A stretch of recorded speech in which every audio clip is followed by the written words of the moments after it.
Hey everybody, what's up? Good night everyone, and welcome. We do not have an intro, that is why my stupid face is on the screen right now. So, welcome to our hopefully all night Doctor Who stream. I mean, well, it's already all night on my end, but hopefully it's all night on your end, on your side of the world. Time zones are confusing, wibbly wobbly, timey wimey. That's exactly the reason why we're here to celebrate the greatest show in the galaxy, Doctor Who, the 58th anniversary, which is technically in a couple of days from now, but we decided to do this today because it's easier for most of us to be here. But thankfully, I'm not doing this alone. I have my wonderful crew of Northern Schmoes and Worldwide Schmoes. They're all joining Yay! me.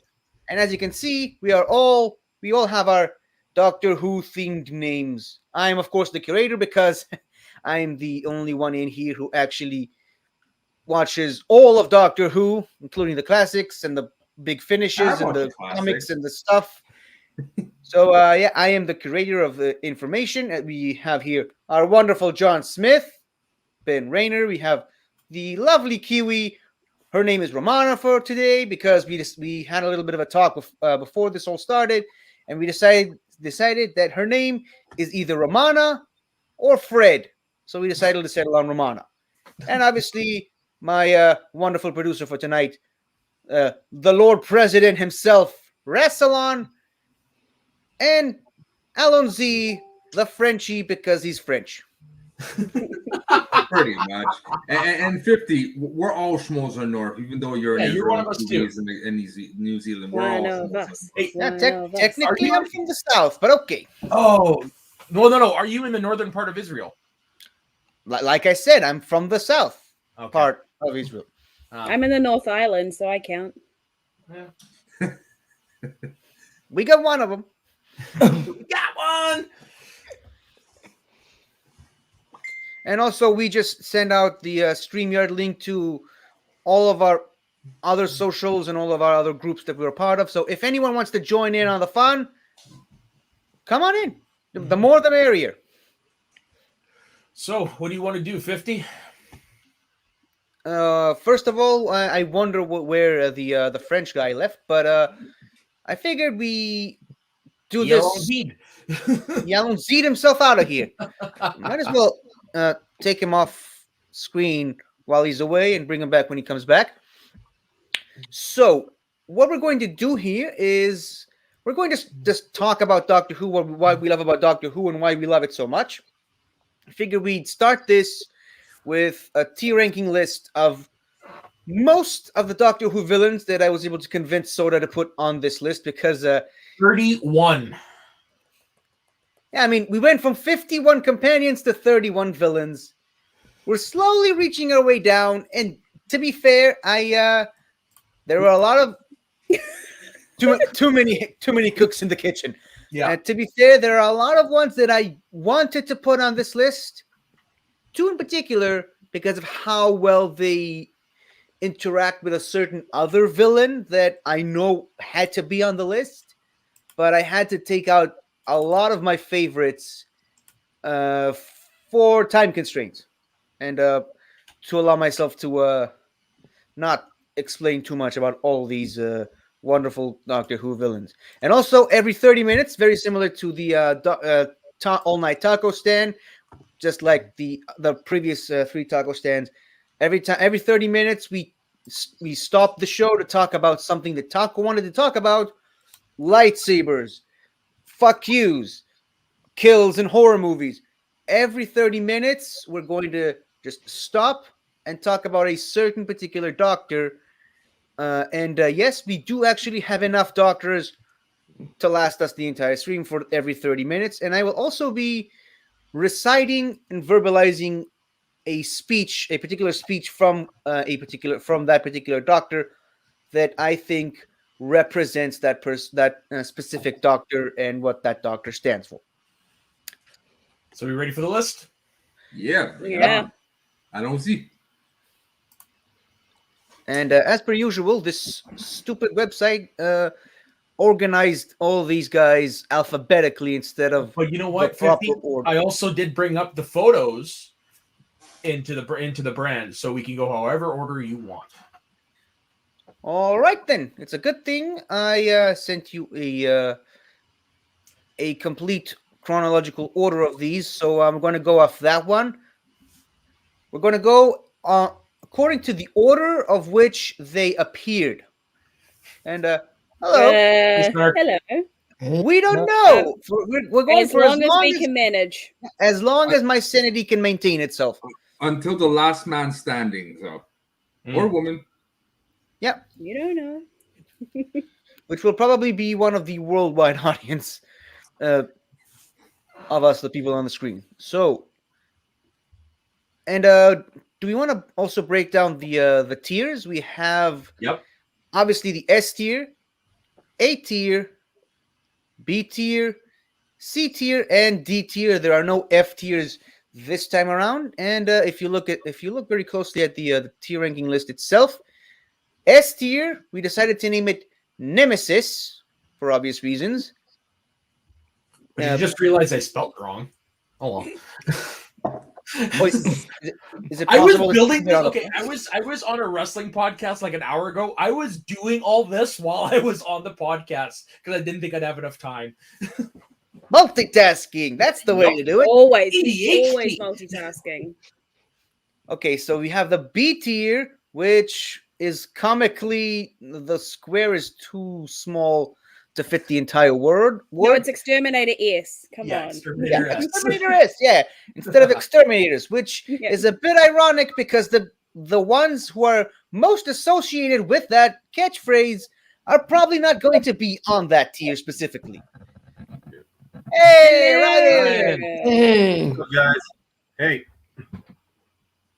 Nice to have you here, Ryan. So, Ryan, we have this sort of rule here that everyone joining us is going to have to pick a Doctor Who themed name for the thing. So, do you want to pick one, or do you want us to pick to decide one for you? I can make one.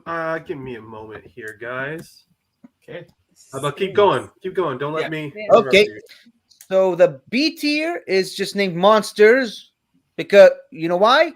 Because you are monsters. That is the role you seem determined to play. So it seems that I must play mine, the man that stops the monsters. Okay, now that's why the little zip at the end is great. That's why I had to wear this. Part. So the C tier is one of my favorite names. It's called 5 Rounds Rapid. And for those of you who don't know, that's actually a reference to a classic line from the Brigadier, from the classic Doctor Who episode, The Demons, or The Diamonds, depending on how you like to pronounce it, where he sees an actual demon, goblin, gargoyle creature, and he just walks up to one of his soldiers and he's like, a chap with wings there, 5 rounds rapid, because he honestly thought that would actually do something. Also, the alternate name for this tier, the name I thought about before coming up with 5 rounds rapid, is the unit fodder tier. These are the ones that, you know, not world ending, not too big of a threat. Just let unit handle it. And the D tier ones, because it's also started with a D, is dull, boring, and tedious, which is a reference to the 4th Doctor. Exterminate. Yes. So I just want I'm gonna blow up Ryan's thing here because look at his name. Everybody. Yeah, it's great. Harriet Jones, Prime Minister. We know who you are. Yes, we know who you are. Do you? Yeah. So the D tier is specifically referencing a storyline from the 4th Doctor era, which we will get to actually on this list, where the Doctor was sent by the White Guardian of the Universe to essentially, it was basically the Infinity Gauntlet before the Infinity Gauntlet was a thing. He went to different planets to assemble all the pieces of the key to time, and one of the planets he had to go to was a planet he didn't particularly care for, which he, quote, called it dull, boring, and tedious. So and forget it. Naturally, same series we were introduced to Romana. Yep, the first Romana. Yeah. How many Romana have there been? Team series 2 so far. Romana. In some expanded media, there's a third one, but I'm not really sure how. I think maybe like in the Canon audio that is. books, maybe. I don't know, maybe just some spin-off of a spin-off. But for the most part, in the Time War, it was the second Romana the entire way through. Now, you may notice that I tried my best to at least include at least one iconic villain from each Doctor as much as I could. Obviously, I couldn't do for the Eighth Doctor or the War Doctor for obvious reasons. And the Seventh Doctor, I couldn't really find something that specifically represents the Seventh Doctor Rogues Gallery of Villains. However, the S tier is called Nemesis, which is a reference to Silver Nemesis, a classic episode from the Seventh Doctor era, involving a sort of super weapon creature called Nemesis. Then that's the name of the main villain of the episode. So at least you got to get represented here. All right. That one. All right, let's go for it then. Who are we starting with? 50. So going chronologically, do you want me to bring it up, or Yeah, do you want to? you have a chronological order, so you bring them up, and I'll do the tier thing, obviously. Well, we sadly for Soda, we're going to have to start with one of the longer ones. And quick side note, the longer ones are most likely going to be the S tiers. Okay, don't go. No, let's It have an depends on our opinion, man. opinions, honestly, if they go up there. We're Okay, go starting for with the OGs, the first alien species other than the Doctor himself introduced into the show.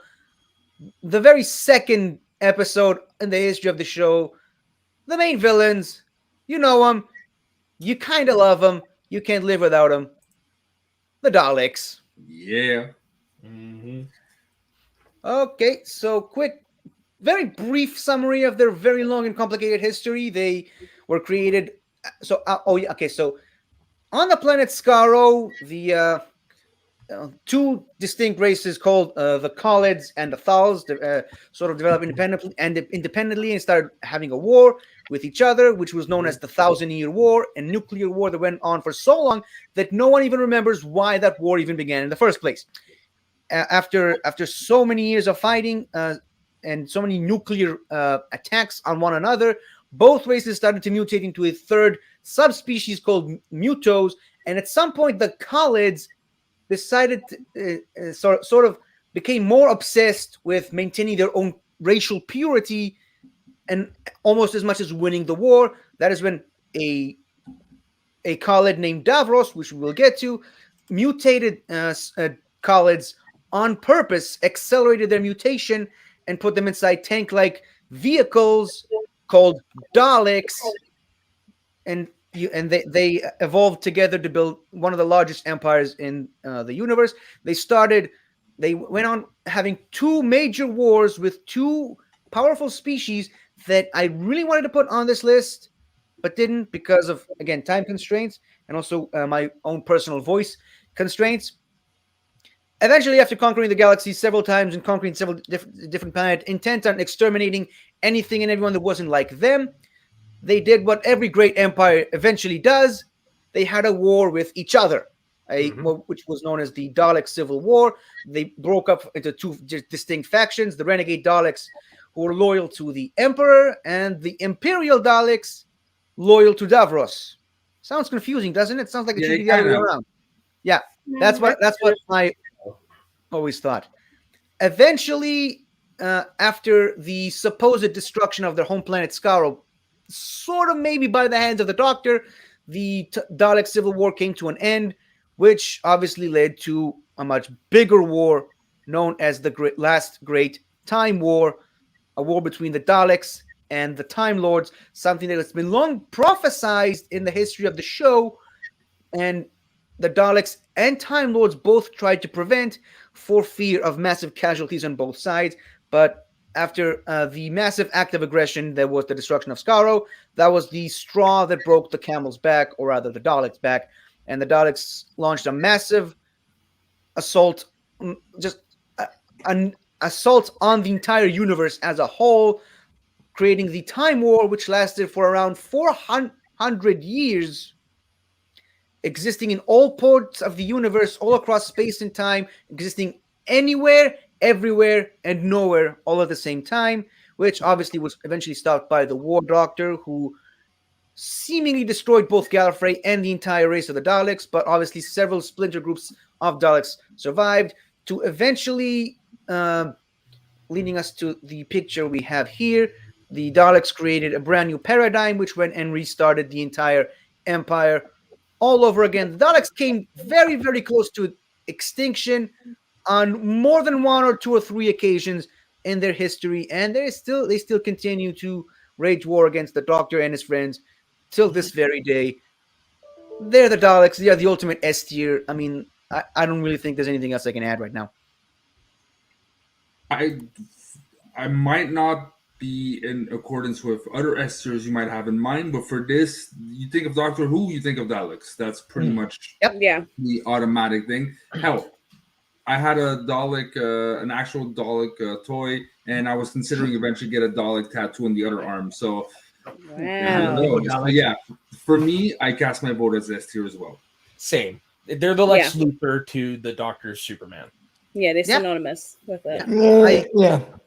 I think we're all in agreement that they should stay at the top of S Yeah, tier I mean, for the yeah. remainder of this. each doc. I mean, yeah, it's true. Each doctor outside of the Eighth and War Doctor, I would say, the Daleks have at least one important episode or moment in the run of the show's history. You can at least find one episode, or at least in the classic Who, a mini series where the Daleks were where they were fixed, where they had the biggest impacts on the Doctor. Mm-hmm.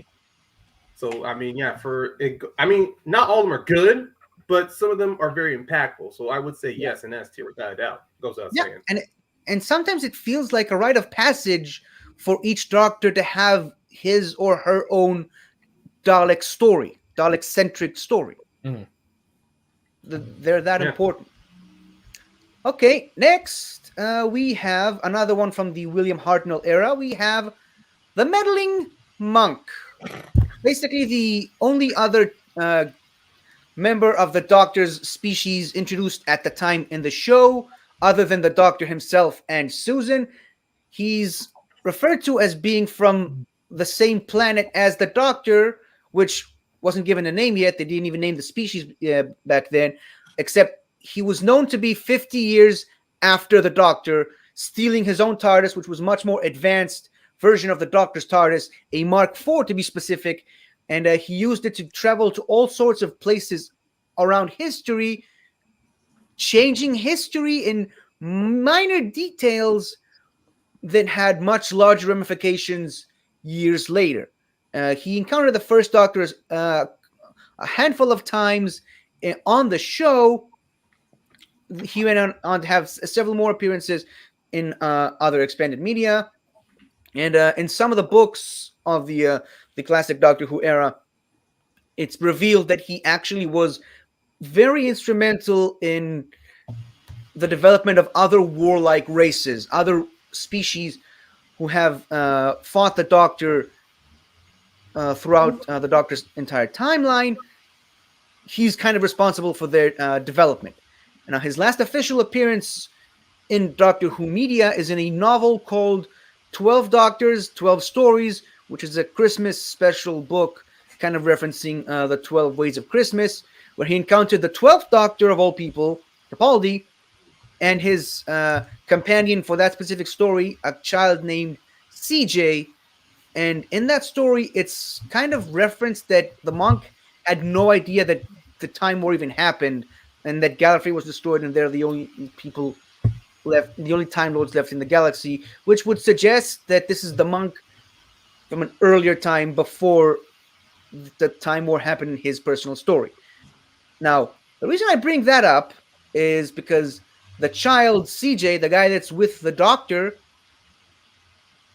grows up to become Clive. And for those of you who don't know who Clive is, that's the guy that Rose Tyler talks to through emails in her debut episode. Oh, damn. So that's why he's so obsessed with the Ninth Doctor. I just thought that was a very cool connection there so I felt like I had to bring it up. Yeah, it's a cool connection. And Yeah, I then like that. in the episode, too. you know what happens to Clive, so it kind of feels tragic, but it Yeah. kind of Yeah. ties into the whole thing with the Doctor. Mhm. Well, anyone who accompanies the Doctor pretty much ends up tragically, so that's not a Well, not- surprise. Yeah. Well, yeah. But I kind of Uh, like how the story kind of like it takes a character like Clyde, who for most people introduced in the reboot of the series, he was meant to be just some off-put character to introduce Rose. And I do like how later with that series you were talking about, 50, they took this character and they tied him into the Doctor's legacy, kind of like with the 11th Doctor when they went to go against the headless monks and the religious soldiers. One soldier remembered the Doctor from visiting her planet, but he had no idea who she was. So I like how they did that little nice tying into it. have you ever been on companion or anybody who does not talk to you but had a happy life? Joe. I mean, you could argue Martha and Mickey Mm-hmm. and Sarah Jane Smith. Yeah, Joe Grant. Joe Grant. Yeah, Susan Yeah, Joe- and I think Susan was and it Ian. No, not Ian and Susan. Barbara. Ian and Barbara. That's what I meant. Ian and Barbara. Yeah. Well, there's a lot Steven more happy Taylor. endings in the old Doctor Who's. New Doctor Who's. Oh, God, good no. luck. Grace Holloway. Yeah, because Dr. Grace it's more Holloway. modern, it's more dramatized. Yeah, but even then, I understand what you're about to, the counter argument you're making, 50. But even as someone who's introduced through Doctor Who through the new series, even I'm going like, is even after with Martha Jones, or at least after Donna Noble, I'm like, can I not have any more companions having these tragic fates to where they're Yeah. destined to suffer this tragedy by me and the Doctor? I'm glad. That's why I love Martha Jones the most out of these new series companions, because you get to reopen her and Mickey. And the fact is, come on, I mean, the fact that there are two African American side characters who at least get to come back every now and then is an added bonus. But no critique comments or criticism. It's just something for me where I'm like, they're proof that you can still meet the Doctor and survive. Or Yeah. Sally Sparrow. I mean, she technically wasn't a companion, but she was someone tied into the Doctor's narrative to where you see her have a better life. And Oh God, what's his face? The James Corden character. Craig. Craig, to go He with. had a happy-ish ending. Yeah, Okay. but also I like to counter that because I saw some Facebook poll a couple days ago of which companion's exit was the saddest, and I think they had like Rose, Martha, Donna, and Amy. First of all, I have no idea why Martha is anywhere near that conversation because it's not sad at all. You're supposed to be happy for her. That's beside the point. When you really stop and think about it, Rose got to spend the rest of her life with the man she loved. Donna got to marry a nice bloke and got a lot of money as a result of the Doctor and lived a happy life, I'm assuming. That's Amy Dr. and Rory Tony got to did. live out the rest of their lives together. So when you really stop and think about it, I mean, even Clara Oswald got to live on with one heartbeat for who knows how long, basically traveling the universe, which is what she did with the Doctor anyway. Bill So- unfortunately didn't make it. No, Bill actually, spoilers, because I know you guys haven't watched this series, but she eventually got to be reunited with the woman that she fell in love with at the beginning of the show, and they're traveling the universe together. Oh, that's nice. Yeah, I again, didn't spoilers, know that, but I like that. But her fate is revealed in the Doctor Who in Peter Capaldi's Christmas special, last one where he regenerates. So, Oh boy. but 50, I understand what you mean. And for Afterlife from the Doctor, it makes a lot of sense. But if we're looking at their episode at the time, it does make sense to list those 5 women there because of what happened with them. Sure, Rose was the most heartbreaking because it was a Doctor who failed to save her, even though she chose to be behind. Oh, you Taco. I mean, hey, Taco, we are in the middle of discussing Palpatine, so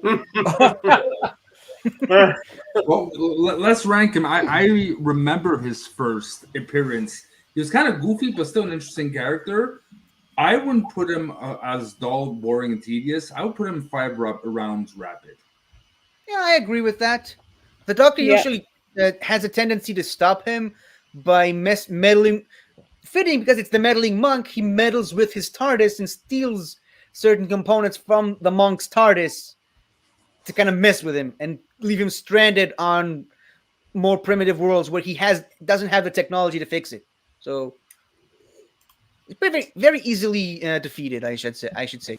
But even then, I still kind of put him up higher. I mean, I've only seen one story of the meddling monk, but I did like in his introduction, you're given a taste that there's somebody else out there like the Doctor who wants to travel through time. But you do get to see that he kind of treats time like his own little toy. The fact that he started revolutions, he started wars, he's changed things on history just by meddling in them, and you can almost see through the Doctor why sure in that episode it could have not been the first time they encountered each other, but you do see why the Doctor, by introduction of this character, why he always has this strict rule of never trying to interfere in the flow of time, at least during that classic series. And also the meddling monk kind of leaves a bit of a opening there to where you think he starts traveling after the Doctor has stolen the TARDIS.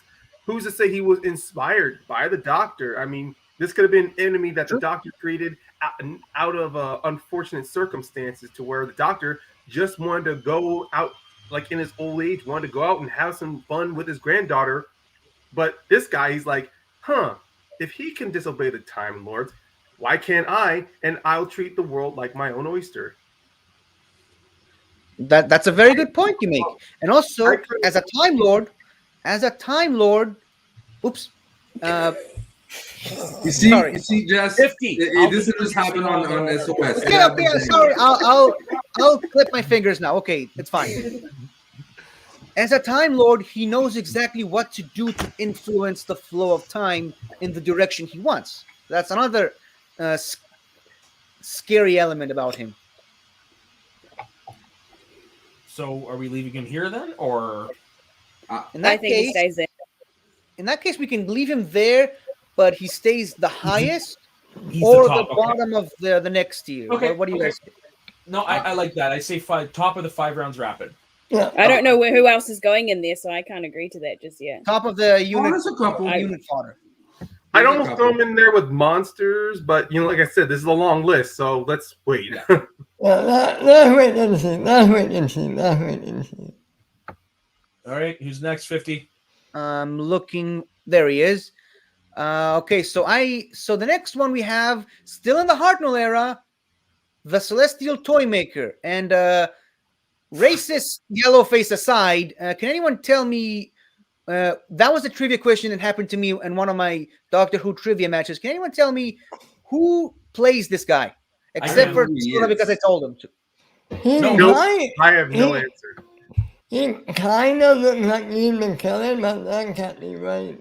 Can I say it? If no one else has an answer, then yes. Nope. It's Sir Michael Gough, who played Alfred in the Tim Burton Batman movies. No shit! Wow. I had to go to multiple choice for that, and that nearly cost me the match. I noticed it as soon as I brought him up and I saw the picture. I'm like, "Fuck, it's Michael Gough." I didn't know he was in Doctor Who. Damn. Me neither. Right. Yeah. And I think, I can't be too sure about it, but I think the woman who plays the original Aunt May in the Sam Raimi Spider-Man, she might also be in. Yeah, I think she might also be in a Hartnell era episode. I'm gonna look that up right now. I need to double check that. I'll do that right now. 50. Okay, so the Celestial Toy Maker. This is the first time we get to see the Doctor take on basically a godlike being, a guardian of the universe type villain. Basically, he steals people from their own personal timelines and places in the universe, places them in his own sort of toy workshop, and forces them to play games for his own amusement, which is what he does to the Doctor, Steven, and Dodo. Oh, so it's Mojo World then, Doctor Who. Gotcha. Yeah, with a racist yellow face character. So he has appeared. She was not in Doctor Who. Okay, so there's a woman who looks very much like her in one of the episodes, as a young version of her. But yeah, he only appeared in one episodic serial, but he's one of the biggest threats the Doctor had to face in that era. He appeared in a couple books later and maybe some other stuff. But another great reason I wanted to bring him up is that at one point, because the Doctor, being the Doctor, started being very cocky and smartass. He's like, "Oh, really? You're playing that with me? Okay, boom! You're invisible now. You vanished." He left the Doctor as a disembodied arm, playing the game that he wanted him to play, and at one point he even took away his voice. Now, behind the scenes stuff for a second there, this was mostly because of William Hartnell's continually deteriorating health situation. That's why he didn't. That's why they made sure he wasn't on set for the majority of that particular episode. Can I ask a question? Something we could have asked before. What is the criteria here? I'd say threat level, Really, yeah. Yeah. iconicness, and impact on the Doctor himself, but also impact on the story and the universe of the show. Okay. Okay, they wanted to ask. You should have asked before. Yeah, I apologize. And also, I'm noticing we've already reached our 30-minute mark. Do we want to take a break from this to do a speech? I Oh, think we Doctor? classify them first, him first, and then we go. Okay, I'll look up the speech I have. All right, so for this, the toy maker, Galactic Toy Maker, I say dull, boring, and tedious. Yeah, same. I want to say monster. For the yellow face on his own. Okay. Yeah, I don't Yeah. know. The problem is I can't get past Yeah, that. me I neither, I yeah. cannot. So If I can just interject for a second there, this is yeah, there we go. this is a major problem that classic Doctor Who suffers from a lot. Is that yes, there is a lot of racist yellow face, but at the same time, some of those episodes are some of the best episodes of that era. Great story, just a lot of racist imagery in it. So, just 50, who do you reckon Snark's talking about there when he says that his favorite one isn't on the list? A one-off? There's a lot of Mm. one-offs. I mean, Yeah, there's- I would just like to know if any of us could guess who it is. I'm can sure you give Rob us can can tell you give us a hint, Snark? Yeah. Do you want the link, Snark? I mean, yeah, why not? I'll send it to him. Oh, you guys can keep talking, you know. Oh yeah. Yeah, I'm sorry. I can't get past the Yeah, the- me yeah. no, it just sits uncomfortably to put him any higher. It kind of reminds me of what's that movie? Mickey Rooney. Oh, Breakfast at Tiffany's. Yeah. I know the one you're talking about, Ben. Yeah. Yeah. Yeah. So I suppose we're Okay. keeping him in D tier then. Yeah. But you know what? Snark might be referring to Monoptra. I was afraid of that. I was afraid of that. But see, I knew someone was going to make that joke today. Okay, I knew it, and I came prepared because you know what? Jokes on you. They're not the bad guys. They're the good guys. I know. I just had to still bring it. Someone anyway. had to mention it. Yeah. Someone had to grab the knife and retwist it again. All I'm gonna good, be Rob. shocked. All good. That's the one he was referring to. Oh, Yeah. Why weren't they Yeah. on the list? Any Because reason why they weren't? I did consider putting them on the list, but I tried my best to stay away from the one-offs. I forget. I'm sorry. Was that Eccleston or was that Tennant? I forget. That was Eccleston. Okay. That was a great team partner, by the way. Yeah, that's. I mean, we can rank this as one of the best Doctor Who episodes, and definitely a memorable villain. But like I said, they were one-offs, and even the ones on this list who technically appeared one or two times on the show, they had a much lasting impact on the franchise and on the fandom as a whole, much more than these guys. So Are you my mommy? Are you my I mommy? need my mommy. Which is, I But they love did- how it's a callback. You hear it every couple years of the show. Yeah. I think the only one who didn't say it was Matt Smith. Yeah, I'm probably. Sure I'm sure he said that at some point. Yeah, I don't remember. I don't remember Yeah. either. maybe. Yeah, Didn't need to comb through. maybe I don't remember. I don't remember when Tennant did it because it was that Yeah. Santaran episode. I remember when Capaldi did it, but I don't recall. In the literal mummy episode. yeah, Yeah. I don't think Matt has done it, honestly. Maybe. Yeah. I can't think of a. We've just recently rewatched it. Yeah. and I don't Yeah, think all that's. right, all right. I feel like Maybe it stood out to at if least we- one of us. Maybe if we comb through Nightmare and Silver when he's being taken over by the Oh, cyber. actually, yeah. I think you're right. He did actually say that okay. to distract one of the cyber might thing. Yeah. Oh. Well, I thought it was Basically, when the only one who taken hasn't over said by- it is Jody so far. Huh. Sure say it. Sure say it. I doubt Of it. course.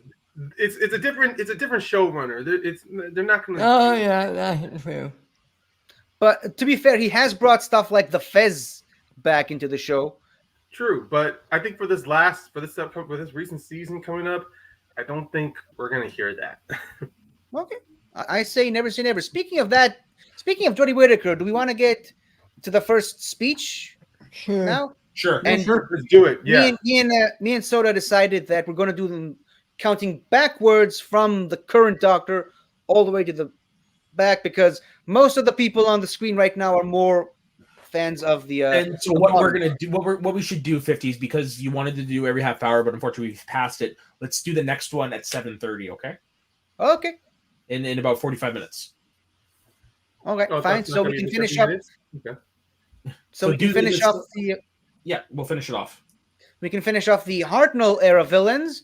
Last villain of the Hartnell era are the Cybermen, Yeah. introduced in William Hartnell's last ever episode as the Doctor, the 10th planet. Basically, they come from planet Earth's twin planet, Mondas, who is several years ahead of Earth, similar to the parallel universe that Rose's parallel father came from. Basically, just like planet Earth, their planet was ruled for many years by lizard men. We'll get to these guys eventually. But in that world, the apes that evolved into humans rebelled against the lizard people who ruled the planet and used cybernetics to enhance themselves and turn the entire planet and mine the planet core to turn it into a planet-sized spaceship to travel the universe. Eventually, by the time of Earth's mid-80s, their planet kind of ran out of power source. They needed to steal Earth's power source to maintain the planet. They were stopped by the first Doctor and his companions, and the planet died out, which, very similar to the Daleks, their first story kind of was their last, but then it was revealed that through timey-wimey stuff, they actually can come back and wreak more havoc throughout the galaxy. Now, see, the thing is, the Cybermen, easily out of all the villains on this list right here, they have the most complicated timeline of any Doctor Who villain ever, especially considering there's like 4 different origin stories for these guys. There's like the Mondasian Cybermen, Telosian Cybermen, Siberia Cybermen, and that's not even counting the parallel Earth Cybermen. Yeah, counter Earth Cybermen. Yeah, that's not even counting those guys. So there's Cybermen. They're humans who take out the brains of humans and put them inside cybernetic suits of armor with no emotion. We'll just cancel the stream. I mean, yeah, The mini they misses. are an S tier villain for sure. Yeah. Like I said, the longer ones are the S tiers. But No, you know, I will actually put them in exterminators. I like them, but I'm not the greatest fan. Like their storylines seem repetitive after a while. At least the Daleks, something's interesting every time you see them. I'm not always excited to see a Cyberman episode. So I love them, but not for me on a Nemesis. How about bottom of the S tier then? I say beginning of Exterminator. See, a few years ago, I would have said they were like the top 2 villains. Nowadays, I'm tempted to say they're like the top 3 or top 4. But to counter your argument of them being repetitive, that's kind of the point, because once you reach Cyberman status, there's nowhere else to go. Repetitive, yes, it happens, but they're not enjoyable repetitive like the Daleks. After a while, it's repetitive. That's nothing wrong with that. It's just nothing interesting repetitive after a while, though. I can see to both 50s and also everyone else. I mean, I can see to Frenchie and everyone else's argument on the complication of the Cyberman. And as somebody who was introduced to the Cyberman through David Tennant, I can understand learning about their history, watching Classic Who. Yeah, I mean, because they're similar to the Daleks. Because when they're repetitive. With the Daleks, though, they're more interesting because of the fact of what they represent.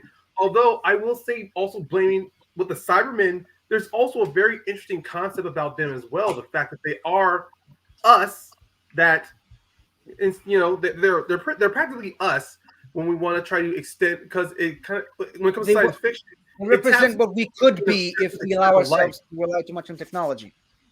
Well, not just relying too much on technology, but also wanting to live forever, wanting to live past our bodies. Because let's be honest, when it comes with science fiction stories, humans using cybernetics or whatever they can to extend their lives, it feels like it's almost eventually going to happen. But with Cybermen, I like how it's to an extreme, a very extreme.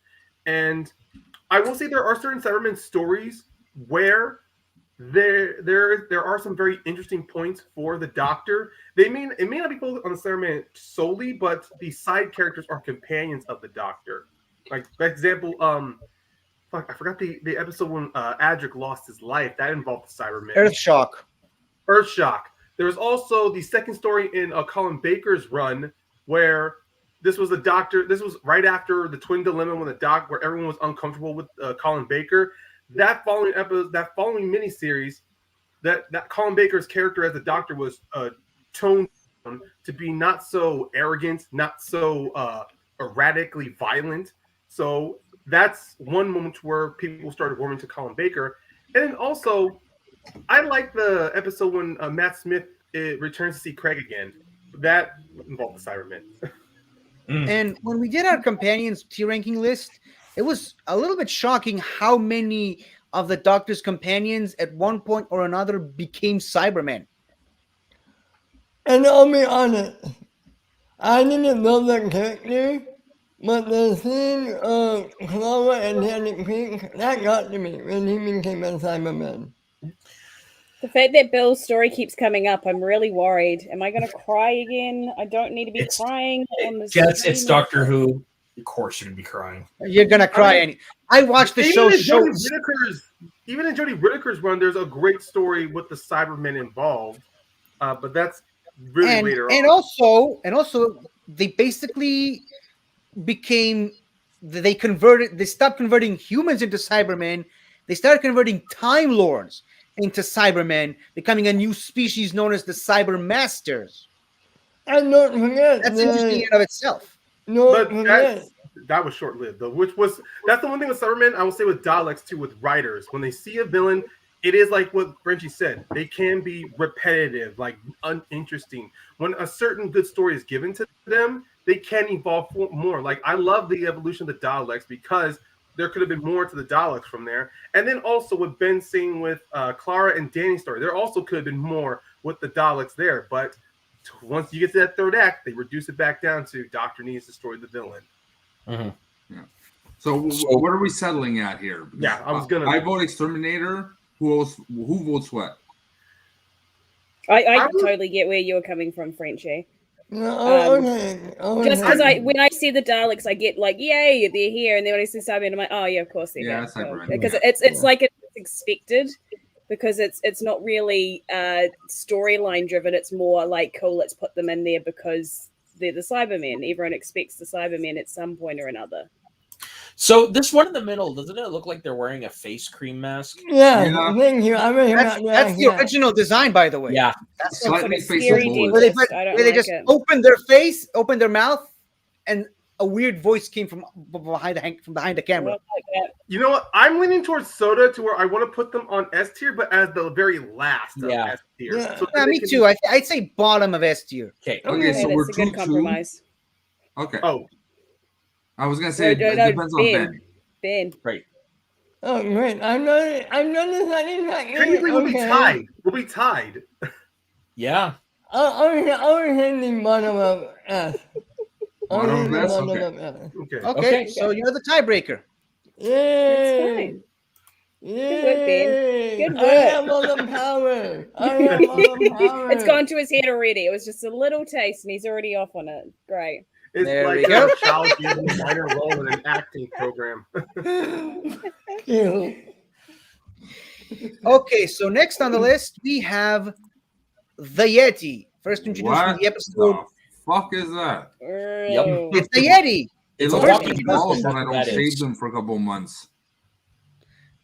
If Ew. you can let me talk for a second, it was first introduced in the episode titled "The Abominable Snowman," appropriately titled, if you'd ask me. So the reason I decided to put these guys on the list is because of another villain we're going to cover in just a minute.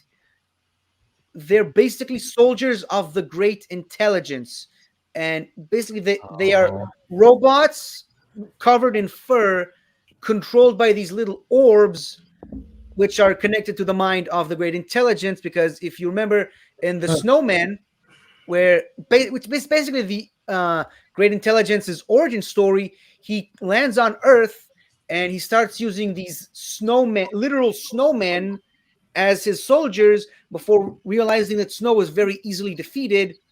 So he just moves on to using these guys.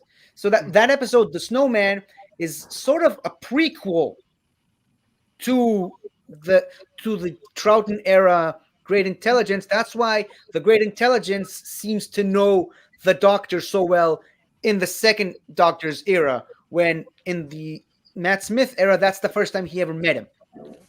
Is there a reason why they're covered in fur and they're not just plain robots? To look like Yeti, to get people to draw them out, because there's literally a guy hunting down Yetis in that episode. He eventually finds one. He brings it back to London, and that's how the Yetis start invading London through the London Underground. Which is thought actually it was an extra step for some reason. I was like, why would you cover them in fur?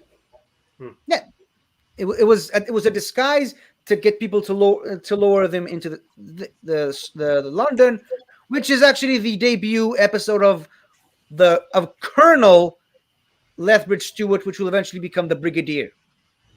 So I think they're memorable for that reason. Can I say I remember him as dull and boring? Yeah. Because, okay, I'm sorry, but he looks like a fucking grimace from McDonald's. He's a walking piece of carpet. Look at that thing. He looks ridiculous. Look at that thing. He looks ridiculous. Yeah. Has everyone here seen Shang-Chi? It looks like Morris, except with no wings. I mean, there is an alternate design of them in the second episode they show up, where they actually have a face. But I don't think I you're feel gonna like that that. would make things worse. Yeah, I don't think you're gonna like that any better. Is he Is trying that to get what people to it is? follow I him on think Twitter? because Is this the a Twitter plug from Snark? Maybe he's telling us where he got the name from. Oh. Maybe. Is he controlled by the Great Intelligence? I was mainly gonna say because of the fact that because of these creatures, we were introduced to Colonel Lethbridge Stewart. I would put them right on the 5, rapid, right next to the monk. Yeah, me too. And also because there's the predecessors and the successors, technically, of the snowmen from that episode. I say 5 round rapid sounds about right. Yeah. Unit Father, which is basically why you bring in the Brigadier for that episode. Okay. Next. Okay, where is it? Shit. Where is don't read. it? And the next one we have, still in Troughton era, we have the Ice Warriors. Are So you basically- kidding me? What? Yes, we can hear you. Why has it got Lego Man hands? Yeah, It's the 60s. Why are It's they the Lego Man 60s, hands? guys. Come on. That's I mean, why. they technically still have those hands on the show today. That's true. Well, Okay, they're I'm sorry, cybernetic on the show. That's I'm really starting to regret suggesting this idea in the first place. Okay, so the Ice Warriors, they're Martians. They built one of the most powerful empires in the galaxy. Basically, they were the Roman Empire in space before humans even began to develop any kind of space awareness. And eventually, they went dormant for several thousand years before being reawakened. Sometime in the future, they joined a galactic alliance, and they were instrumental in bringing the planet Paladon into the alliance, which is one of my favorite Third Doctor's stories. And yeah, they're ice warriors. They're made of ice, and they're warriors. You guys really like to take all the fun out of everything, do you? I just commenting on this. I'm sorry, Peppy. I'm sorry. You gotta admit, it is a little ridiculous. Of course, to us now. Look! Our S tier top villain has a plunger, and we're complaining. Yes, we're complaining. And we all about accept the that. hands. In all perspective, I get 50. That doesn't change where my ranking would be. I was just commenting on the hands. I just thought they were cute. Little. They look like myself out. They look like the instrument you kind of use to like take out the screwdrivers. Yes. Speaking of screwdrivers, they're also equipped with sonic weapons on those arms. So maybe you should think twice about insulting them. Maybe. Jess. I wasn't insulting them. She just pointed out how cute they were. 50. I mean, they're ruthless warriors. They do not appreciate being called cute. Okay, where do we put these guys? Could we take out the image first? Sure. Thank you. Okay, I know you're going to argue with me on this, but I'm saying monsters just because of how big the empire. Like I said, they are the Roman Empire in space before humanity even reached the Bronze Age. And didn't they also come back for an episode in Modern Who? Yeah, several episodes, in fact. Yeah. They came back in a Matt Smith episode and a Capaldi episode. Yeah. I say we vote each own. I say 5 rounds rapid. What about you, Ryan? I would say exterminators. Wow. Okay. Really? Wow. Yeah. Well, Thank you, Ryan. We got 1-5 rapid, 1 exterminator. What do you say, Ben? Bottom of monsters or somewhere in I'm fine with either exterminators or monsters. Okay. Romana? I said 5. Bottom of monsters or top of 5 rounds rapid. Yeah, I put them in monsters as well. Okay, I think it's monsters unanimous. Yeah. Monsters unanimous. That's you mean majority votes. Yeah, close enough. Is that prequel to Monsters Inc? I'm just curious. No, it's the third. No, that was after. Monsters University. It's the third movie after they've all become alcoholics because everything went to shit. Yeah, because there's no more work to do because it's now just laughing and clowns took over. So yeah, and drunk monsters are always funnier. I mean, I'm not gonna say it doesn't.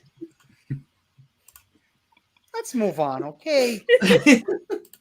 Okay, we talked about this guy a second ago. We have the Great Intelligence, a literal intelligence that landed on Earth in the early 1800s, took control of a human who looked like Richard E. Grant and somehow developed the voice of Ian McKellen and started using Snowman, which eventually developed into these monstrosities as his foot soldiers, and eventually took over the London Underground. The Yeti looks comfy. Yeah, and actually, the second Doctor has a coat from that fur that they stripped from one of the Yeti weapons. I've seen that coat. Yeah, but the Great Intelligence kept using the London Underground as a base. He's the reason why the Brigadier even met the Doctor in the first place, back when he was still a colonel. And jumping ahead to the future, he started his whole shtick was to draw people out by what was interesting at the time. Yetis, abominable snowman, Sasquatches, that kind of mystery and myth. In the modern era, he started drawing people in by something that everyone in the modern era are obsessed with, Wi-Fi, and eventually started downloading their consciousnesses into a repository of brains. And several years in the future, he completely ditched the robot Yeti stuff and the Spoon Men, and just developed Whispermen to transfer his intelligence into, and eventually tracked down the Doctor's tomb in Transalore and jumped into the Doctor's timeline to kill him in every single point in his timeline. And we don't need to talk about what happened next. Well, you have to, because it does end up affecting how he rates, in my personal opinion. But if you don't want to, it's fine. I mean, it doesn't change. What happens next doesn't change my ranking of him. It changes my ranking of something else from a different list. But okay. Never mind. I mean, never mind. I'm going to say something, but I'm not going to. I'm going to put the guy in S tier. I'm willing to go Exterminators. I wouldn't put an S tier just yet, because the thing he did in the Matt Smith thing really killed him. Probably should have killed something else and created a much bigger monster in the process. But still, I'm going there. We haven't asked everyone's opinion yet. Oh, sorry. I was like, cool. I didn't get a vote. Yeah, whatever. No, but I do have to go. So it was nice chilling you guys. I have to leave pretty soon, though. Okay, man. Have fun on your date. Thank you for coming. Enjoy. Have fun on your date, Frenchie. See you later, Have fun on your date. Alonzi. What? Get out of here.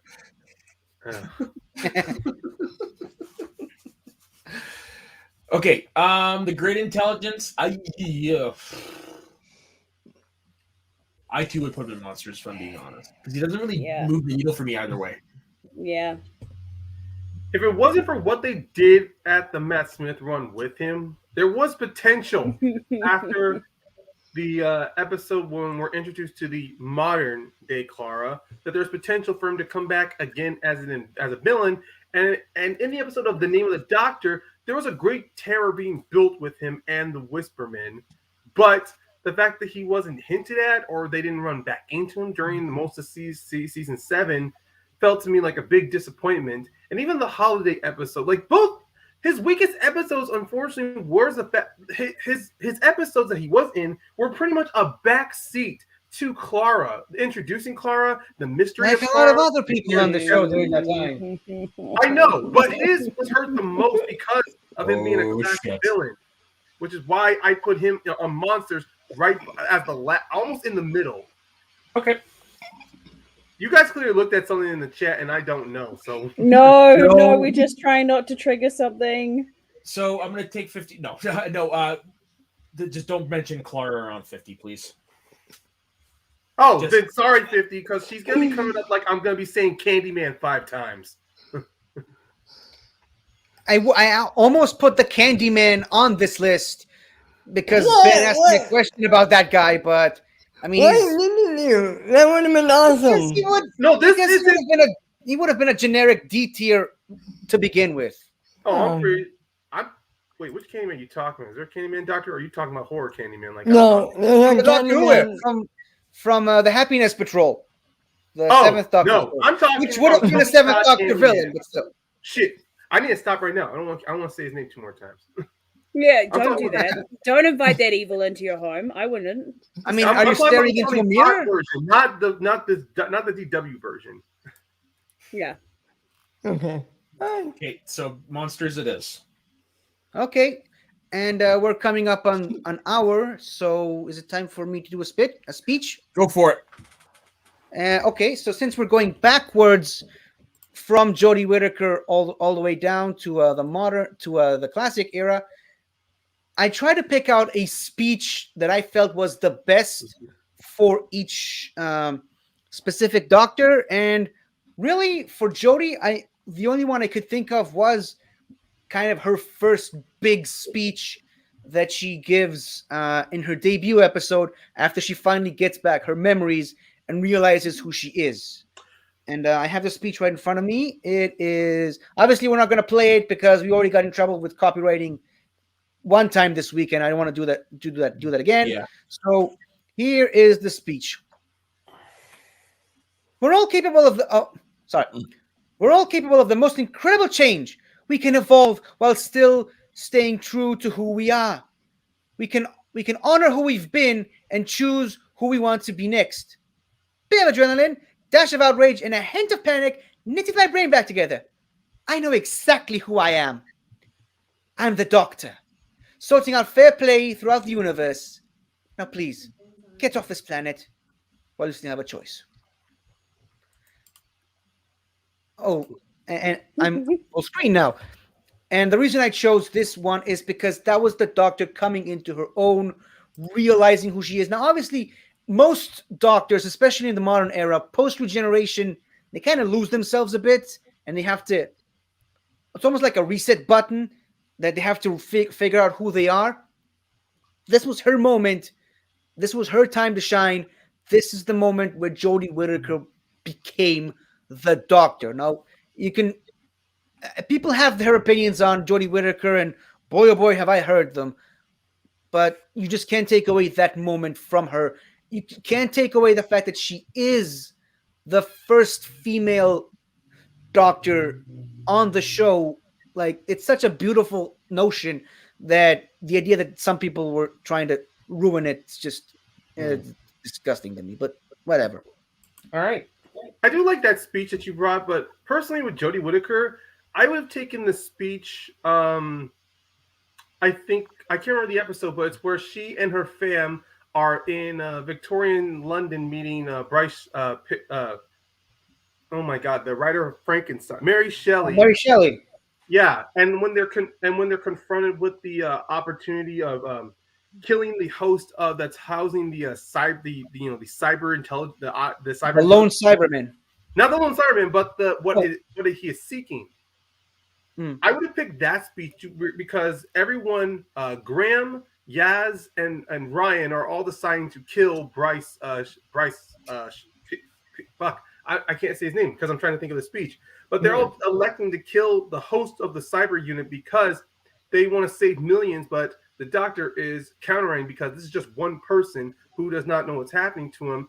And then when she gives them, and of course in the speech, she ultimately asks them, when it comes down to it, the world versus one life, would you be willing to make that choice? They're all silent. And she ultimately says, that's the reason why no one's in charge, or I'm paraphrasing here. She says the reason no one's in charge here, that's why this is not a democracy. Because when it ultimately comes down to when the galaxy is at stake, it is not a democracy. It is nothing but a whirlwind or a hurricane of madness or I'm paraphrasing here. This is not exactly the speech.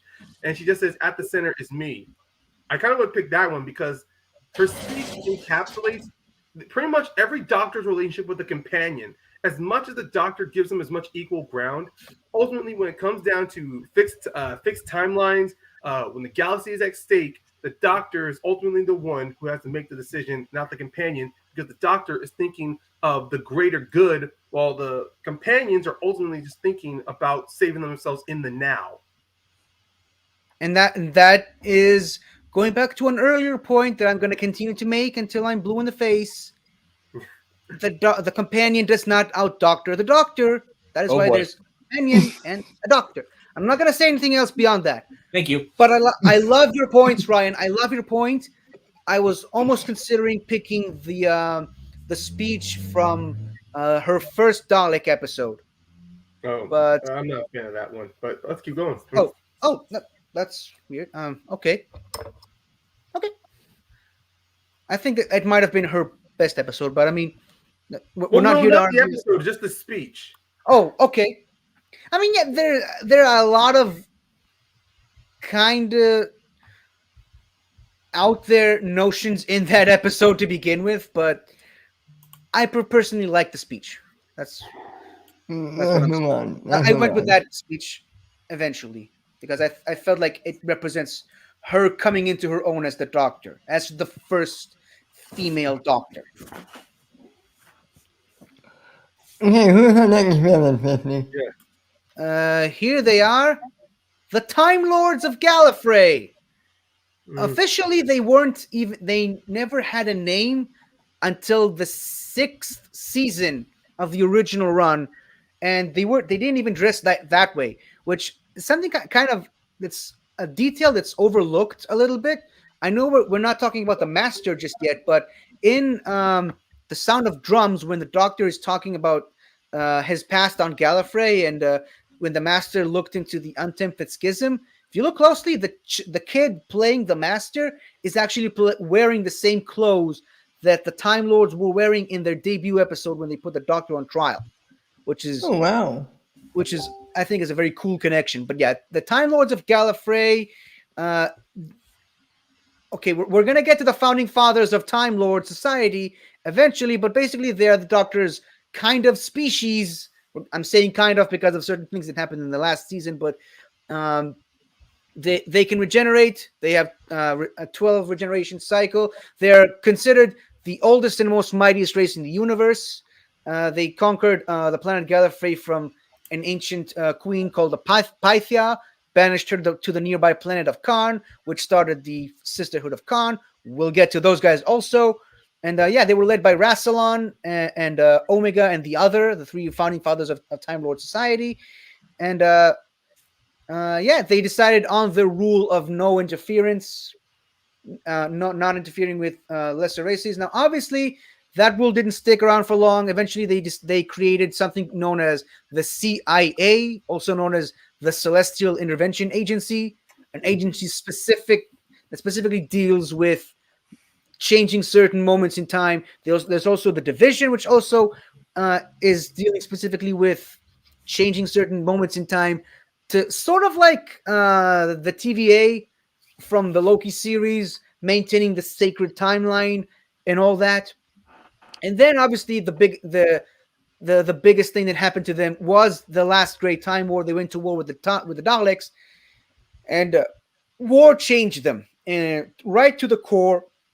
They became almost as bad as the Daleks, as much as the Doctor says that. And yeah, they started developing all kinds of weapons that would just kill something to bring it back to life, to kill it again. They devised so many weapons that would be considered illegal in every franchise.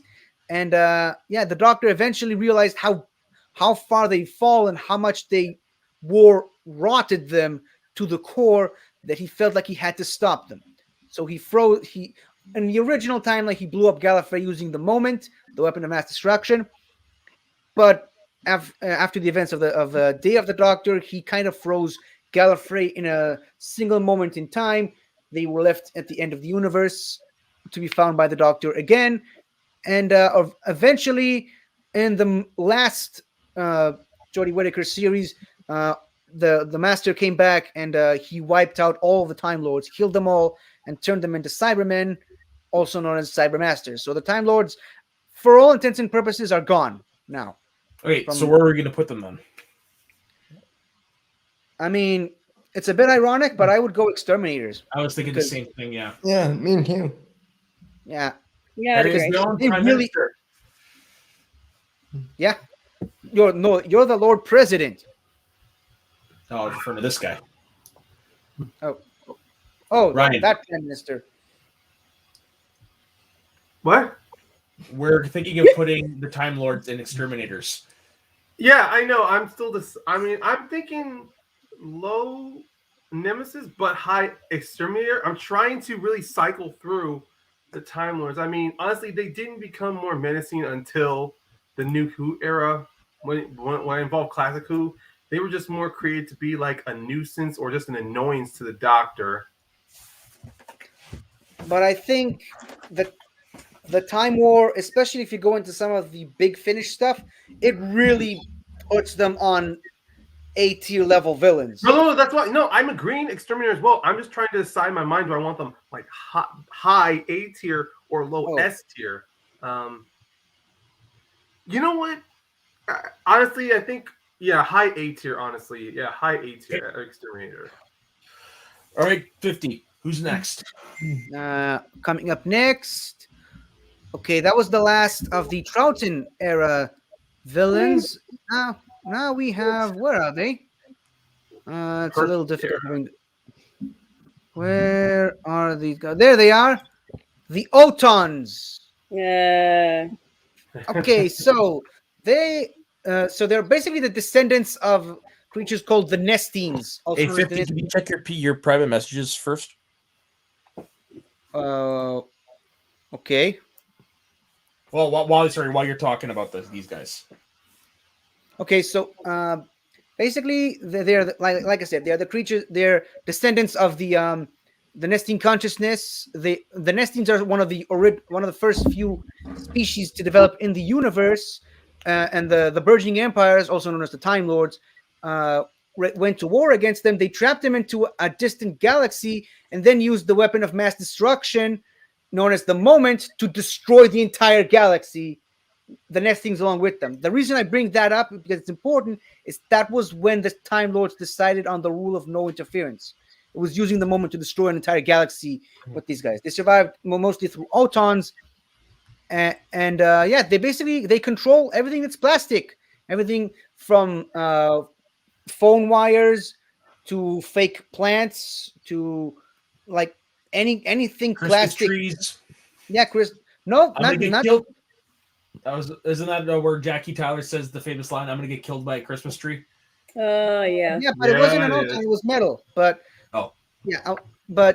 there's also shop window dummies, plastic dolls, and one of my favorite methods of killing from these guys is that they kept selling these plastic flowers for Valentine's Day, and as soon as those flowers are exposed into any kind of music, they just spew plastic liquid onto the nearest person's face that takes the shape of its face and hardens, preventing them from breathing. I would put them at the lower end of exterminators, most because really high. I personally would, because partially because they are the first villain to kick off Modern Who. Okay. Yeah, but is that part of our ranking? No, but that's where I feel like I put it. Not just also. I think it is part of the ranking because its impact on the series. Well, I guess it is, and also Rory. We can't forget about Rory. We had Rory the Auton. Okay, fine. You can sell me on Rory. I'll get we had Rory There you go. And they're also like legit scary in the fact that you don't know what can kill you. Mannequins are creepy in general. Yeah, and in classic 70s Doctor Who fashion, there's an environmentalist message there of hey, plastic is gonna kill us one day. Watch out, plastic is evil. There's an iconic moment where the Doctor is talking to someone on the phone, and then the phone wire literally wraps around his face and tries to strangle him. In one episode, this is going to be pretty much an earlier. This is pretty much referencing the Master, but Master introduces a product pretty much of Auton energy, and it's simply just a plastic chair. When someone disagrees with him, he tells them to sit on the chair, and the chair ends up suffocating the dude to death while it surrounds him. And then also in the new series, when we're introduced to them with Eccleston, one of the trash cans that Mickey goes to literally just attaches itself to his hand and kidnaps him. Doesn't kill him, but just kidnaps him just to make a copy of him. Mm-hmm. Yeah, and just think of how much plastic is all around us at the moment, especially me with all my Lego stuff. So that's why I would put them in exterminators. Yeah, me too. I agree. And also, my favorite part about them is that the only way to kill them is with, say it with me now, anti-plastic. No one said it with me. Because I said anti-plastic. I could not remember. I'm sorry. Yeah, me too. I heard. All right, who's next? 50. Now I have to scroll back up to the list I sent you. Liz, that's who the other companion was, who's also alive. But Liz. Liz that Shaw. Was Liz Shaw, Pertwee's first companion, who we know actually left for. Of course, she left of her own accord. She was only there for one series, and then we got Joe. According to her, she said the Doctor is the type of person who only needs someone to bring him his bottles and beakers. That's a direct quote. I don't like that. Ooh, and now we have the Silurians. We mentioned the lizard people earlier on the stream. So they're basically our first example of terrestrial aliens, or rather villains, on this show. They're basically the former rulers of this planet. They evolved from lizards before humans evolved from apes, and they ruled the planet. And they eventually all went into hibernation, fearing that Earth was on a collision course with something from space, which eventually turned out to be just the Earth's moon coming into orbit. They awoke millions of years later in an attempt to try to reclaim their former home from the, as they call it, the invading apes. Some of their main exploits involve creating a virus, which is going to be very difficult to rewatch that episode now with the modern context of COVID. But yeah, they created a virus that was lethal to humans, but the doctor eventually found a cure. They went into hibernation again.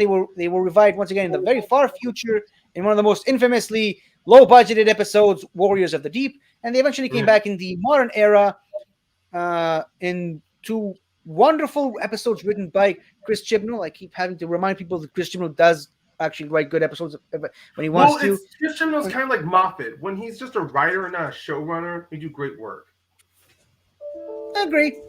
And also, we got the great character Madame Vastra, who is a Silurian from the Moffat era. Okay, so where would we put the Silurians?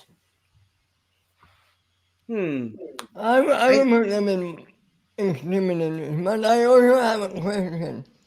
Firstly, in that picture, were those the same species?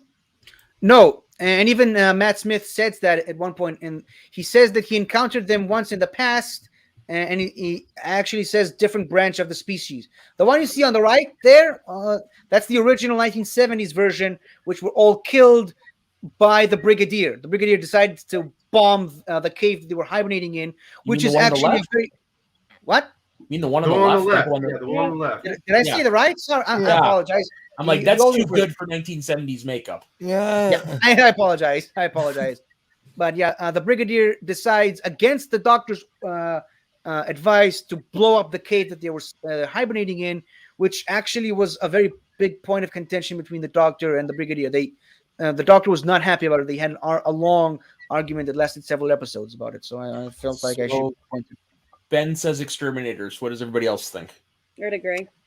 Yeah, exterminators. Yeah, I mean, they're not generic monsters. They have a point. They have a claim. They have just as much of a right for this planet as we do. So above the Time Lords, below the where an exterminator. I would say below the Time Lords, because you're right. They do have a point that they do belong on this Earth. It's just, and I like the episode that we got with them with Matt Smith, to where Matt was trying to. It was kind of like a way. It was a seed, a plan in Matt's doctor to what he did in the 50th episode, where he was trying to negotiate a peace. It failed because one of the humans had gotten emotional, and then you see him kind of almost do it better in the 50th anniversary with David Tennant, to where he does accomplish a securing the peace between two species. So I would still say under the exterminators. You mean under the Time Lords? Oh yeah, under the Time Lords. Yeah, under the Time Lords. I mean, Madame Vastra is a great character, but she just can't represent the whole. No. Yeah. And to further your point, Ryan, that's what Capaldi did to excellent degree with the Zygons in those episodes. Yeah, there's a few villains I can't wait to talk about. Yeah. Yeah, speaking of which, we have another S tier. Yes. The Master. Yeah. Now, when I try to break down his stuff, like, this guy literally has the longest backstory out of all of them. Cliff notes, please. Yeah, Cliff notes, but there are some important parts that need to be mentioned here. He was the doctor's friend growing up. They grew up in the academy together. That is where the friction between these two guys really started. After the doctor left Gallifrey, he was tasked by the Time Lords to bring him back, and then the doctor outwitted him by throwing him into a black hole, which he spent pretty much all of his regenerations trying to get out of it. And I felt that's important to mention, because that's what he really disdains the doctor as much as he does. He's the first one, Roger Delgado, on the far right, master hypnotist. I think is my favorite of the masters. Eventually, at one point, he runs out of regenerations, becomes a skeleton. He assassinates the Lord President, the newly elected president of Gallifrey, in hopes of retrieving his own body. fails. He tries to steal the doctor's body again. He steals a body of the father of one of the doctor's companions at the time, until he's executed by the Daleks on trial on Skaro. That's another thing important to mention, because that was supposed to be a part of a peace treaty between the Daleks and Time Lords, that the Time Lords would hand the Master over to the Daleks to stand trial for his crimes, and the Daleks would exterminate him and send him back to Gallifrey as sort of a peace offering to prevent the Time War. But because the Master did what he did in the movie, that never happened. He was resurrected a couple of times. He eventually regenerated back into a little child who fought in the Time War, eventually becoming the War Master, the Derek Jacobi Master, who during the war he fought on the side of the Time Lords, but he eventually did more harm than good. He served his own interests more than the Time Lords, and eventually he's the reason why the Emperor of the Daleks got control of the Cruciform, the massive weapons depository, and that's when he decided he's got no business being in the war anymore. He traveled all the way to the end of the universe, turned himself into a human baby, and started a brand new life as Professor Yana, discovered by the Doctor again. Came back, became Harold Saxon, created an entire parallel timeline with the Toclafane. Died, came back again, brought the Time Lords back from the Time War, sent them back and went back with them. Then he met a future version of himself in the form of Missy. And then they kind of shot each other. They killed each other. She killed him and he became her. And he killed her and she became the next version of the Master. Obviously, Missy did easily the worst thing that the Master has ever done to the Doctor in the history of the show. She brought Clara Oswald into his life. But after a very long time, she was trialed and almost executed. She tried to change. She tried to redeem herself, but went back to her evil ways. Killed by her past self again, and became the most aggressive, craziest version of the Master ever during the Jodie Whittaker era. Who eventually went back, discovered the long lost history of the Time Lords, and killed all of them, turning them into Cybermasters. That is who say he didn't become crazy after discovering the history of the secret history of the Time Lords? Some people say that's what drove him insane. Well, that's the mystery of what I was saying, that he madness. Yeah, I was more so pointing to the fact that he's the craziest we've ever seen. I'm not saying that him killing himself twice is the reason why that happened. No, that's not what I was saying. I'm just saying, what if this version of the Master we get in Whittaker, he only becomes this full-range lunatic after he does discover the secret history of that? I'm just pondering it out there. Like, I'm not stating the fact, I'm just pondering it, because we've only an alternate history, right? Yeah. Just a theory of the origin, because we don't know what happened to Missy after she regenerated. And so I'm saying, what if this version of the Master is discovered by Gallifrey, that's in this little pocket dimension universe. They find him, or he of his volition goes back home, and while he's there, he does discover the secret history of the Time Lords. That's when he does go full batshit insane, and then it's a good origin story. Jodie Whittaker's era. I like that, and I think the part of the reason Chibnall did that was because he wanted to do something completely different from Missy, which was on the path of redemption. So he decided to take the Master in the completely opposite direction, and that's a good reasoning for it. That's a good origin story. So I put Missy more on the line of Roger Delgado's Master, to where she's very she's very methodical, she's very intelligent, but at the same time she embraces her craziness, which is why when she does that moment with Osgood on that plane, where she's like, "Oh yeah, you're right. You are more valuable to me, but guess what? Bananas." Yeah. I wouldn't say she's. I say there's definitely a goodness to her, a humanity, if you will, that Delgado did not have, and definitely Ainley didn't have, or Beavers. Delgado, the only thing different with Delgado's Master was the begrudging, the obvious respect he had for the Doctor, which is why. Yeah. I like how they related to Delgado's Master as pretty much the Moriarty to Pertwee Holmes, which is why you see in moments between the two of them, after when they're done fighting each other, there's always this mutual respect to where I'm going to see you again, but we'll part as friends. not like the whole chaotic, toxic relationship we got with David Tennant and John Sims Master, and then or Jodie and Sasha Dewan. Yeah, but this one is more of Dewan's like that because he is resentful to her. But you know what? I don't want to get too much into it with spoilers for anyone who's not watched Jodie Whittaker's season. Yeah, true. So I put the master at the top of Nemesis. I think the Daleks should stay at the top. Fine. Honestly, Master and Daleks are like 1A and 1B to me, honestly. Yeah. I wouldn't necessarily say that the Daleks are definitely on top. It kind of like the Emperor and Darth Vader. One is 1A and one is 1B. One to have all the power and one to crave it. Oh boy, we have a lot of John Pertwee era villains to get through. So 50? Fortunately for me and for us, we have a short one. Good, because my butt's getting sore. I've been sitting in front of a computer all day. Yeah. I mean, I bought seat cushions. I bought seat cushions for this purpose. What am I looking at? Okay, these are the Ogrons, and the only reason they're here is so that we have something to put in D tier because I didn't think the Celestial Toymaker was going to be there. They're basically the slave race. They're brainless servants of the Daleks, which are only there because the Daleks they don't have much in the way of arms and fingers to build certain things, so they needed to employ aliens who were dumb enough to follow orders but smart enough to know what they wanted them to do. So yeah, that's basically what. Even the Doctor himself, when someone tries to interrogate an Ogron by connecting him into a mind probe, the Doctor said it himself. They have the best defense mechanism in the galaxy: stupidity. They don't have a mind for you to probe. Okay. Yeah, I've already put him in there. That's why they're here. Okay.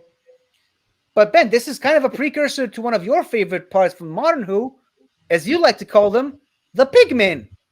Yay! Oh, okay. Yes, servants of the Daleks who were too dumb to rebel but smart enough to take orders. Oh wait, you don't have them here. That's why I put these guys here, because they're very much a staple of the 70s. I'd rather have them Pigmen. I'm sorry, I'd rather have them Pigmen. Consider these guys as the Pigmen. They're kind of the predecessors of Robomen, which were from the second time you see the Daleks. Yeah. Okay, thankfully we have another short one. Where is it? Trying to find it before we reach the half-hour mark. Name? The Sea Devils. There's no. Oh, there we go. That's a Sea Devil. Basically, they're the same as Silurians, except Silurians evolved to walk on land, while these guys evolved to live on the sea floor. They can walk on dry land, but they prefer the sea floor. And you can see that gun over there. That gun, that sonic disruptor that he has, that was what inspired the gun that was used by the Silurians in the modern era. The gun that was used to shoot Rory originally. Oh, yeah, okay.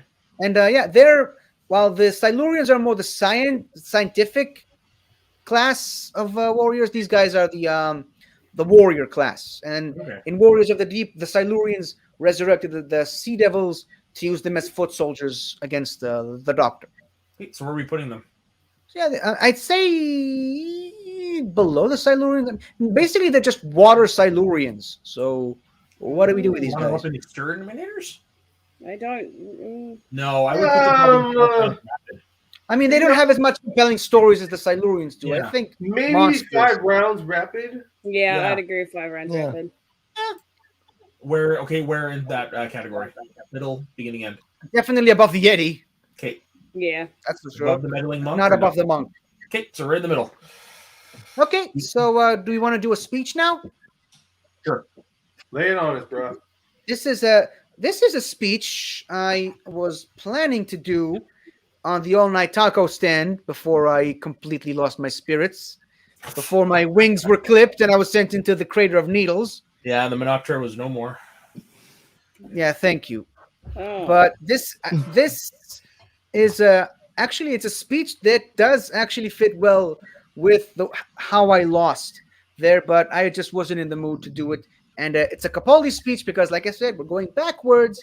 Now we're up to Capaldi, and again, this is spoilers for Capaldi's penultimate episode, but here it goes. Listen, I'm gonna be dead in a few minutes, so before I go, let's just hash this out, you and me. Winning? Is that what you think it's about?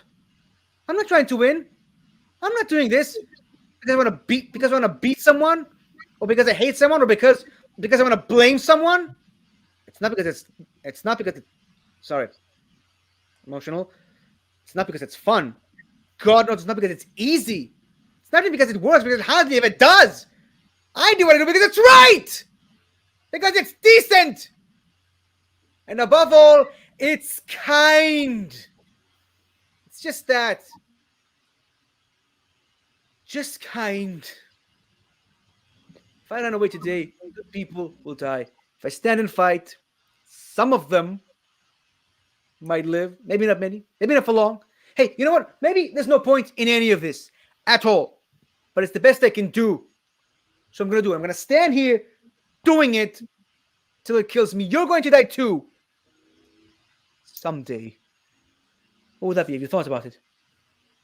What would you die for? Who I am is where I stand, and where I stand is where I fall. Stand with me. These people are terrified. Maybe you can help a little. Why not? Just at the end. Just be kind. Okay, and I am definitely not looking at myself next time I do these. Because it really does put throws you me off. off. See, I thought you Look would have had this anywhere feature else. part of you. 50. Can you see this face? This is the face that didn't listen to a word you just said. No. You forgot to say take a good long look. Yeah, but I'm cutting to the point. That even though it was even though it made me hate John Sim the most, but it's like the perfect. That's exactly what his master would say. Yeah. Honestly, that is probably top 5 of Capaldi speeches to pick from, because there are so many. And I already did his best on the most recent episode of Recapping the Past, so which hasn't come out yet technically, but still. All right, who's next, my man? Hey, where did we stop? The Sea Devils? Yeah, Suction Cup boys. Okay, now we have a potential S tier potential S tier in Omega, one of the founding fathers of Time Lord Society. He was a great friend to Lord President Rassilon. While Rassilon was more the military type, he was the more scientist type.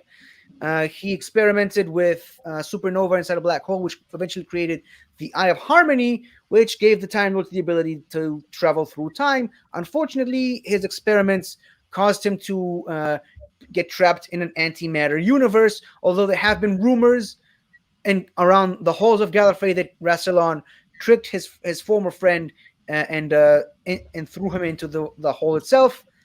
That has been confirmed to be not true. That was just a freak accident. Trapped him in the antimatter universe for millions of years before the first ever 10th anniversary special. Well, not a special. It's an episode which caused the reunification of the first and second Doctor with the third Doctor, going all the way to the antimatter universe, and Omega basically just kept them there and their companions there. He tried to force them to stay there because he wanted them to take his place, sort of like the Speed Force from the Flash TV show. But yeah, he needed someone to take his place, and he wanted to leave on his own. But then he discovered that because he's been there for so long, he had no physical form, so he couldn't physically leave anymore. He tried to leave a couple more times, to even taking the body of the fifth Doctor at one point. But yeah, like I said, he's one of the founding fathers of Time Lord Society and a great villain. He participated in the first ever multi-Doctor story, the first anniversary episode. I'd say he deserves to be pretty high on the list. What do you guys think? I agree. Yeah. Where on the list would you put him? Yeah, that's what I want to know.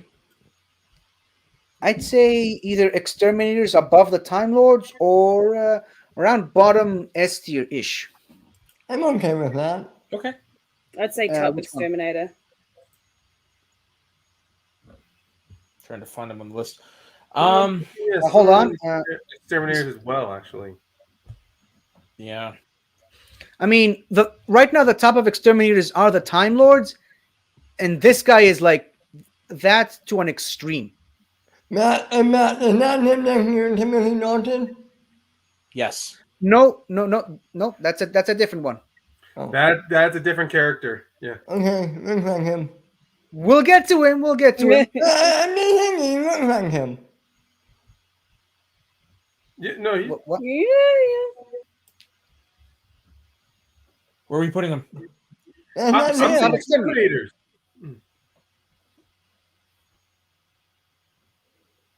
I thought that wasn't him. Where? I said I thought that wasn't him. Yeah. That was Jack- him. Oh, okay. The guy with the weird helmet face. That's his guy. Okay. All right. He asked if he was beside Rossalon, and Oh, you sorry. I referenced him thought before. if you said that was, I thought if you asked if that was the guy who was played by. No, Timothy he said Dalton. next Sorry. two. Next two. Sorry, my bad. Now we have the last of the John Pertwee era villains, and I'm assuming this is going to be one of Ben's favorites. But before we go, can anyone give me a hand here? Chant with me. Sonta ha, Sonta ha, Sonta ha, Sonta ha, Sonta ha.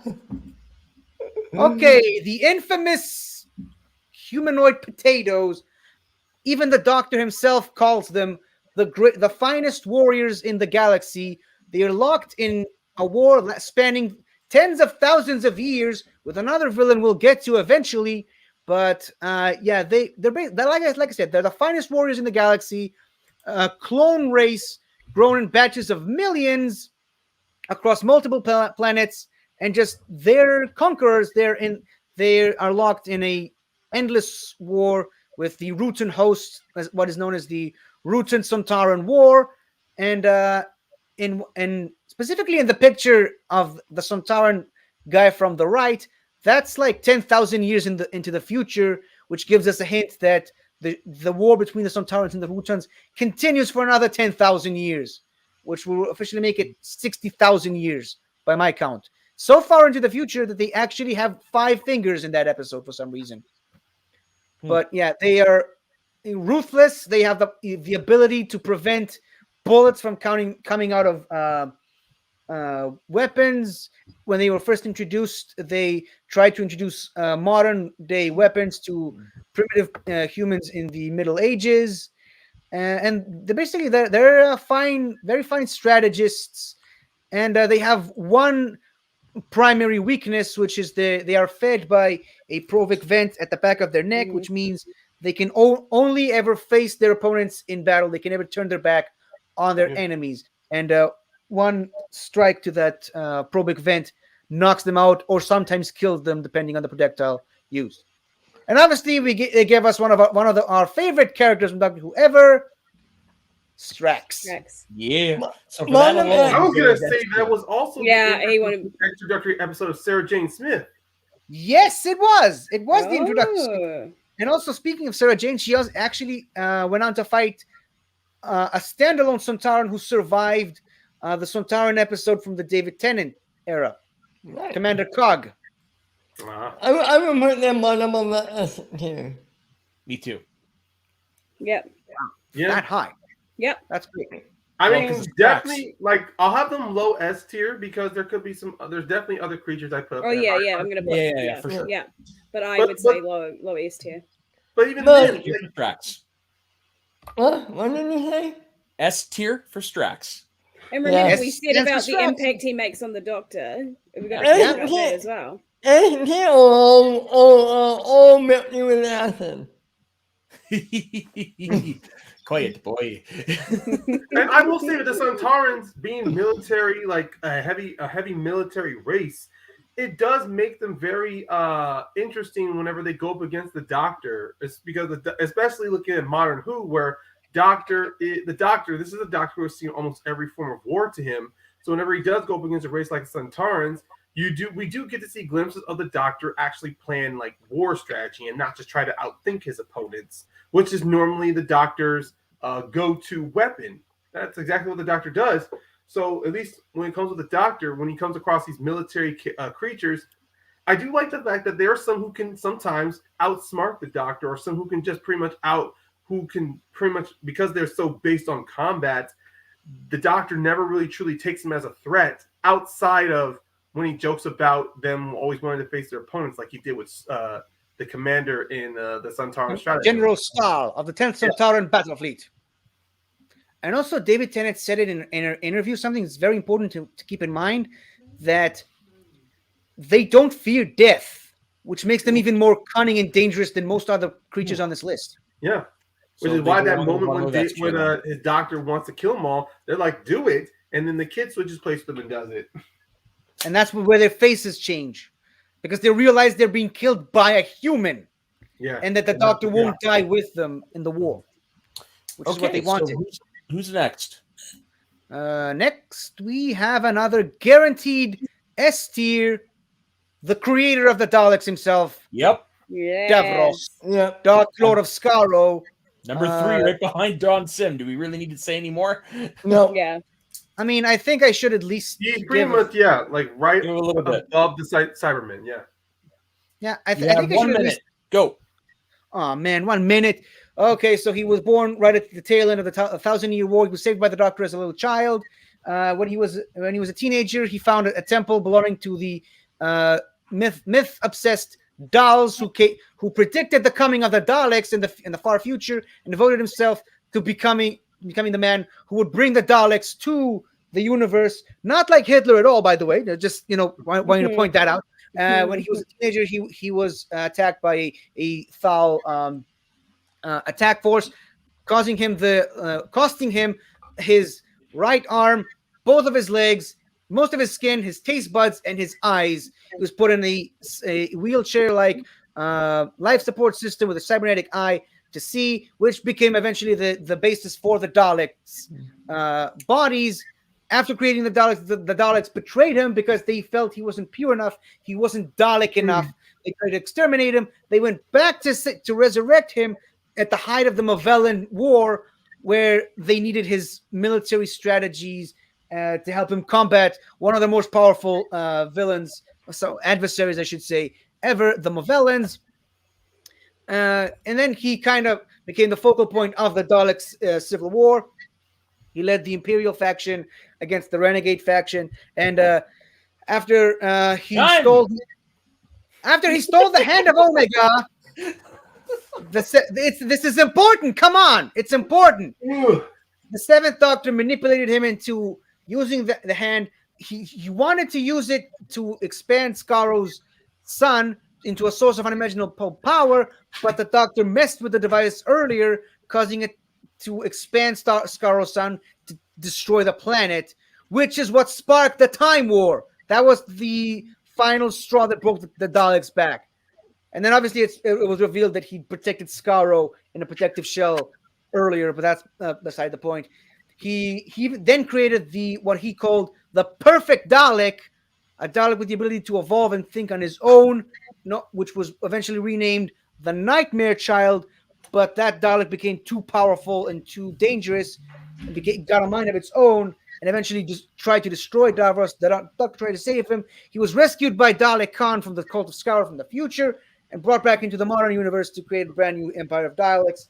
And I mean, he almost died during an incursion with the Cybermen, where they developed a Cyberman Dalek hybrid, which is the reason why he was so badly damaged in the Capaldi episode. And he hired the mercenary known as Kulani Sav to bring the Doctor to him in that episode. You're not going to let me enjoy any of this, are you? We're almost at 2 hours here. Okay, I'm trying. Okay, I'm trying. Okay, the next one's another Fourth Doctor era thing, which conveniently are right at the very bottom. The Zygons, they are shape-shifting whatevers that just take control of the population by replacing it. Initially, their homeworld was destroyed because of Time Lord intervention in the early days of the Time War, which caused them to fight the Time War on the side of the Daleks, which is why the Zygons are such adversaries in the Day of the Doctor. But then, obviously, it led to the Zygon invasion and the Zygon inversion, which is one of the best Capaldi episodes of all time. And I just love the fact that the only 3 episodes that they appeared in the series itself are as follows: Invasion of the Zygons, the Zygon invasion, and the Zygon inversion. Those are the only 3, aside from the Day of the Doctor, obviously. But I say bottom execute right behind the Santellan. really, that high? I would, you know what? I would put them probably closer to lower exterminators, higher monsters. Yeah, me too. Alright. But I would even I mean, personally, if it was my list, I would put them below the Ice Warriors even. Okay, Really? okay. Just because they weren't as memorable as these guys No. or as impactful. Okay. That's just I'm me. I fine with mean, that. Yeah. I mean, we're a democracy, just like Colony Sav. We're a democracy. I'm fine with that. Okay, let's Who we just got next? I guess we're just gonna let Zygons be Zygons then.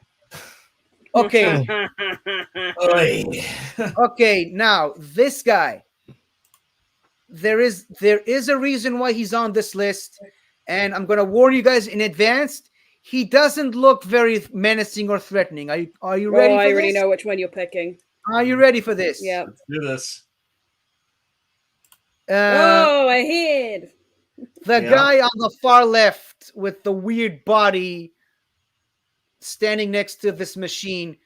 Morbius, a Time Lord from the early days of Gallifrey, who thought he was the most considered himself to be the most powerful Time Lord ever, was proven wrong and was banished to the planet Karn. It was thought to be killed, but his brain survived and was sort of reassembled into this body. And the reason why he's on this list, okay, this is important. The reason why he's on this list is you see him kind of having a battle of the minds with the Fourth Doctor there, who isn't wearing a scarf for some reason. Here's the reason why he's on this list. It's because they were having a battle of the minds where in Time Lord sense, they were using their previous incarnations essentially as weapons in this war. And with the Fourth Doctor only having 3 previous incarnations prior to this, you would assume he would lose. But then after the Hartnell part, it just kept going on and on and on. More faces, more incarnations of the Doctor, and even Morbius himself asked the Doctor, "How long have you lived?" Which is the reason why we now have the recent controversial storyline, the Timeless Children. Those incarnations with the mysterious incarnations were dubbed the Morbius Doctors by the fandom. So a part of the Doctor's past that we never got to explore too much, but it was recently confirmed slightly by Chris Chibnall in the Timeless Children that there were other incarnations prior to the ones we are familiar with. So that's why the Doctor won in this war. And that's basically the only reason I decided to put him on this list, is because of this recent development in the Doctor's history. You can put him wherever you like. I'd be fine with some of the more bottom tiers. Okay, so where will we put them? 5 rounds rapid. Yeah. I'll be right back. I guess you He's didn't. gonna like jump that. out the window, isn't he? Just Minotaur and now this. Yeah. It's the final straw. He's lost it. I mean, the offer is still on the table. Oh, don't say that. But so yeah, 5 rounds rapid. Ryan I said gotta say monsters. monsters, but you know, You do get a vote. He is a monster. well, that's what I'm Okay. saying. I might be the lone person who might say monsters, but yeah. Yeah. Okay.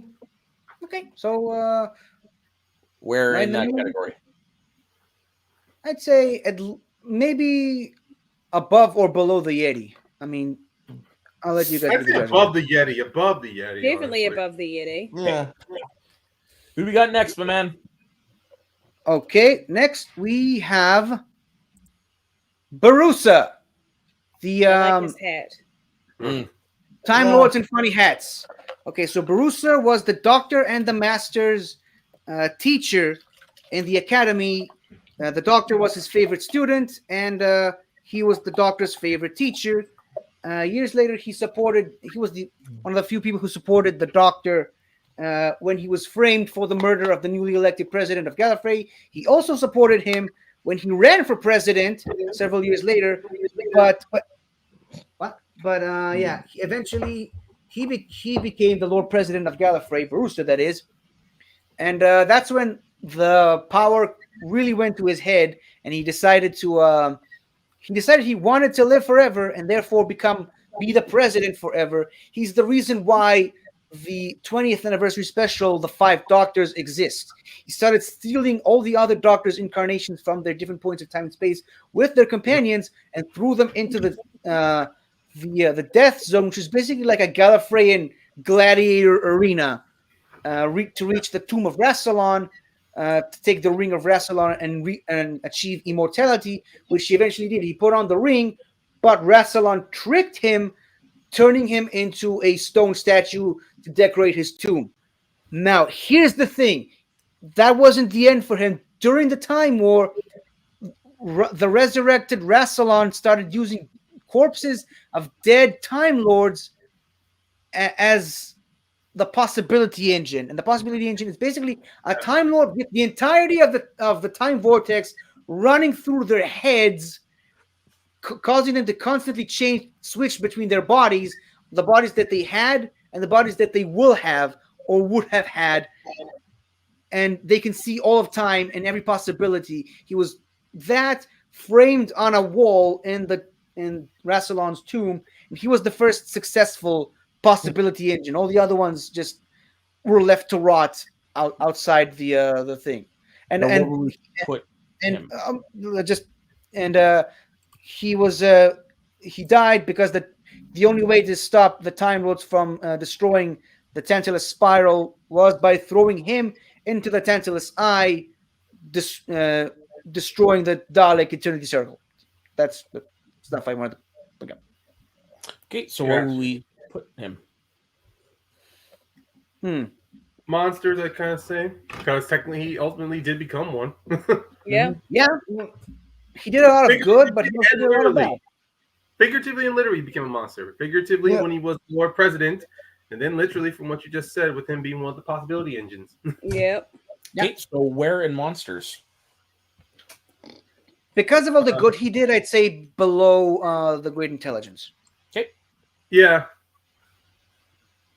He's pretty much an example of power corrupts. Yeah. Yeah. And absolute power corrupts absolutely. Who's not? Okay, now we have another short one. The Rutans. Oh yeah, that's the correct picture.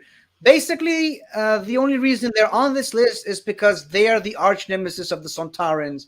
They're this thing that you see before you. This is what the Sontarans are fighting against. These glowing telepathic jellyfish that take over people's brains. Yeah, this is what the Sontarans are fighting. I just wanted to point that out. Jeez. And something I think is worth noting.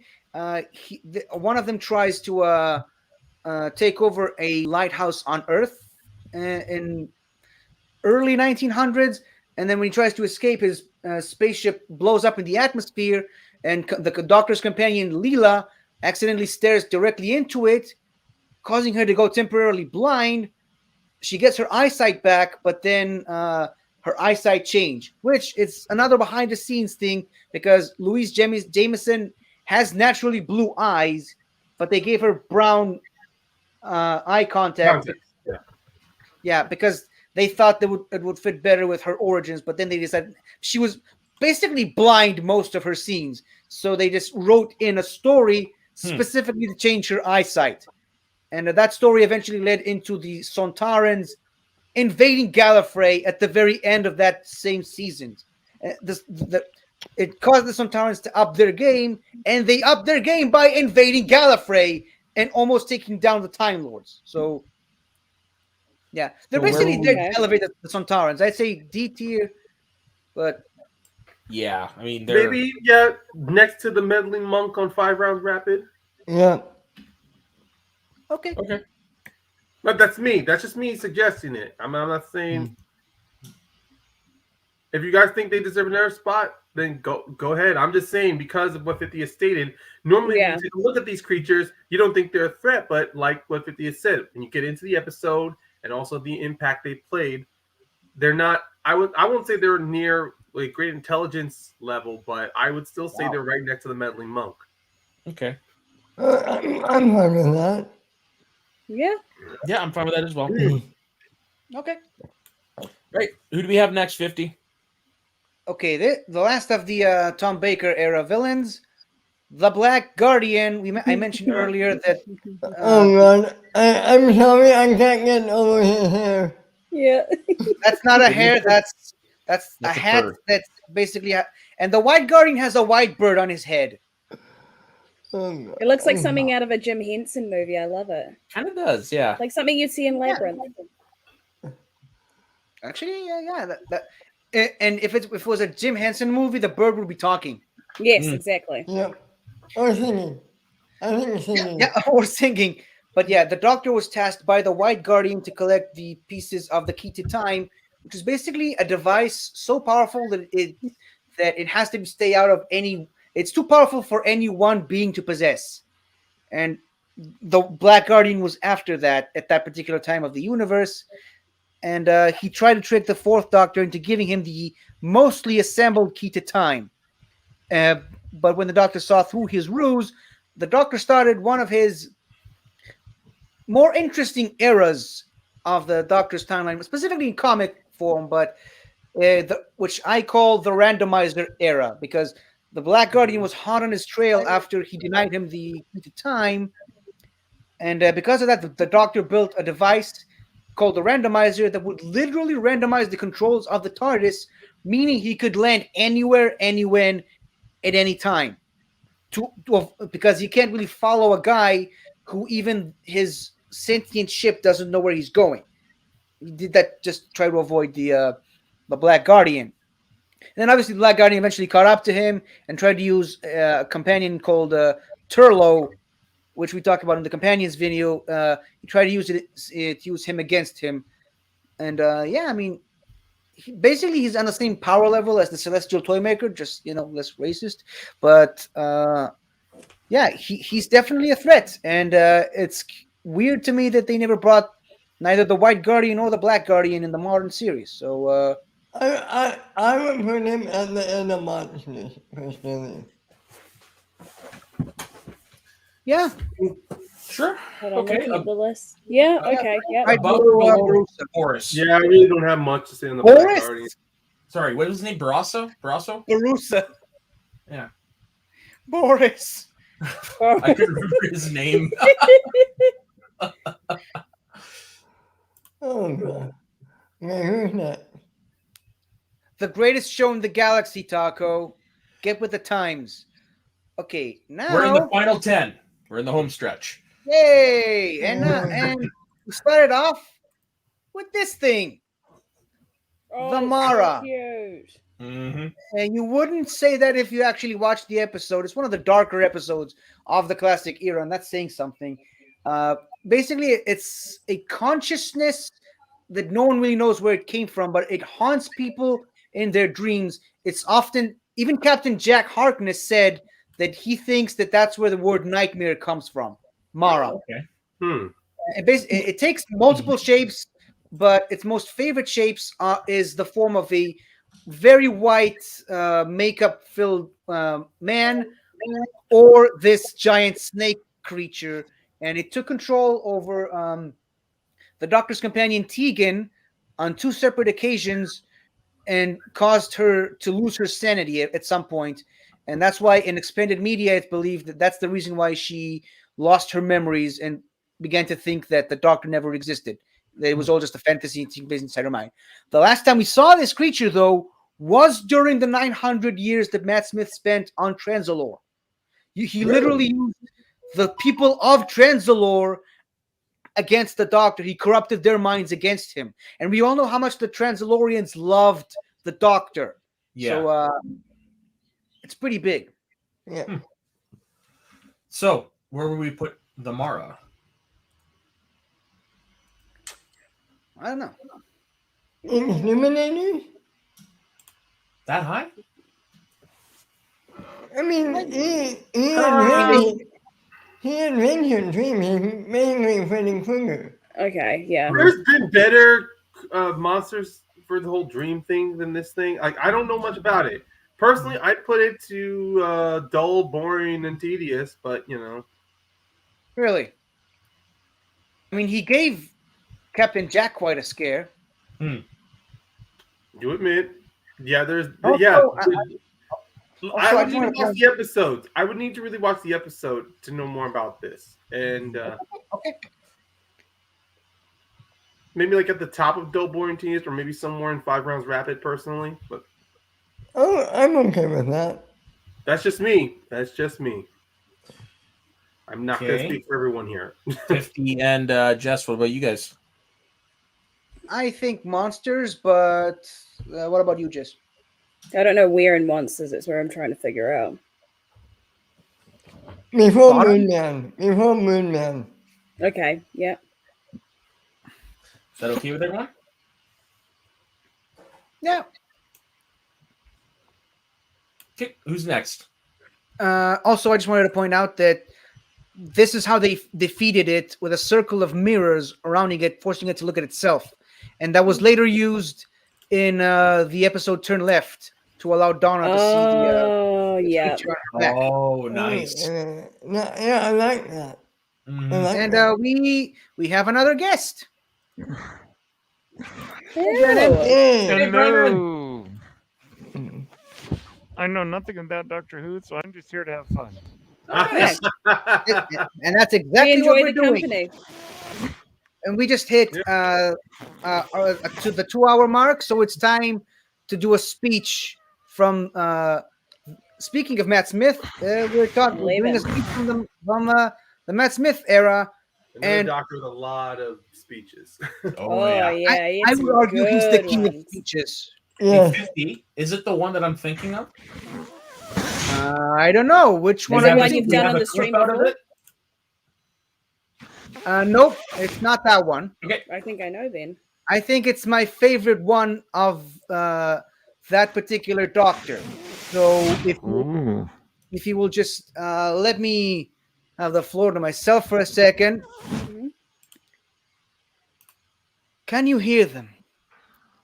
All these people whose ancestors devoted themselves, sacrificed themselves to you.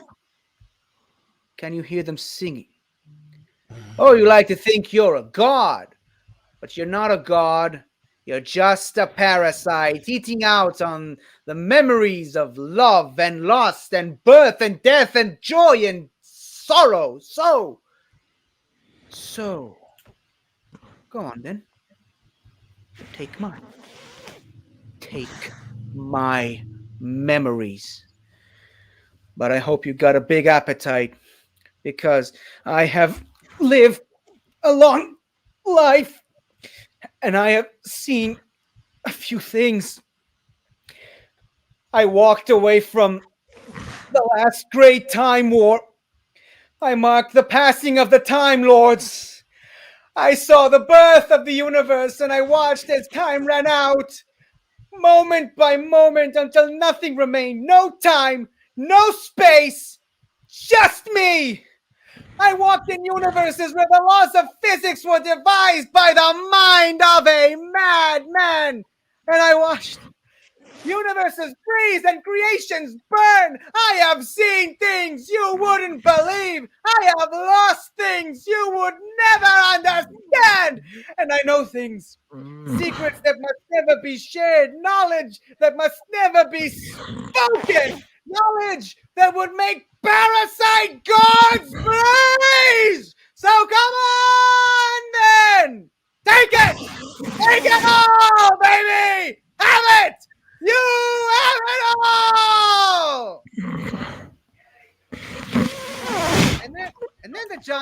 planet god Wow. dies, and nothing happens after that.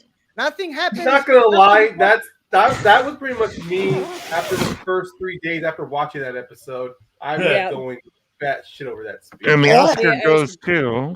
Yeah.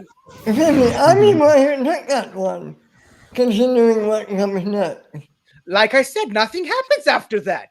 The parasite god dies, Oh, and no, nothing happens. Nothing Ben. particularly important. The doctor goes back into his TARDIS and flies away. Right? That's Ben, you son of a bitch. yeah. Okay. Who's Ben came here with a mind for vengeance and betrayal. Who's next, 50? Your namesake. Where is he?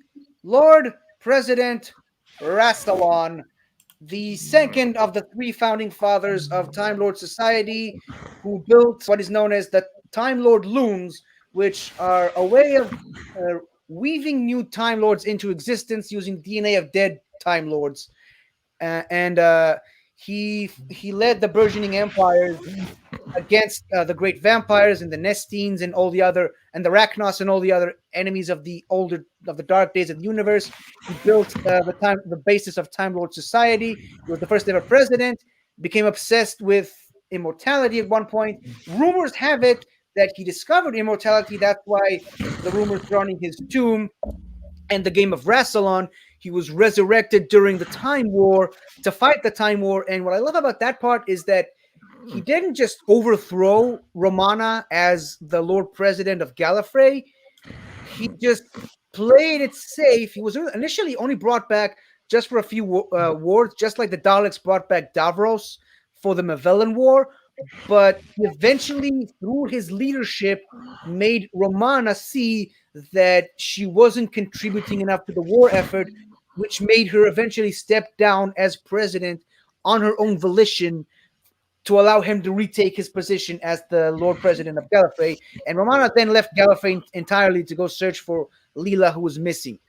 And obviously, in the final days of the Time War, he initiated what he called the final sanction, the end of time itself, which was stopped twice by two different doctors. And after that, we all saw what happened to him. And after he locked the doctor in his confession dial for 4.5 billion years, and the doctor told him, "Get off my planet." I like that. Yeah. I would personally put him in Exterminators. Yeah. Really? Yeah. I mean, personally, I put him below Davros and between the Cybermen, but that's just me. If it wasn't for if it wasn't for fucking Hellbent, Yeah. I'd put him. Yeah, fuck that episode. I too would put him between Davros and the Cybermen, but because of how stupid that episode was and how it still affects the Peter Capaldi's run, at least in that series, I'd say yes. Exterminators probably top tier above Omega, honestly. Yeah, Clara, man, it's fucking Clara. Yeah. It was Clara all along. It was Clara all along. Well, it's not Clara, Big it's Moffat. percent you It's have- Moffat, honestly. Yeah. Fucking Moffat. Yeah, that's true. All right, Yeah. next. I think we're done with the 5th Doctor. We're on to the 6th Doctor, which is the last of our classic ones. Yeah, And we're on to the Rani. Mhm. The Rani was a fellow Time Lord who went to school with the Doctor and the Master. Didn't quite stand out as these two, but she was a very talented and gifted geneticist, and very gifted in the way of cloning. And she tried to. I don't remember what she tried to do, but she tried to do something with extract something from the human's ability to sleep in the Middle Ages. And then she came back later. She's the reason why the 6th Doctor regenerated into the 7th Doctor. She knew the Doctor's brilliant mind, but she shot the TARDIS out of orbit, causing it to crash land on a nearby planet of Lacursha. And depending on the version, the Doctor either knocked his head on the Council or was hit by the radiation from her weapon, causing him to regenerate. And she was last seen in Dimensions in Time, the 30th anniversary special, where she trapped the first and second Doctor in a black hole and caused the remaining Doctors and trapped them in London in East End, causing them to constantly switch between bodies and between companions and between 1973, 1993, and 2013. But obviously, the Doctor stopped her and locked her in the black hole, and we never saw her again since. So where are we putting the Ronnie then? It's weird putting another Time Lord in 5 rounds rapid, but Yeah. Anybody else? No, that's Yeah. fine with me. Yeah. Where in that category then? Well, Ronnie, Probably. Above I the mean, Yeti. Yeti's got to stay in the bottom, right? Yeah. I mean, I put her a little higher personally. I mean, yeah, she's not impactful, but I still put her up there like another Renegade Time Lord. I put her You, above you know this. what? I would put her before Jellyfish. After Jellyfish. Oh, right, Yeah. right next. Okay. Yeah. We're good? Also, Brennan, I forgot to mention, we have this rule that everyone has to have a name from Doctor Who, but since you don't know Doctor Who, do you want us to assign a name Well, for you? I mean, assign me a name. Yes, please. Okay. Any suggestions? I mean, I was gonna give myself this before I went with Harriet Jones. I was gonna say, let's call him the oncoming storm. Ooh, I like that. I got it. Ooh, there we go. Yeah, I got it. Oh, That's you're a good doing it? one. Okay. So no need for me. Meanwhile, let's talk about the last of the classic era villains. We'll be talking here today. The Valyard, a parallel version of the Doctor's 12th/13th incarnation, who committed crimes in the name of the Doctor. He went into the Time Lord Matrix and committed crimes in the name of the Doctor to get the Sixth Doctor to be put on trial, to be executed, so that he himself could exist. So yeah, and in my headcanon, he's basically the Dream Lord, the Toby Jones character from the Matt Smith era. Got Now, it. it's important to note that the Eighth Doctor refused to participate in the Time War, so the Valyard fought the Time War in his place before the War Doctor came along. Now, can I Oh, say, because I know very little, could I at least contribute by saying who my favorite Doctor is and explaining why? Yes. All right, go ahead. Go for it. Since I can't really contribute much else. My favorite Doctor would probably be the Fourth Doctor, because Tom Baker not only is a legendary actor, but is the Bendu in Star Wars Rebels. Yeah, the one in the middle. Mm-hmm. I knew you were going there. He will always be. Also, David Tennant, because I love David Tennant. Who is also in Star So Wars, there you by the go. way. Yes. Wait Wait a minute. Wait a minute. Yeah. Oh, that's right. He's That's right. he's the Professor droid that Huyon. Huang. Yeah, he's the Professor droid that Huyon. gives younglings their lightsabers. That's in right. that He won an episode. Emmy for that. Professor Huyon. Wow. Oh. Huyon. And that episode, I believe, was written by Russell T Davies. If I'm not mistaken. I like Nice. that. So that's why it's so good. I Obviously. like that. Yeah. Yep. Okay, so so there you where- go. I have contributed. Yay! You're So where contributing are by we being putting- here. That's enough. Yeah. Where are we You putting honor the us Valyard? with your presence. Yep. Sorry, where are we putting him? Okay, so he's basically an evil version of the Doctor. He only appeared like once in a full season arc, but I'd say that's gotta mean something, right? So Yeah, I would say that I would agree with you because even now with the Valyard, he is still during the time of Matt Smith's run.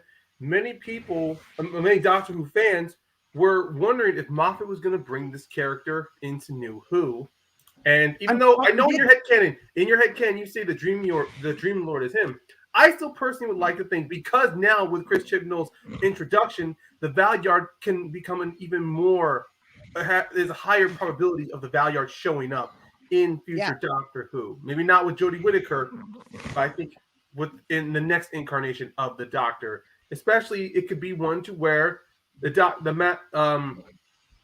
could be the Valyard once again, maybe through kind of like with the Master, found a way to escape the Time War and is trying to live in he's living in a pocket dimension, but he doesn't have the extended lives that the Doctor has had. So maybe knowing that the Doctor is the spoiler alert, timeless child, I would say the Valyard could come in and try to become a menace to the Doctor, wanting to steal some regenerative energy from the Doctor. And maybe the Timeless Child storyline as a whole is the reason the Valyard exists in the first place. Maybe. Yes, it doesn't seem like it's something that happens to all Time Lords, just the Doctor so far. I think with the Valyard, I put the Valyard in monsters probably right above the Zygons. Yeah. Yeah. I'm saying that's me. I don't speak for everyone here. Oh, you are right now, my friend. I mean, I have not that much to add, so I agree with that. All I can say, it's a good. I've always that for some reason I don't know much about the character, but that name's always stuck out for me. The Valyard. I don't know why. I encourage you to watch that season because the Sixth Doctor constantly taunts him by giving him different names. He calls them backyard, junkyard, all kinds of yards. He's the longest yard. He keeps taunting him by calling him different names. So nice. Yeah. And with that was the end of our classic era villains. Oh, wow. And our first modern Seventh era Doctor doesn't have that. Seventh Doctor doesn't rely on that. No. And the eighth really hasn't battled much either. Like in the movie, his villain was the Master. I mean, and then he was brought back just for the War Doctor, which we all know the War Doctor had the Time War.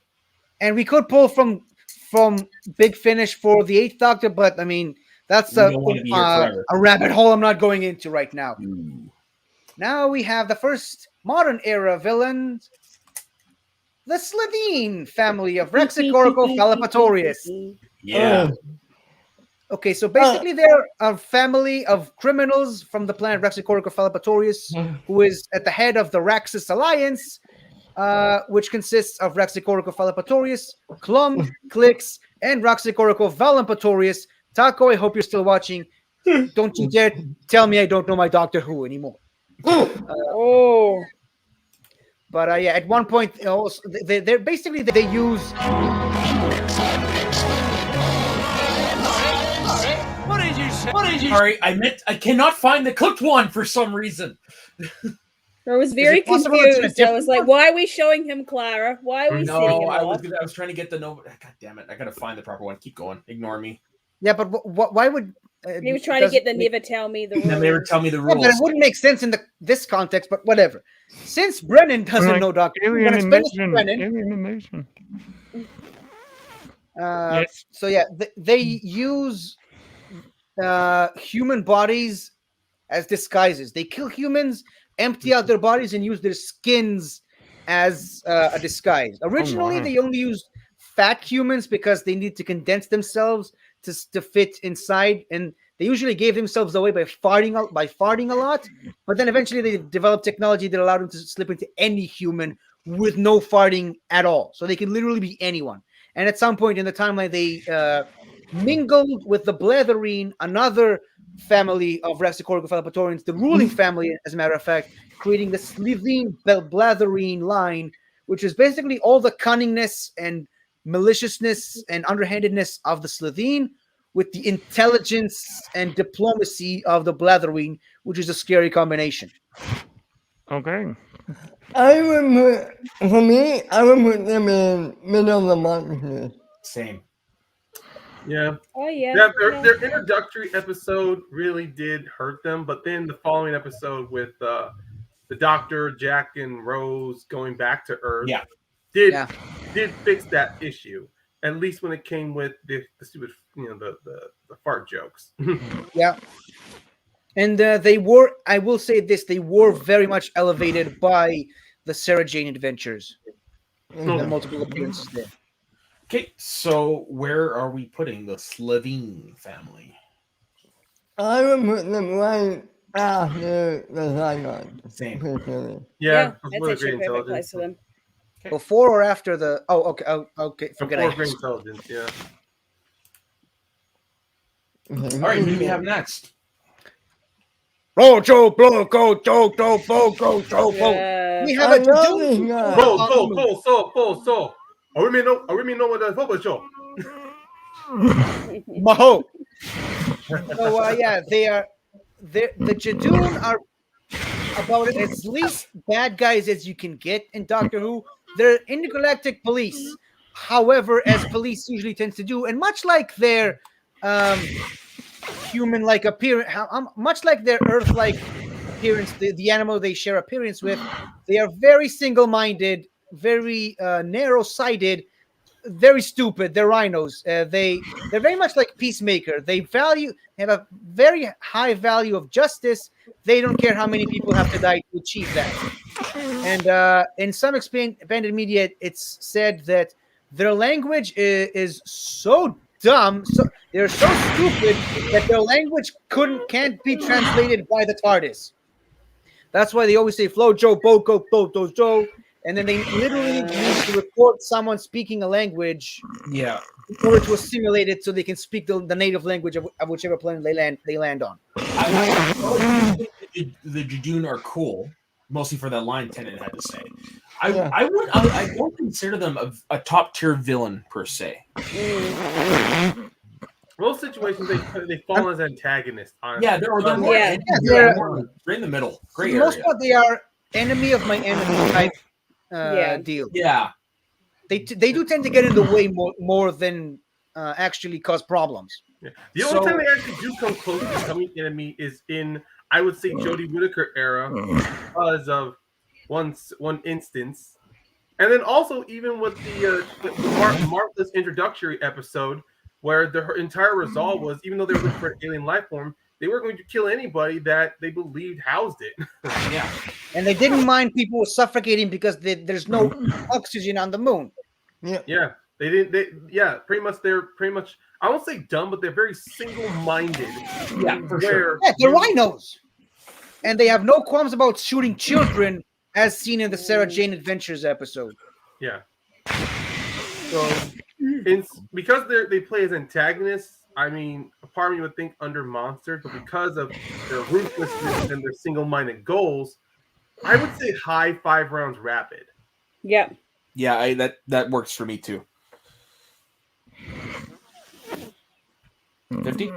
Okay, I'll agree. I'll agree. But where do you think they go? Yeah, I'd say so. I put them above the monk.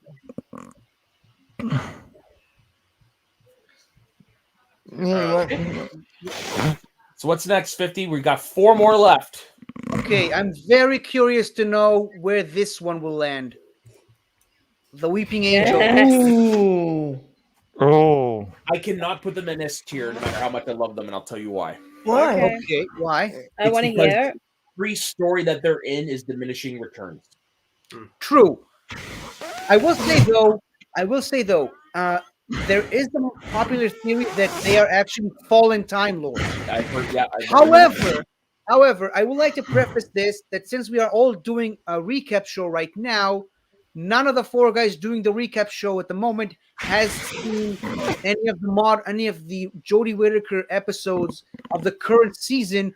One of which seems to suggest the origin of these guys. I have not seen Flux yet, but I'm up to date with all of Jodie Whittaker. Okay, and they also appeared in the spin-off show Class, running the board of governors in Cold Hill School, preparing for what they call the arrival, which from all accounts seems to be a gigantic angel statue that is set to devour worlds. Wow. But I think the idea of a villain that you can own... yeah, I wouldn't listen. Actually, you know what? When it comes with the Weeping Angels, I similarly agree to Soda when it comes to the Law of Diminishing Returns, especially when it comes to certain episodes they're brought into. Like, I think the Don't Blink episode, and then of course the two-parter in Angels Take series Manhattan. 5 with what? I would put the Angel Takes Manhattan up there too. Yeah, okay. But I will just say just the two episodes of the two-parter in series 5. Those put the Angels on a very good high pedestal. But of course, when you bring them back and when Moffat tries to introduce these new functions to them, it does take away some of the scariness of their power. Because what makes it scary is the fact that these things don't talk; they just attack you. So when we get in, I believe the two-parter in that Smith era, where one of the Angels kills a soldier and then takes its voice, I didn't like that because you're pretty much just making them like taunting the Doctor almost into weird villain. But it gave us one of the best Matt Smith speeches as a result. I know. I would put him like above Rastalon, below the Santarans. Yeah. The one of the Angels that did weaken them for me was Angels Take Manhattan. But no, that's fine. No, that's not it. Wait, what Angel episode did weaken them for me? Was it? Did they show the Capaldi's run? There was no Angels in the Capaldi run, I think. No. Okay. They're mainly just a Moff. They're mainly looks like Moff is just in the Matt Smith's run. They're There was an Moffat's episode that weakened them in my eyes. But you know what? I would say I would put Maybe them in with A Flesh tier. and Stone. So What was that, PT? Was it Flesh and Stone, where they practically took a backseat to the cracks in the skin of the universe? No, actually, I didn't mind that because it made them scarier. The fact that they were doing all this because they were escaping the cracks from the wall. That's what made them scary. I really can't find them. I would put them right after Norton, personally. Okay, so I believe they should be an Exterminator. What about everyone else? yeah, I believe Exterminators as well. Yeah, me too. Yeah, I thought you were going to Nope. be Exterminators, but I agree with Exterminators above Rassilon. Well, Jess, where do you think? Where would you want to put them, Jess? Nemesis. Oh, you have a point or like an argument? No, I just really like them as they're my favorite Doctor Who villain. That's the only reason why. I wish I had a better claim. Even I know what they are. Well, See, And they killed Amy and Rory, so you know. Yeah, Yeah. and you then know what? I kill will them say, all. Don't Blink is still a great episode. I recommend people who have never seen Doctor Who. Oh, So if I want yeah, to add that come in on, there, okay, I bro. would say low S tier, behind the Santara. yeah, I'm fine low S tier. I'm just saying I don't agree with Exterminators. because You don't it's have to true, change don't- it for me.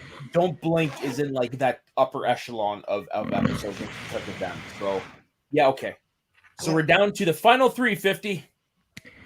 Yeah, I'm looking for them now.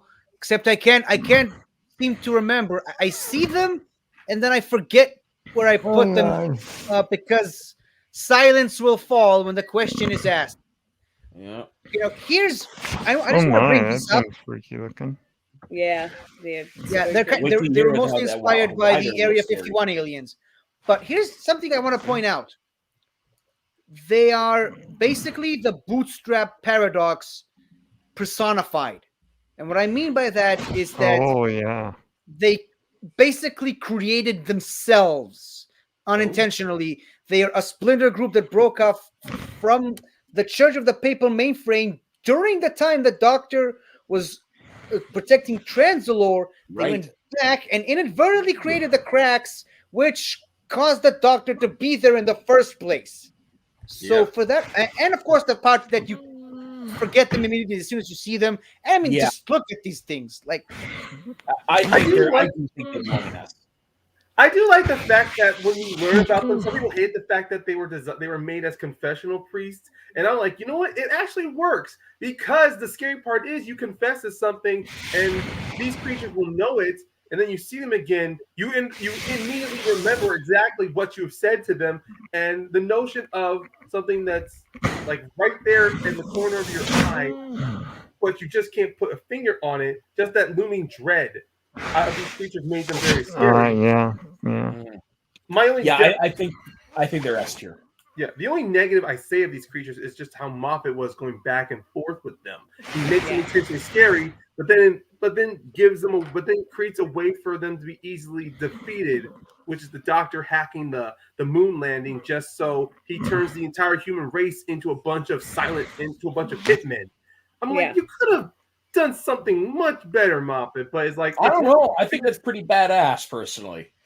Yeah, but for someone like the Doctor, well, actually, you know what? Thinking about it, this is before the Doctor. This is before a good man goes to war. Yeah, it does make sense in the Doctor's little run where he's going right now before he realizes I'm too big of a figure. I need to be back in the shadows, which does help because by the time that whole event in and of itself is the reason for the war at Demon's Run. Mm-hmm. Excuse me. Okay. All right. So S tier. Classy. Yeah. Where in S tier? I would say behind the Angels, honestly. Yeah. Okay. Between or behind the Angels? Behind. That's me. That is me. Do not take that as a vote. No, but you said behind. S agrees behind. 50 and Ben. I can't put them ahead of Chantal behind. Of course you can't, Ben. I think the Angels are better. No, it's fine. That's why I won't put them above Weeping Angels. I get it. Ben likes what he likes. Yeah, and exactly. what about you, Brennan? What about, do you have an idea of where they should go? I put the Weeping Angels ahead of them. Okay. Because the Weeping Angels are like really famous. Yeah. So Yeah. 3. Way more famous than these guys. Yeah, for sure. Like these guys had a great season, but the Angels have a longer legacy. Yeah. It's like you forget about them. You forget about them after you see them. So yeah. Right. Yeah. Mm-hmm. And right now, I just wanted to point out that we hit another Speech 30-minute mark. Am I not doing this properly? Speech. Oh no. Speech. Okay. Nobody noticed the thing. Okay, I did now, yeah. Well, it's 50. Yeah. It's kind of hard to notice. It's real hard when you're We're tiny. all like right here. You're like teeny tiny. Like I always am. Okay, so now we can see it. I actually almost got that as a tattoo years ago. Yeah, but no one would get it except people who do. That's the point. That's the point. Okay, so next we're up to David Tennant, my personal favorite Doctor, and really the only speech I can come up with for this guy is, I'm the Doctor. I'm a Time Lord. I'm from planet Gallifrey in the constellation of Castabris. I'm 903 years old, and I'm the one who's going to save your lives and all 6 billion people on the planet below. Have you got a problem with that? Right then. Alonzi! Short, sweet, and to the point. You get everything you need to know about this guy from one of the best Christmas specials of the show. Oh, it's yeah. like Tennant at his...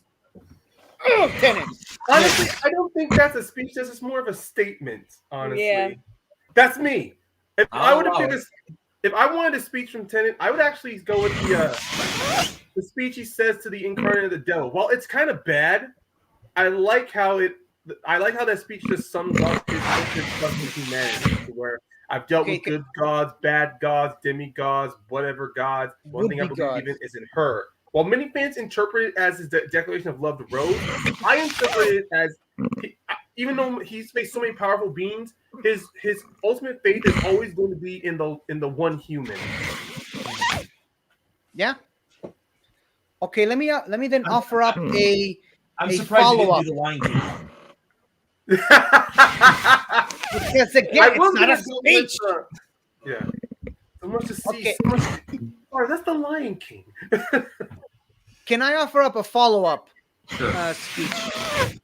Okay, let me just make sure I'm not looking at myself again. Okay, so I don't have any prop to use, so I'm just gonna do this. I never would. You got that? Yeah. When you make this brave new world, this world of human and half, remember that. Make the foundation of this society a man who never would. Better? Yeah. Yeah. I feel like you're early. I wasn't saying yours was bad. Your first one was bad. Just to me, that felt like a statement. Look, everyone quotes it. But I do like that one. I like the two selections you have. There's 50. You have no idea how many Doctor Who fans I've come across who constantly quote that, and they'll say it's a great speech, and I go, "That's just him making." And it wasn't that I snapped at a comic where I go, "He's making a statement. He's not making a speech." And that was the one time where the Doctor. Okay, 50. We have two more. Listen, Ryan, to counter that, some people consider when Matt Smith says, "Hello, I'm the Doctor," basically run. Some people consider that a speech, so I don't know. But that's another example as well. That's another example. What is that? What is that? Okay, second to last, we have the monks, which please tell me that at least one of you guys reached this episode yet. Not yet. No. I have. Thanks, Ryan, for holding us. Okay, so now we're back to villains. I have to explain what they are. Okay, basically they infiltrate other planets by making a computer simulation of the entire planet's timeline from beginning to end to study their opponents before they invade. And when they invade in a potential hotspot when the planet is on the brink of total collapse, total destruction, and say, "Hey, we can save your planet, but you have to willingly give it to us. You have to let us rule you as dictators, but you have to do that willingly. You have to give us your consent. That's the only way we can save your planet and rule you as sheep." And at one point, now this is where we get into spoiler territory. At one point during Capaldi's last season, he gets blinded, and his companion Bill makes a deal with the monks to give him back his eyesight, and she basically hands the planet over to them. But then obviously the Doctor finds a way to undo the whole thing using Bill. She basically undoes her deal. The Doctor gets to keep his eyesight, and the monks basically go away as if they never even existed. Before we go any further, I've got to take off. So, okay, Brian, it's really good to come and hang out with you guys. And provide what little knowledge I know of Doctor Who. And I hope we enlighten you enough to make you want to watch it, because and you'll see if you're a Star Wars fan, you're gonna love Doctor Who. I'm just saying. And you'll see me again in the future. I'll be around. Or the past. Yeah. Or the past.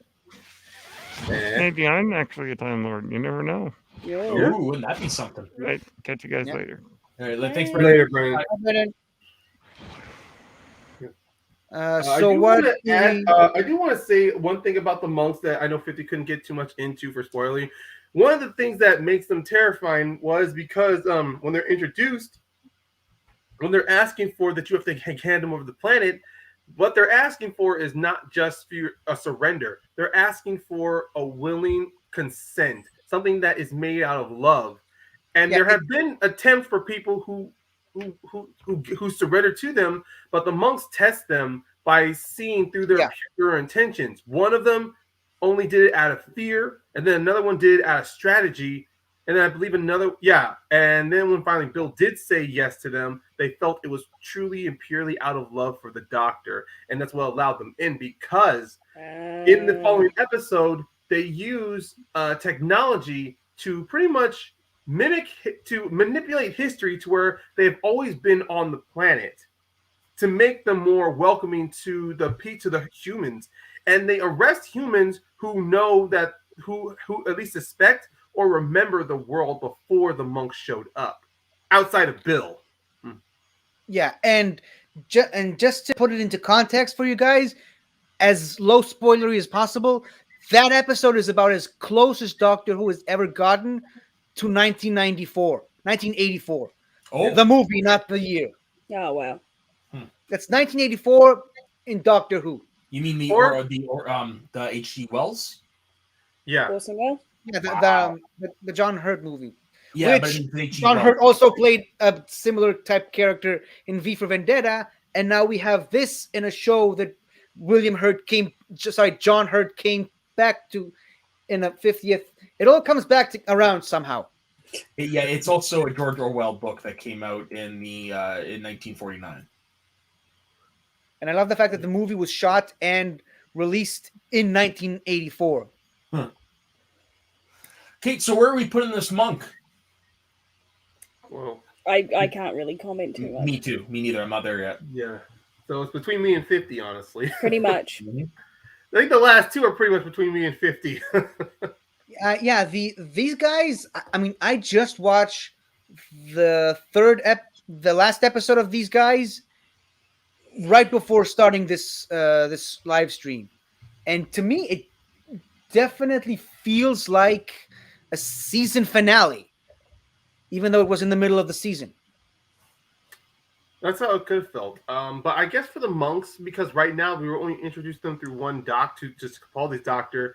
We haven't gotten any instances of seeing them coming back yet. Yeah, and that's why I put them on the list, because I wanted to have at least one for each doctor.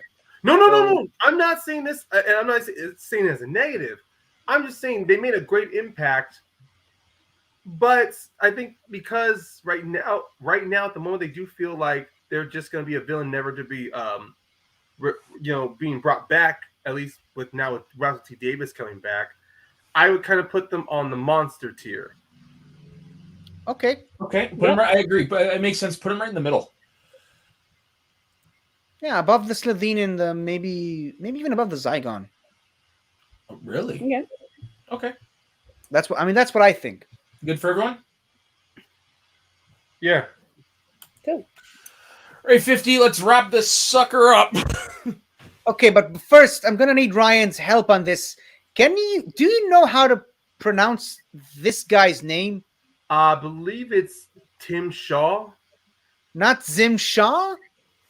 Tim Shaw. Tim Shaw? These guys have no idea what we're talking about, right? Nope. No, they don't. Okay, so he's Zim Shaw, but the 13th Doctor just, I don't know if she's trying to taunt him or if that's how she literally thinks his name is. She calls him Tim Shaw, and he's like, Tim Shaw. Tim Shaw. You're saying Tim Shaw. I'm saying Zim Shaw. No, he's saying Tim Shaw. You guys heard him. I personally think that's her knocking him. Yeah. Yeah. Which firmly establishes the 13th Doctor in her debut episode as like, oh yeah, she's going to be a good one. I thought he looked familiar. This guy? I've seen this episode. I did watch the first couple episodes of Jodie Whittaker. Okay. Well, he was in the pilot. He was in the pilot episode of Jolie. Yeah. The woman who fell to Earth. Yeah, I've seen that So episode. long story short, he's basically the Predator in Doctor Who. Yeah. And he was said to become the leader of his species by going into planet Earth and bringing a random targeted human back to his home planet. Except, unlike the Predator and unlike the rest of his species, he uses underhanded tactics to do so. He uses technology instead of hunting him on his own. And if his species, the Stanza, that's what they're called, if they knew about it, they would depose him and put him on trial for basically not following the rules, which is what the Doctor threatens him with.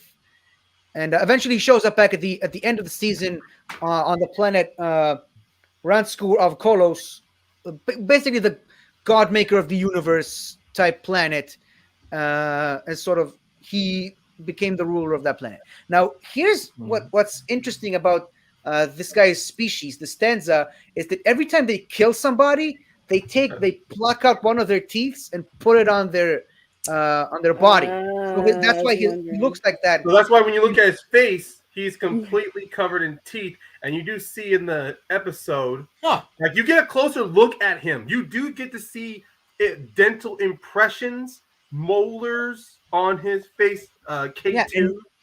Various different teeth from a variety of different species. Yeah. Oh. So where would we put Tim Shaw? Tim Shaw. Tim Shaw. Okay, Ryan, stay with me on this. he kills Grace, which causes In- the other. Yeah. Let's call it what it is. The lesser Ryan, to be angry and filled with hate, and Graham keeps trying to calm him down. But then at the end of the season, it's actually Graham holding a gun at him, and it's Ryan who calms him down. So that Well, it's a good character regression for both characters, and I do hear you out. And I'm not gonna say this dude's S tier or exterminator tier. But I will say that his introduction in the episode was very impactful because we do get to see what kind of character he is. He uses instead of like his race actually hunt down like with just their skill alone. He's using technology to pretty much make it easier for him. So when the doctor is introduced to him, she pretty much calls him out on his bullshit.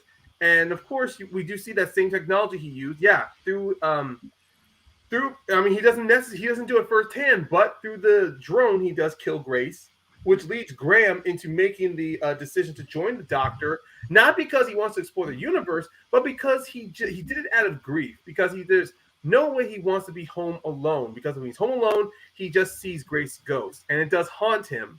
So it makes sense for that long thread when we do see him in that last episode, at least in that first season of Whittaker, you do see him go get vengeful. Because with Brian, he's young. Of course he's pissed off. Of course he's angry. Was that an It wasn't me. I don't know. It wasn't me. What was that? Not a clue. Where should we put Tim Shaw then? I guess Tim Shaw, the impact he had on pretty much the companions. Well, it didn't overtake the storyline, but it was a great narrative thread to their motivations for being with the Doctor. And then that nice wrap up of their story to where instead of ending him through violence, they ended him by making him remember it was the death of a woman they loved is why he's imprisoned. I would put him possibly at the highest tier of monsters, like right. I was thinking above the Ice Warriors, personally, below the Autons. Which is kind of funny because his race also use ice cold weapons. His body is ice cold. He literally kills a guy by freezing him with his fingers. Yeah. Mm-hmm. It's like Reverse. So, right, that work right there for everybody? Yeah. Where? Yeah, that's where I would put him. Yeah. Tip top of monsters. Perfect. Go. We're done. Actually, a time Lord in almost every because in the final episode, he does manipulate a celestial pair who are world builders into believing he's a god, to where he pretty much does a world-ending decision just to spite the Doctor. Well, all right. That's we did it. Almost 3 hours later, we did it. Yeah. Yay. Should we end it with a speech? Actually, I'm gonna hop off because I have literally been on camera all day. I need to go relax for a bit. Yeah, I don't blame you. Yeah. I need to eat at some point, Yeah, but I can I say speech. I'm talking 250. I'm sorry. I hope that's okay. Yeah. That's so okay. Then I'll leave So this how in your about- hands, 50, and we'll see Yeah. you guys later. all right. See you, Soda. So do you want? Or later, Rassilon. Bye, Lord President. Do you want to stay on with me, Ryan? Yeah, I'll stick with you towards the end. Are you gonna do a speech before I go? Because I'm gonna go eat soon. Sorry, You it's can like have me on the nighttime. background and listen to the speech in the background. And think on she you. wants to 50, you're not. Bye, going- man. Thank you for staying on for as long as you have. Yeah, Bye, bye. man. See you, John Smith. Yeah, I was meaning I can stay if you're gonna do a speech now, but otherwise I'll leave. But I'll still be watching. Let's just wrap up with this. Let's wrap this part up with the speech, man. I mean, Yeah. Okay, you already so attended- well, I want you to hear. I want to see what speech you do from my favorite Doctor. Yeah, I want. That's why I kind of want to stick around, is because I want to know what the 10th Doctor how is going to be. do I? Okay, not that way. How do I go full screen? I believe there is a function where. There Yeah, you go. there it is. There we go. Okay, so this one, it's not going to be the one you're thinking of, Oh, but it's one that I think encapsulates the Doctor and pretty much sums him up for how he stands in the story. Okay, you ready? No, Because this is what I'm gonna do. I'm gonna rescue her. I'm gonna rescue Rose Tyler from the middle of a Dalek fleet, and then I'm gonna save the Earth, and then, just to finish off, I'm gonna wipe out every last stinking Dalek out of the sky! Rose, I'm coming for you. And you can criticize me if you want. Hold on, how do I'm not I? going to criticize you. It's a good speech. I was thinking the one you were going to pick was the one we're talking about when he talks to Earth about the Earth spinning. I thought that. Yeah, that's the one I was. And that is everyone's go-to speech because it's a perfect setup for the new series of Doctor Who. Thank you, Snark. But I think that speech in particular shows off how far the Doctor has fallen as a result of the Time War. Yeah. Actually, I think it's the one he says to the Dalek in the Dalek episode where he literally is almost getting very prejudiced against him. And he's like, the Daleks are gone. Why don't you finish the job? Wipe it away like all the rest of your filth. Why don't you just die? You know. You would make a good Dalek. That but those two are good points. He does show mercy at the end of that episode by not killing the Dalek, and then later in that season, it's like he hasn't changed yet.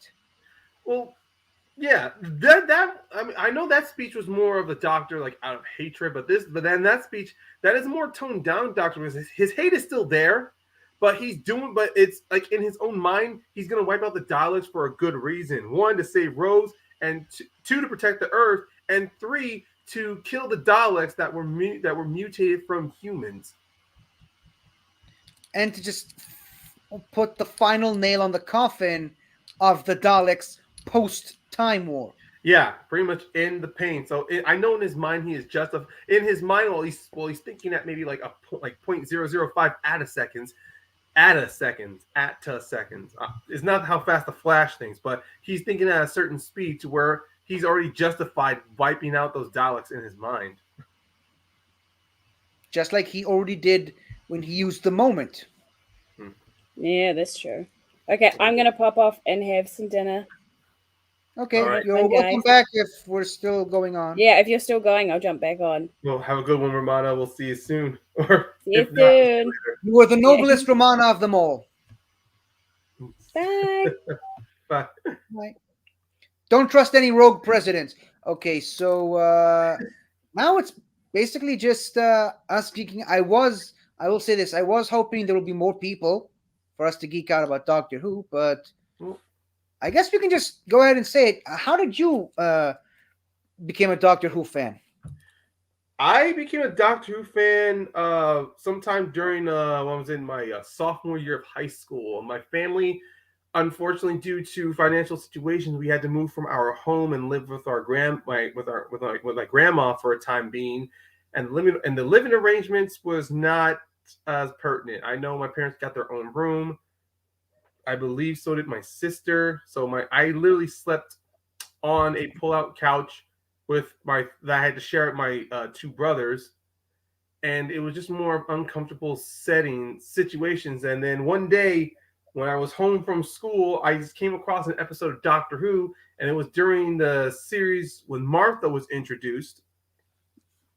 Can't remember if it was Utopia or it was the Sound of the Drums where I was watching, but I watched pretty much the 3-part trilogy with the Master, and I thought, this is a very interesting series. Maybe I should get a chance to watch it when I have time. And then years later, I believe I'm in community college, I decided to pick up watching the show again, but this was when David Tennant was doing those holiday specials, the movie specials, before his last one, The End of Time.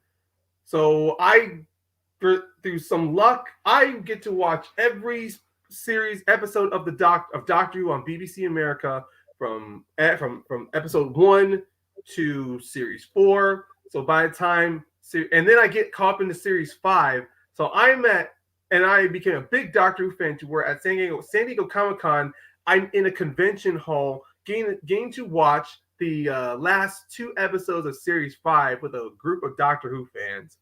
So I was like right there at that point. And from there on, I've been loving Doctor Who ever since. It's a great story. So, from the way your story started, it sounded like the Doctor came to you at one of your lowest points in your life. And similar to a lot of other companions, elevated you. Yeah. And I will say at the time, I was a big fan of Rose Tyler, and mainly because of I came in during the episode of Martha Jones. So when I was hearing how much Rose has been talked about through the Doctor, the show, and then of course seeing how she's been compared to Donna, I'm going, oh, Rose must be a great character. I introduced her in Christopher Eccleston season. I'm going, okay, I can see why the Doctor liked her so much. I mean, not only did she she questioned him at times, but also she sometimes would just, whenever the Doctor's in a weird situation, she would just yes and the whole thing. Like she would just accept it and move forward. It wasn't until when David Tennant's first year came, I'm realizing some of the bad and toxic parts of Rose Tyler, and I'm just going, she may not be as good as everyone says she is. I mean, sure, she's young. I understand. She's got that youthful energy. She makes bad choices and bad decisions, but when I think the few moments that made me realize that Rose is just not good for the Doctor was actually one of the biggest red flags was her introductory episode. She abandons Mickey to fly with the Doctor. She uses the TARDIS just so she can try to save her dad, so she can grow up knowing what her father was like, realizing it was not meant to be. And then, of course, this is mainly the Doctor's fault. Returning months later when Rose has been missing, she doesn't even try to atone to Mickey for the crap that he was put through by Rose's mom. And all the Doctor can just say is, whoops, I messed up. While Rose is like, she should have realized this was a downside of being with the Doctor, realizing that she could be gone months or maybe years in Earth years, and she didn't think twice about it. And then, of course, the speech she says at the end of the first series, where she says her time with the Doctor, she interprets it as a better way of living your life. When, of course, as a young person, she interprets it her life's gonna be better with the Doctor. I'm not trying to drag Rose through the mud. This is just more of the execution of Rose as a character. Because going on in, you can see with Rose's impact how much it how it took the fan base to kind of lash at Martha Jones, honestly. Because I remember reading posts about people's reaction to Martha Jones. They're like, oh my God, she's just going to be the next person the Doctor to fall in love with. And she's in love with the Doctor, just like Rose. When in reality, just like with Rose, it's kind of the Doctor's fault she's in love with him. Yeah. So I do see... affecting people. Yeah. So which is why with Martha Jones, I'm kind of glad she's one of the companions whose exit she left, even though it was a sad exit, because the Doctor pretty much just screwed up her entire life. Entire family. Yeah, but she learned from it, like, I'm not going to stay around here just for him to notice me. I'm going to leave. And you do... and it's a mature decision. Yeah, her decision. And we do see she actually goes on for better things. She becomes a high-ranking member in UNIT, to where when we see her in Torchwood, she's actually saluted. I love that. And I also love when we're introduced to Donna and she and her meet, the Doctor's like, oh, please don't fight. They're like, why the fuck would we fight? What? That's a because Rose fought with Sarah Jane.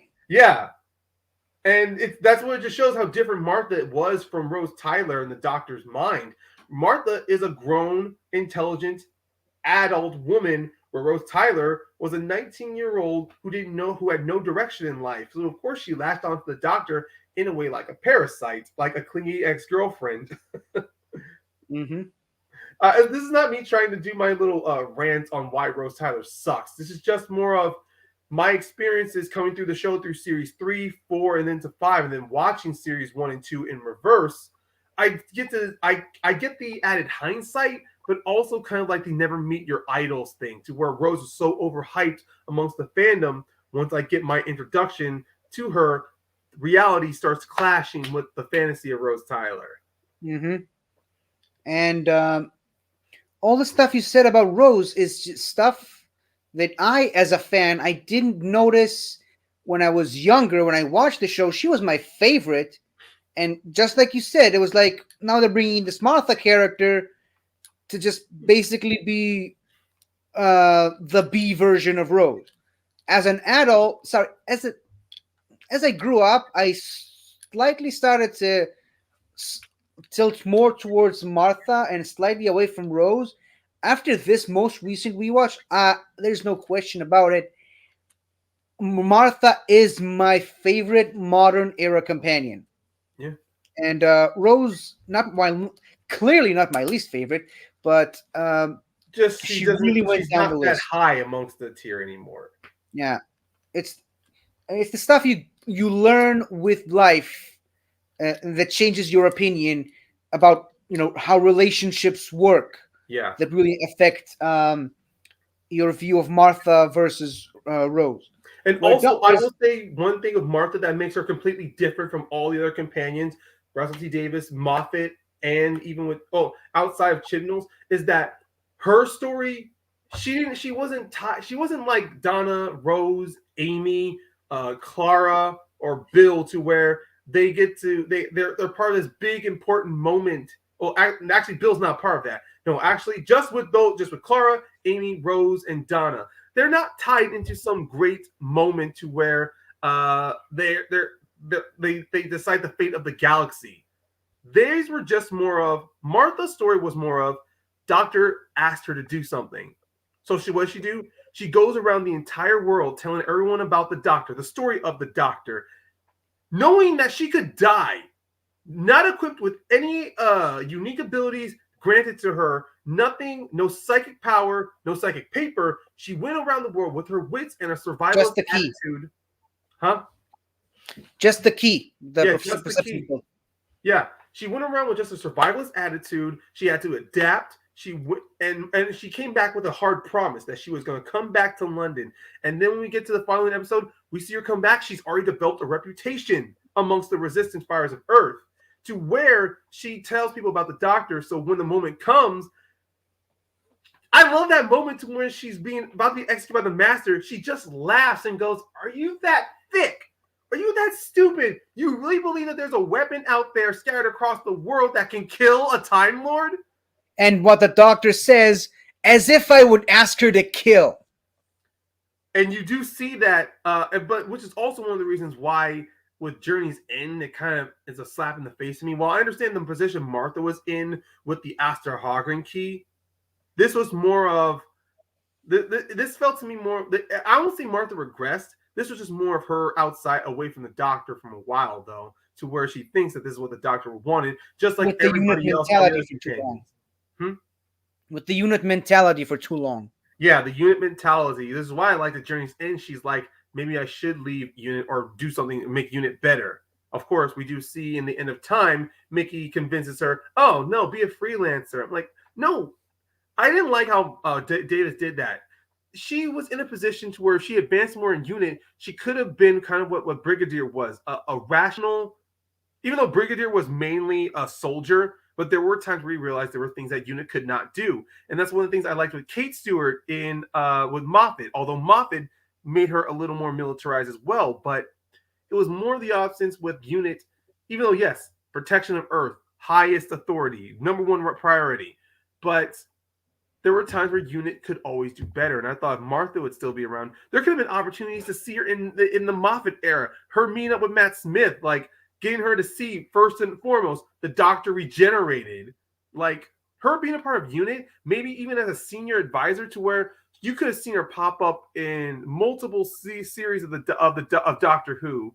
Even though I'm not sure Freeman Agnew would have wanted to come back, maybe, but just the option of having her come back, I would have loved to have seen her interact with Matt Smith Doctor, to where, wow, you're younger than you were. Then to Capaldi Doctor, to where, oh my God, you're so, like her reactions to him. So then of course, by Jodie Whittaker, we learned, oh, unit was disbanded because of financial issue, which is, come on, Chibnall, really? That was so stupid. But unit, I haven't seen Flux yet. Me neither. But I have heard that unit is coming back. Okay. and because there were leaked set photos of Unit with a brand new logo. And there were rumors at one point that not only Martha comes back, but Martha is now the leader of New Unit, I should say. In a way, it's kind of like Jack Harkness with Torchwood. Torchwood, yeah. And it would give us a great way for the female Doctor to interact with Martha. Again, and I would kind of like we know the episode could have happened and it sucked, but we don't know because we haven't seen it. Yeah, same, yeah, and it's definitely not available on HBO Max, which was Jodie Whittaker's season. But I will say, with my love of Doctor Who, I'm up there. I will defend the show for its cheap effects at times, but then I will also criticize it for the fact that it's doing that stupid little I understood when it was doing those one episode serialized versions because it was trying to do that for the new fandom, get them involved. But at this point, I feel they can now do 2-parters, or hell, maybe even do a 3-parter, kind of like what they did with Martha's season. I'm not saying that should be the whole series run. We can have one episode to where it's a run off with the story, but I kind of want, hopefully with Davis coming back, I want it to be a mixture of the new structure with a little bit of the classic Who structure, to where you can do some mini serials, multi-storyline episodes that doesn't always have to be resolved at the end of the season. It can just keep going. Which is what they're trying to do with Flux now. It's basically a 6-part miniseries. Well, we'll just and hope. Also they kind of did that with Spyfall. That's right. Spyfall? Yeah, Spyfall. Yeah, that's right. They did. It wasn't really resolved. I mean, the Master still survived, but even the creatures that were introduced, they weren't really seen as enemies. They were just being manipulated. So I do like how with Spyfall, it was this honestly, I think Spyfall is a little underrated. Some people when it comes down to it. Yeah. And I will say, I forgot the name of the actor again, but his Master, I really did enjoy his Master. Sacha Dhawan. He was a fresh take after with Missy, because I love Michelle Gomez's version of Missy, or her version of the Master, to where, like I said, she's pretty much methodical, ruthless, and intelligent, but likes to dabble in the madness at times, to where it doesn't overtake her, which is why every time she popped up, I'm like, yes. Incredible. I love that in series 11, when she pops up again, she and Clara have that little talk with each other, and she shows him the confession dial, and then Clara grabs her like, what are you doing? I thought it was no, it was meant for me. It was for you? No, I love that. It was like taking Clara down a peg. I'm like, you're not that important. You see that couple over there? You're the puppy. Yes. That's what I love when we get people like Missy, even when the TARDIS got to talk. Their opinions, their perspectives on how they view the companions. That I'm not saying the companions are small and tiny and insignificant, but the fact when the writing and the story says that they're the most important thing compared to the Doctor, and I understand originally the show was supposed to be about the companions, but the Doctor took center stage. Even then, that TV movie, An Adventure in Space and Time. We even get a chance. Sure, it gave us a glimpse on how they were putting together the first season of Doctor Who. The fact that the Doctor was going to be one of our main protagonists, you couldn't have him be antagonist. You couldn't have him be scary or cold. You needed to have him be warm. You need to have the Doctor be somebody who you want. The loving grandfather type.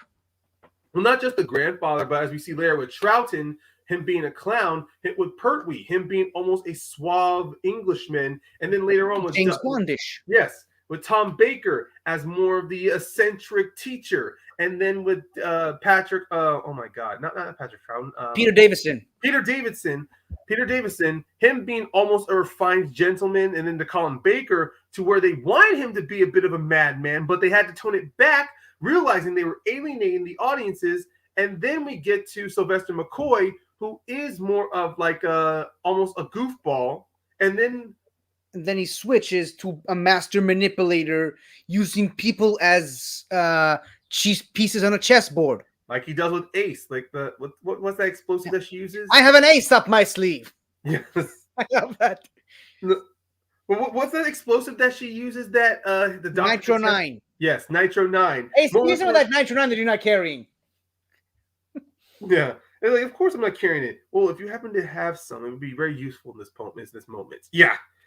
That's what I think what the Doctor is, that we don't know a lot about the Doctor, and I like how there's so much mystery. So when knew who was coming on, every companion was like, "Oh, I thought I knew him. I thought I knew him." For how You fucking thought long? you knew him. How fucking long did you know him? I'm a viewer. Well, to quote someone we all know and love, you don't know shit. You don't know shit. You don't know shit. Kid, you don't know shit, Rose Tyler. You know shit. You think you know the Doctor? You don't know shit. You don't know shit, Clara Oswald. You don't know shit, Amy Pond. You don't know shit, Donna Noble. I mean, although I do like Donna, because at least with Donna, she understood. Right now, Donna really doesn't know shit. No, unfortunately. Oh God. That's why hers is the most tragic. More tragic than Rose. More tragic than Amy and Rory. More tragic than Bill, because at least for them, they remember the Doctor. She has to live her life, and even though the Doctor gave her that lottery ticket so she can live in comfort, she's going to live in comfort not knowing anything that she has done, and it sucks. And even then, the Doctor could not fix the oh my God, meta crisis. The meta crisis with her. Yeah, that's one thing that hurts the most. Like, can we just rewrite so Donna can? I was hoping the Big Finish, or at least some comics, would fix the meta crisis with Donna. So if anything happens, her head wouldn't get hot and explode. If anyone can figure that out, it's the Doctor, and if anyone can figure out a way to write it, it's Russell T Davies. And the thing about Donna, though, and to a degree Rose, is something I had a conversation with a friend of mine, that the idea that Dalek Khan continuously says in that episode one of the companions dies, and then you later get to know that it was actually Donna, but she didn't physically die. It was that version of Donna, and it's the same with Rose Tyler saying that she died because she was transported to a parallel world, a universe, officially being on the list of the dead. And that friend of mine keeps saying that it's a cop-out because they're not actually dead. It's a cop-out. It's not. It's like I know. I know we're gonna think the same thing, but when I hear people make those arguments, I'm like, no, you're wrong. Because it's like when people say with the MCU, they don't know that they have to kill somebody in order to in order to create stakes. You don't have to. That's why one of my best examples in Civil War, when Rhodes becomes minorly paralyzed, everyone thought, oh, we should have died. No, he doesn't. Not because I want to see him in more movies, but because, yes, if he died, Tony would grieve and he would be angry. But the fact that Rhodes has to live the rest of his life with technology to help him walk, and Tony has to see that almost every day of his life, and that's his best friend, that hurts more than seeing someone die. So when Donna has to lose all her memories of the Doctor and the intelligence that she had gained from becoming the Dr. Donna, that death hurts more because she goes back to the version of her that she hated. She didn't like that version of herself. And unfortunately, that's the one she has that's the one the Doctor brings back to her so she can live. Yeah. And the Doctor even quotes I can't remember if it's a poem or if it's a book. I'm not very literate, but the Doctor does a wonderful quote in one of his, I think it's series 3. No, actually it's series 1. It's not the Doctor. It's Charles Dickens saying, there's more to life and death than are dreamt up in your philosophy. Like, dying doesn't actually mean physically dying. There's multiple layers to it, which makes it more deep storytelling. Yeah. That way. It does.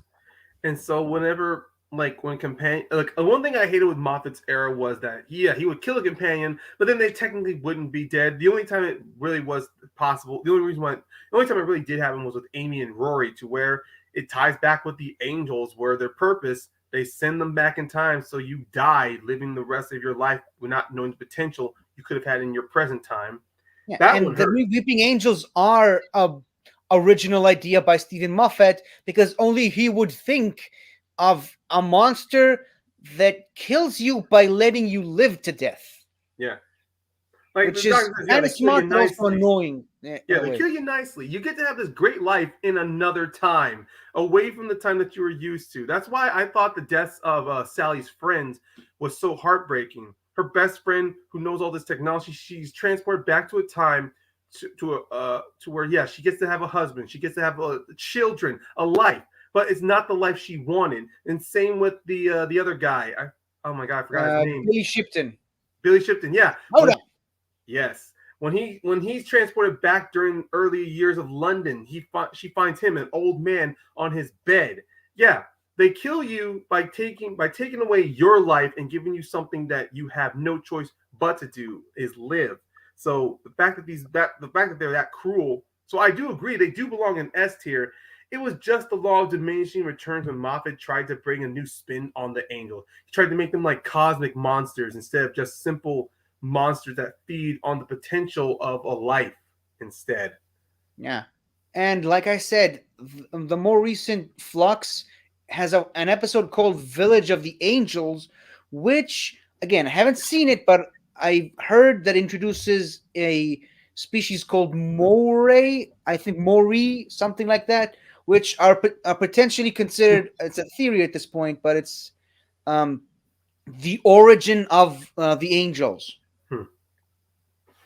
Well, I can't wait to really see those episodes of Flux, especially with the new companion coming in now that Ryan and Graham have left. And yeah. I understand. I don't think people like him, from what I've been seeing. From what I've seen, people like him. Oh, that's good. That's good to know. Because at first, I remember when the casting was announced, there were some people in the fandom backlashing, like, "Oh my god, another human from Earth? Why can't it be an alien or someone from a different time period, like in the classic?" That I would agree. I liked, especially in the Tom Baker era, we got companions pretty much in all shapes and sizes. Literally, if you consider K9. Yeah. And I like he was traveling with another Time Lord, someone from another universe, a woman of royalty from another planet, and Leela, obviously. A warrior. Obviously, there are reasons to like Leela. I'm not saying there isn't, but the idea of a primitive woman from the future that was too smart for her own people, and she's able to translate these almost fantastical scientific things into something that she can understand. Which honestly, I understand I understood people's complaints with Leela, because, of course, some people nowadays look at the design of Leela. They're like, oh yeah, she's there for sex appeal. Well, also, I mean, looking at the story, sure, she's dressed a certain way, but then seeing the whole point of the story, Legalopolis, was it? No, that wasn't it.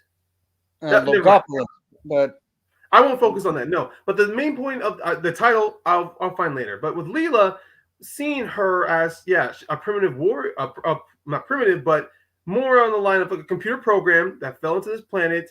Unfortunately, had suffered through an algorithm that caused it to lose its mind, to where it pretty much split the population into people who were primitive and those who were advanced. And I like the fact that she was almost kind of like a bridge of the both of them, where she was smart enough to almost be part of the advanced civilization, but she lived amongst the primitive race. So when the doctor found her, I even like when doctor bids her farewell. She asks to come with him, and she says no. I love how he's just like, when she runs in the TARDIS, he just goes in a calm voice, "Get away from that thing. Get out of there." Like he's almost like, "Oh no, don't run in there. Please don't touch that switch. Don't hit the start button to make the TARDIS start going. No." New companion. And another thing I like is that the following episode, they kind of give an explanation on how it's bigger on the inside. Yes. I love that clip. I love it. And I love the fact that's why we have Leela there, because not the fact that she's primitive, but this is something that he's never truly explained to any companion. And it's still one of the best examples. Like, which box is bigger? You need someone to ask these types of questions. Yeah, I love that. And it's one of the things I wish That's why in the Doctor Who Christmas, the Husbands of River song, I love how when it's the Doctor's turn to do that, he just like over hundreds of for centuries or decades, I have been wanting to see a companion do it the right way. Now it's my turn. Yes. He's like, my God, it's big on the inside. My absolute reality of physical space has been transformed. Forever. Oh, do you want to join our recapping series? I mean, I don't think I ever have, mostly because when you guys do it in the morning, this is pretty much me when I've gotten because when you guys do this in the morning, we're pre-taping it. We're pre-taping it to make sure it fits with everybody's time zones. Okay, so I thought this was live in the mornings. I'm like, fuck, I barely just wake up. No, we already pre-taped the thing a while ago. We're just waiting to premiere it. Oh, okay, but like I've said, no, I've not been on any recap in the past. I did get my interest to Ben and Soda about being on one of their episodes. I guess it was just for me just wanting to find the open time. And I think now that my schedule has been opened wide up, I can definitely, I know 100%, I know I can commit to an episode down the line. Okay. We could have you on for the sort of big finale of it. Because right now we're doing a special on the Husbands of River Song and the Return of Dr. Mysterio before going on to Capaldi's last season. Actually, I think I would actually be on those two because despite people's feelings, I actually don't mind the return of Dr. Mysterio. I love it. It's actually one of the few episodes to where I actually like to where it's just a one-off. Like, I understand the monsters get away, they come back, but even in the end, I do like how they were trying to do their own little spin on superhero mythology. Yeah, and a lot of people were like, "Oh, this is gonna be cheap going for the superhero audience because superhero movies are popular now." And it was just a genuinely good episode. Yeah. Not to mention that it actually spawned an actual superhero, which was given his own comic book run later on. Yeah, which is kind of surprising. I came across a single issue of that, and I go, "Wait, what? That's ridiculous." That's what the show can do sometimes. That's what the franchise can do sometimes. It can have these spin-offs that catch you off guard. I was going to mention earlier that I don't know if you've seen it, but Big Finish is now doing the Year of Martha Jones, which is basically Martha in her journey across the earth between The Sound of Drums and Last of the Time Lords. Interesting. And then obviously bringing back Freema and the woman who played her mother, which I'm curious to see how that's going to play out. Are they going to have two different perspectives of just Martha on the boots on the ground type of thing and her mom on the Valiant going through? I mean, it would help because then because I know we do see from the year on Lucy, the woman who was married to the Master. We do see from the first start of the Sound of Drums how she was very compliant in the Master taking over, and then when we see her later on, like Last of the Time Lords, she looks very disheveled, almost mentally and physically broken with the Master.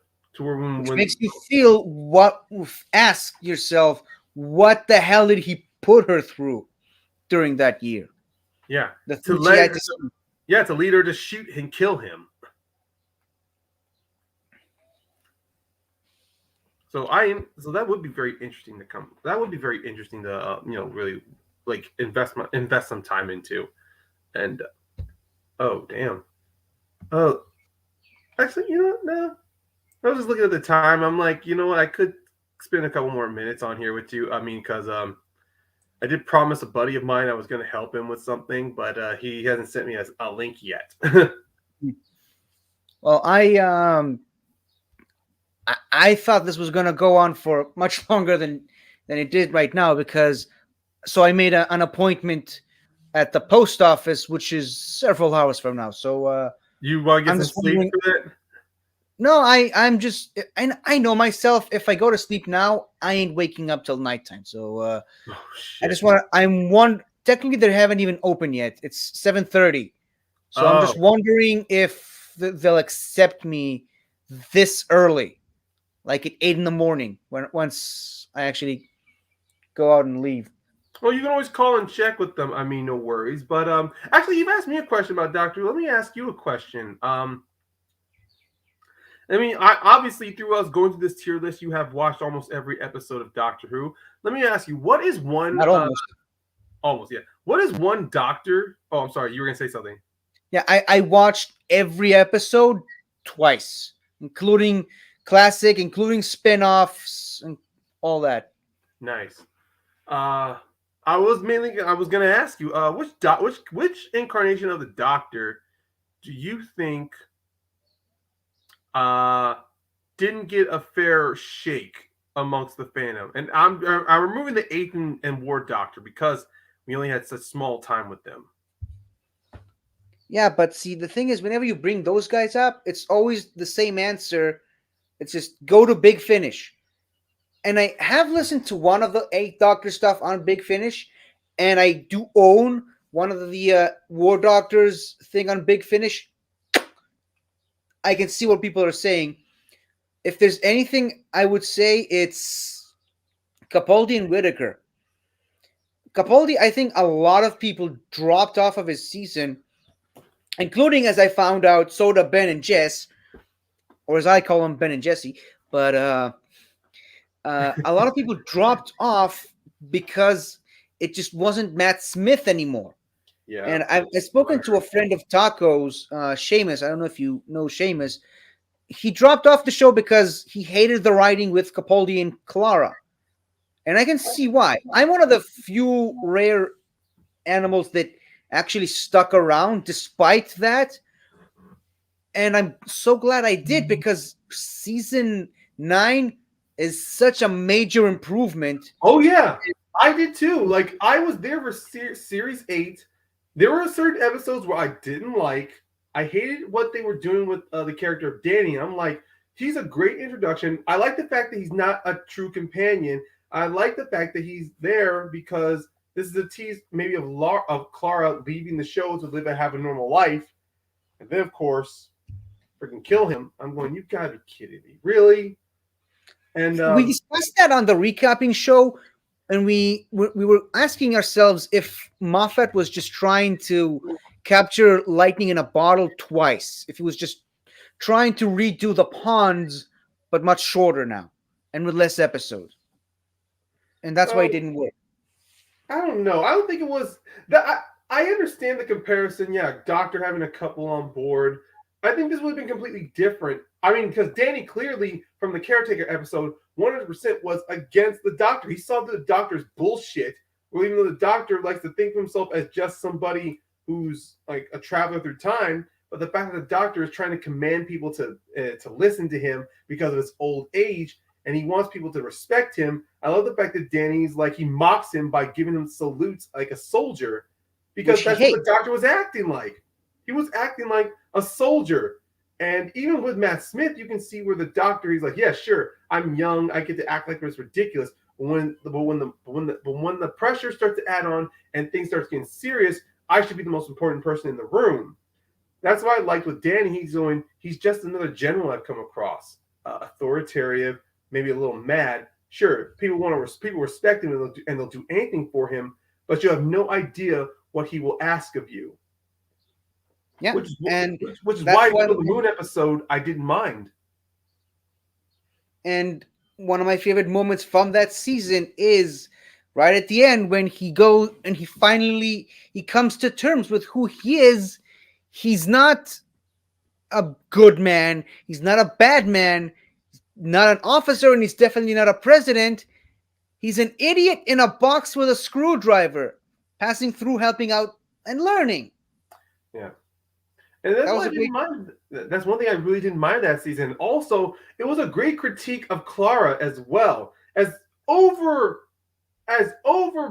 as Moffat went with her in Series 7, I did like in Series 8, Sure, they give her the fact that she's a teacher. Okay, fine. But we do get to see through series 8, Clara was not as perfect as Moffat built her up to be. I liked how in episode 1 she has a ruly class. She has a very disrespectful class from her first day to where you nearly see her break into pieces. And then when we meet her and Danny, it's clear that neither of them are that good at talking to each other. And then, of course, with Courtney, which sure I go back and forth with her as a character, Courtney. But I like the fact with her being introduced, she's one student that Clara just can't control. And we do see that when he calls her, when a doctor called her a control freak in the first episode, yeah, she's a control freak because she needs things to run her way. And none of that was even more exemplary than in the Caretaker, in the episode 10 where the Earth was covered by a forest, and in Kill the Moon where Clara's her habits, or at least her bad habits, or at least her worst habits, kind of was taking center stage.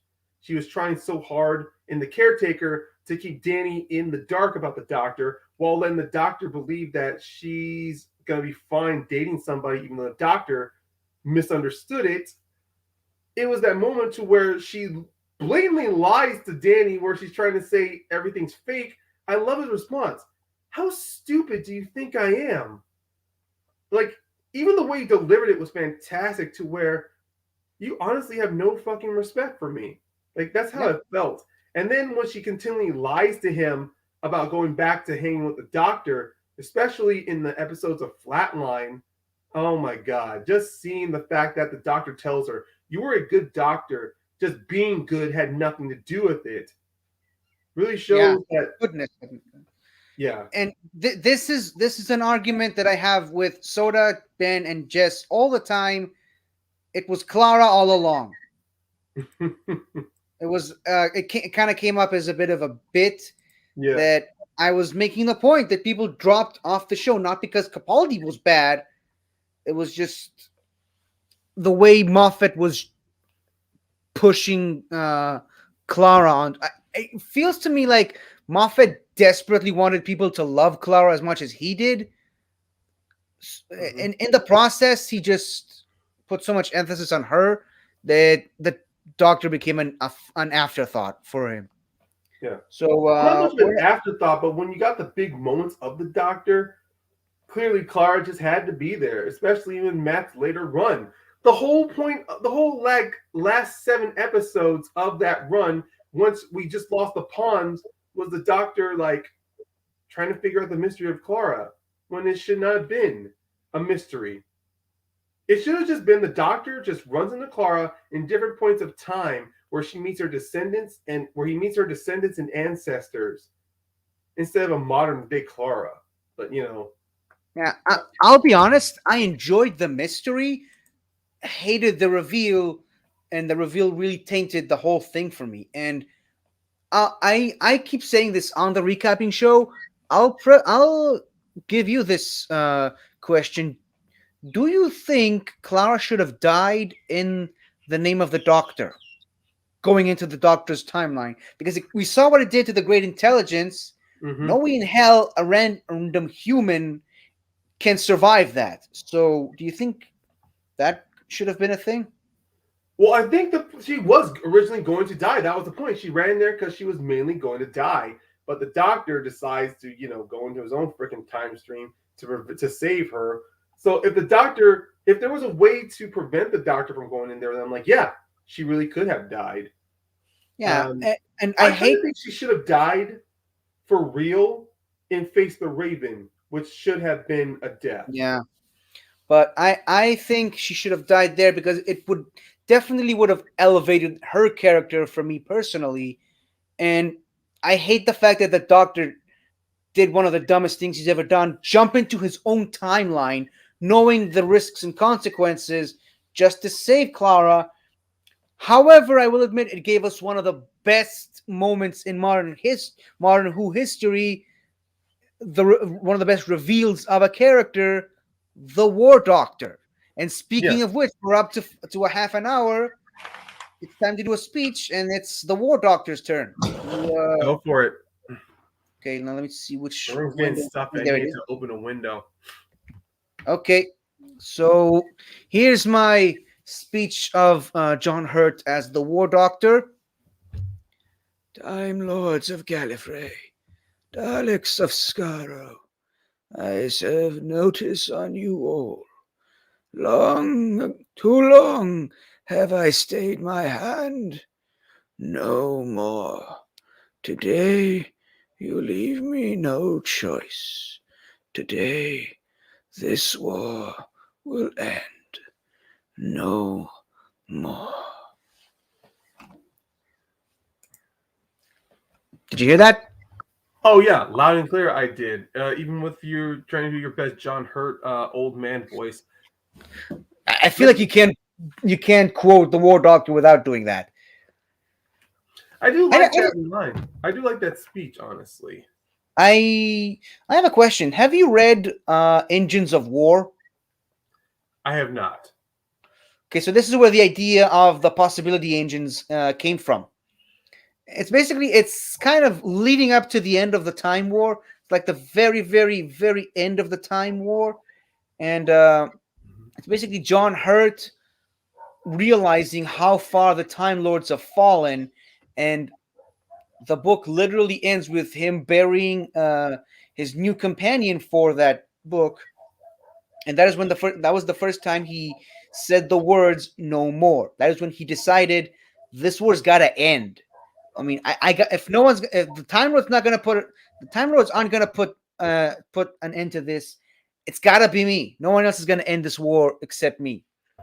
And it does make sense too, especially from the later versions of the Doctor we meet, to where, especially in the end of time, where the Doctor lists so many enemies, so much carnage that was going to come to Earth if the Time Lords escaped the war. One of them is actually in this book, by the way. Ooh, interesting. Well, if the Time Lord's broken, then everything's coming through. Not just the Daleks, but the Skaro degradations, the horde of travesties, the Nightmare Child, the could have been king with his army of meanwhiles and never was. The war turned into hell. Yeah, I love that line.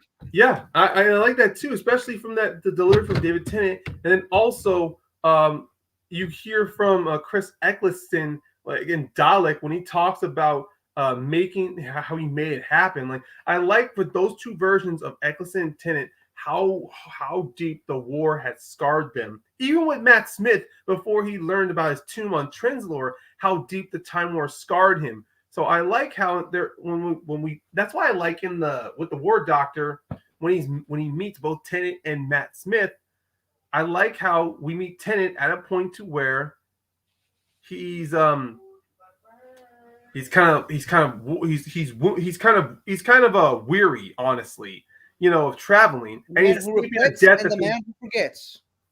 I don't like those titles, but I do like the fact with Tennant that we do see where he's at. He's past Donna. He's weary. He's kind of tired to where he's mainly just running.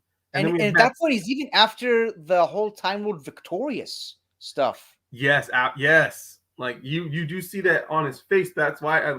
And then of course we do see with Matt Smith. Of course, he's been. I mean, sure, it's him with Clara. It's another adventure for him. But also in that confrontation with David Tennant, he's like, you don't want to know where your future's going, because I love how he says, what could be worse than the extinction of our entire race? And he's like, and you can see in the back of his mind, he's like, oh, our death, knowing that we are going to permanently die, is worse. And I like how from those different perspectives and point of views, we do see with the 11th and 10th Doctor to where what they think is worse out there in the world. Mm-hmm. I was going to bring up a point a second ago, but my mind just keeps blanking in and out. Too many live streams in the one weekend. That's I know you start to get mentally drained from it. Sometimes you just need a break. Yeah. And I didn't really get much sleep either. I went to work with my dad on his business in between some of that. But I mean, like I always say, I can talk Doctor Who forever. Like, if no one stops me, I'm just gonna keep on rolling. And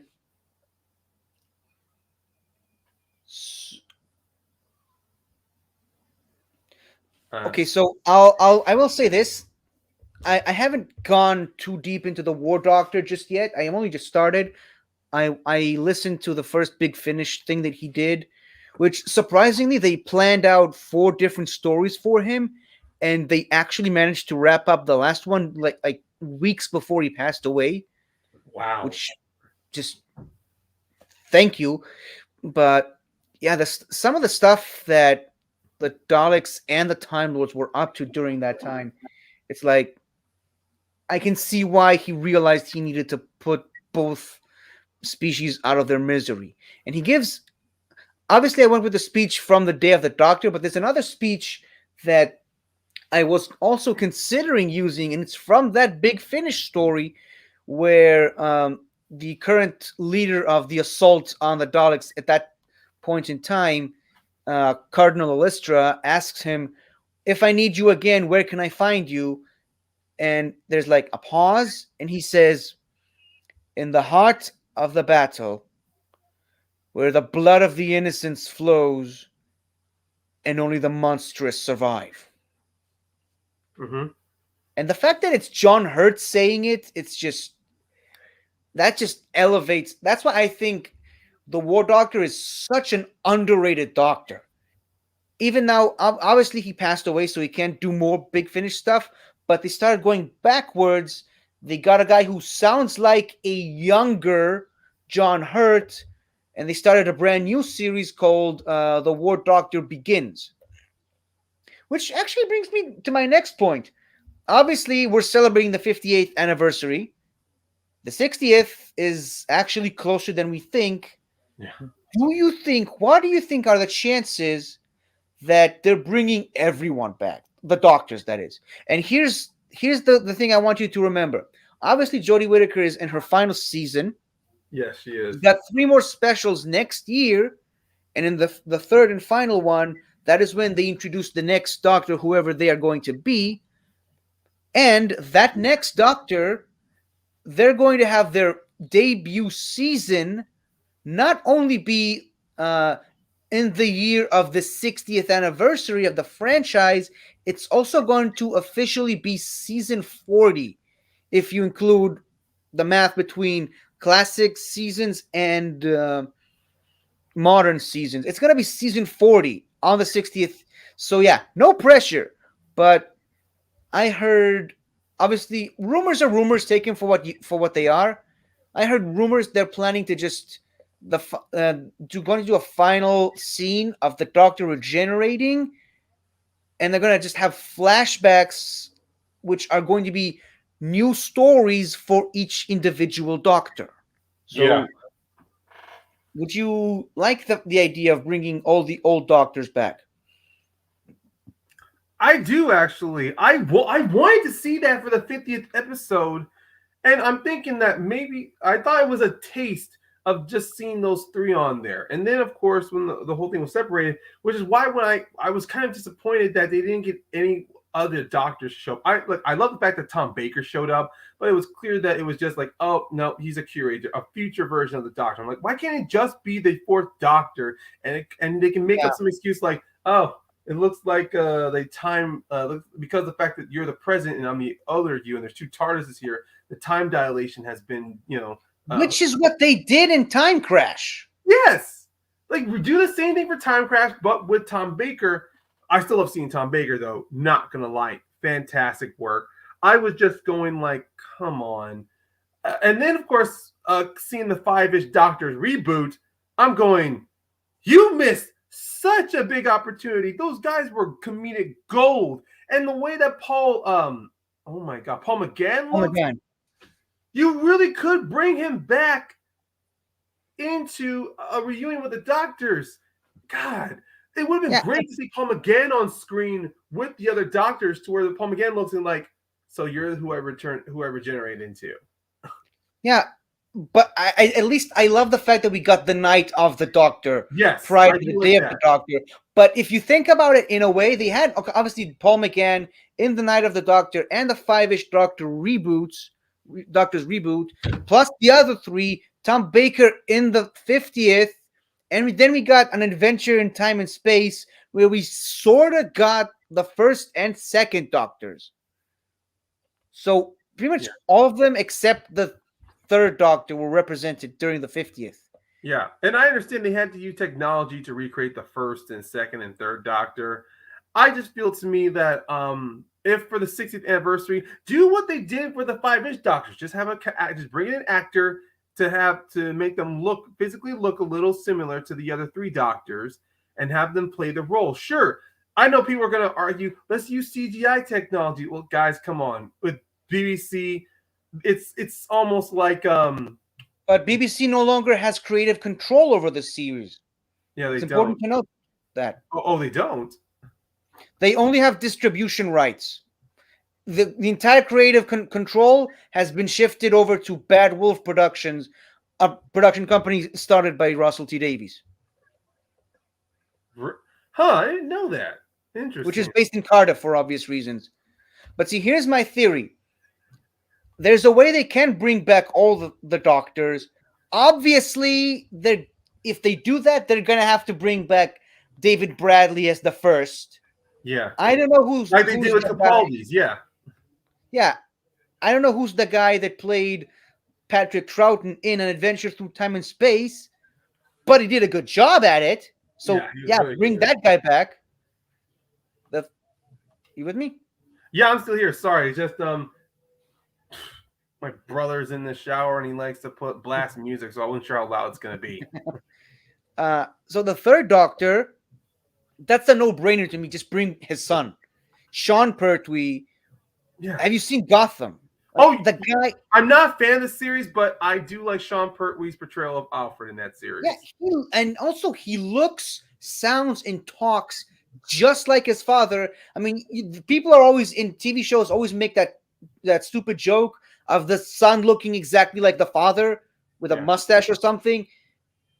It's a proven case with Sean and John Pertwee, and we know he can fight, and he loves Doctor Who. He would love to come back. And Tom Baker is still alive for us to at least try to get him to be on screen. Maybe not much physical movement, but kind of do what they did with William Hartnell and the 3 Doctors. Create this little bubble of space out to where he can only interact with them in such confined spaces. Yeah, and I think in Dimensions in Time, they brought back John Pertwee for certain scenes where he's only just standing and talking, and they brought someone else with a wig for him running and stuff. They can do that for Baker.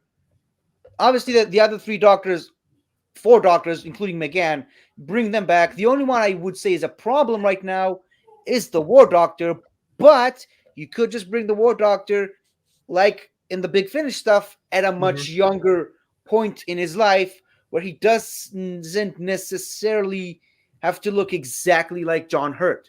And obviously, since Eccleston's back now and the BBC is kind of out, you can bring him back.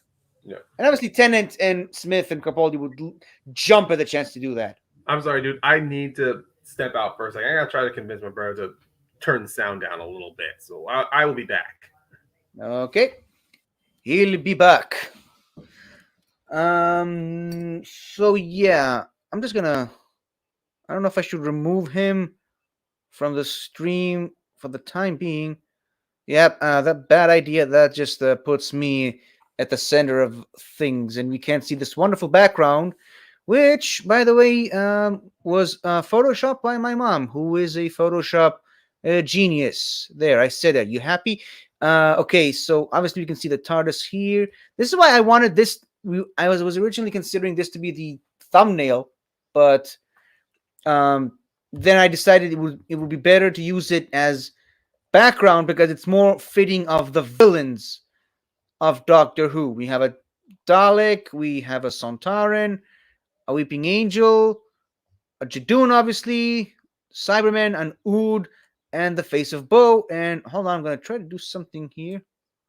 Yeah, there's one of the silence right behind one of these shots that you can't really see because I'm blocking it. And obviously there's a TARDIS, and it says, well, you can't see that. It says Doctor Who 58th anniversary. So yeah, that was my rant, if you can call it a rant. I love Doctor Who, and I'm just gonna very quickly check up. Oh, okay. So I did actually invite other people to join us for this screen here, but now I guess I know why they didn't show up, because there was a Schmodown Patreon match today, so or something. So yep. But well, at least I tried. At least I think Brennan showed up because I put the link in the either the Outlaw Nation Patreon or the Mark Riley's Patreon. So at least we got to have Brennan on. It's always nice to have Brennan on. And hold on, can I? Well, I guess I can't see the. Hold on. Here is actually something I could do while I'm waiting for Ryan to come back. Give me just a second. Where is it? Okay. So now I actually have the opportunity to do my T ranking list. Obviously, I'm putting the Daleks first because hell yeah. And right after that, I'm not gonna do this in order. I'm just gonna do this the way I feel like it. Obviously, putting Davros there. Now, to me, I understand what Frenchie's saying, but to me, it's gotta be Daleks, the Master. Oops, uh, Davros, Cyberman. I mean, that's just the way I see it. And then, just because we don't get to see Lord President Rassilon too much, I'd say he's an S tier villain, just not above the Cybermen, because we really only get to see him once as a major villain, played by one of the best actors in the world, Timothy Dalton. The question is, though, would I put Omega below him or above him? I'd say Rassilon, because of what I know about him from reading the book that I mentioned, Engines of War.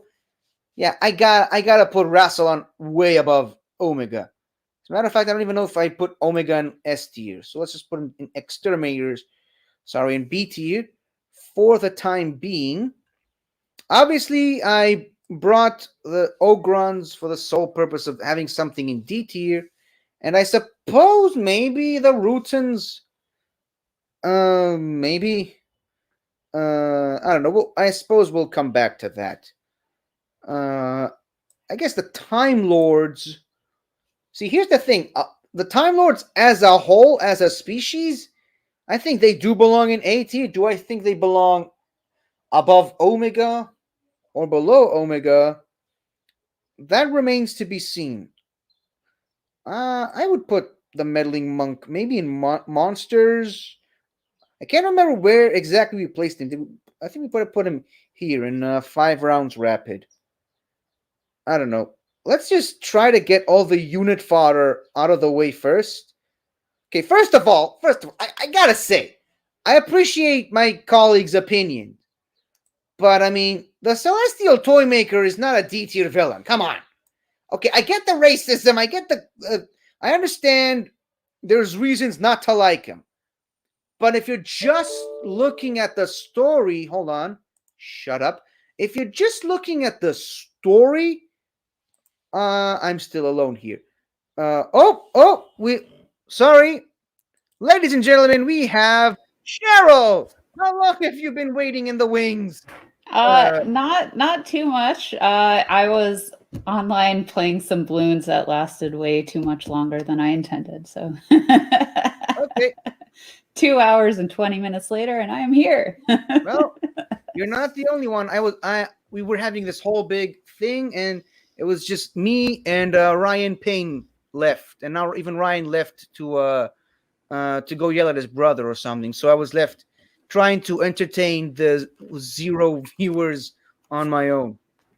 Yep. Well, I am here now, and I'm here to crash the party. I heard there was some Doctor Who stuff, and I'm sorry, but like Captain Jack Harkness is just so any Doctor Who cannot be a conversation without talking about Captain Jack. Captain Jack definitely was mentioned multiple times on today's stream. As a matter of fact, a couple of weeks ago, we did a T ranking list of all the companions, and I argued for Captain Jack to be at the top of the list and at the S tier. He's definitely one of the most resourceful, shall we say. Yep. One way or the other. Exactly. So we kind of have a rule here that everyone who joins the stream has a Doctor Who inspired name. So do you want me to just change your name to just Captain Jack? No. It is fine the way it is. You cannot replicate Captain Jack, but you can always be searching for him. But you can always try and fail. Yes, exactly. So a while ago, we were doing the T rankings of Doctor Who villains. Can't remember exactly what was the list we came up with because that was Soda who did it. So because I was left on my own with no parental guidance, I just decided to make my own list, and I started to do that just as you joined me. So do you want so I don't have too much to add to this kind of conversation because I did not watch the old Doctor Who, but I did get back into it when they rebooted it, and I watched several seasons, but then I fell off of it. I have a terrible habit of starting a series, watching several seasons, and then just never finishing it. But I will say, are the Cybermen on there already? Yep, they're right at the top, right next to Timothy Dalton. That needs to be changed. They need to go way down to the bottom because they're just walking tin cans that are terrible. They just like can't do much. They're just like, I'm a walking tin can and I can't do much. So they need to be way down the list. Okay, I accept that you haven't seen classic yet. So, oops. There we go. Perfect. Right there.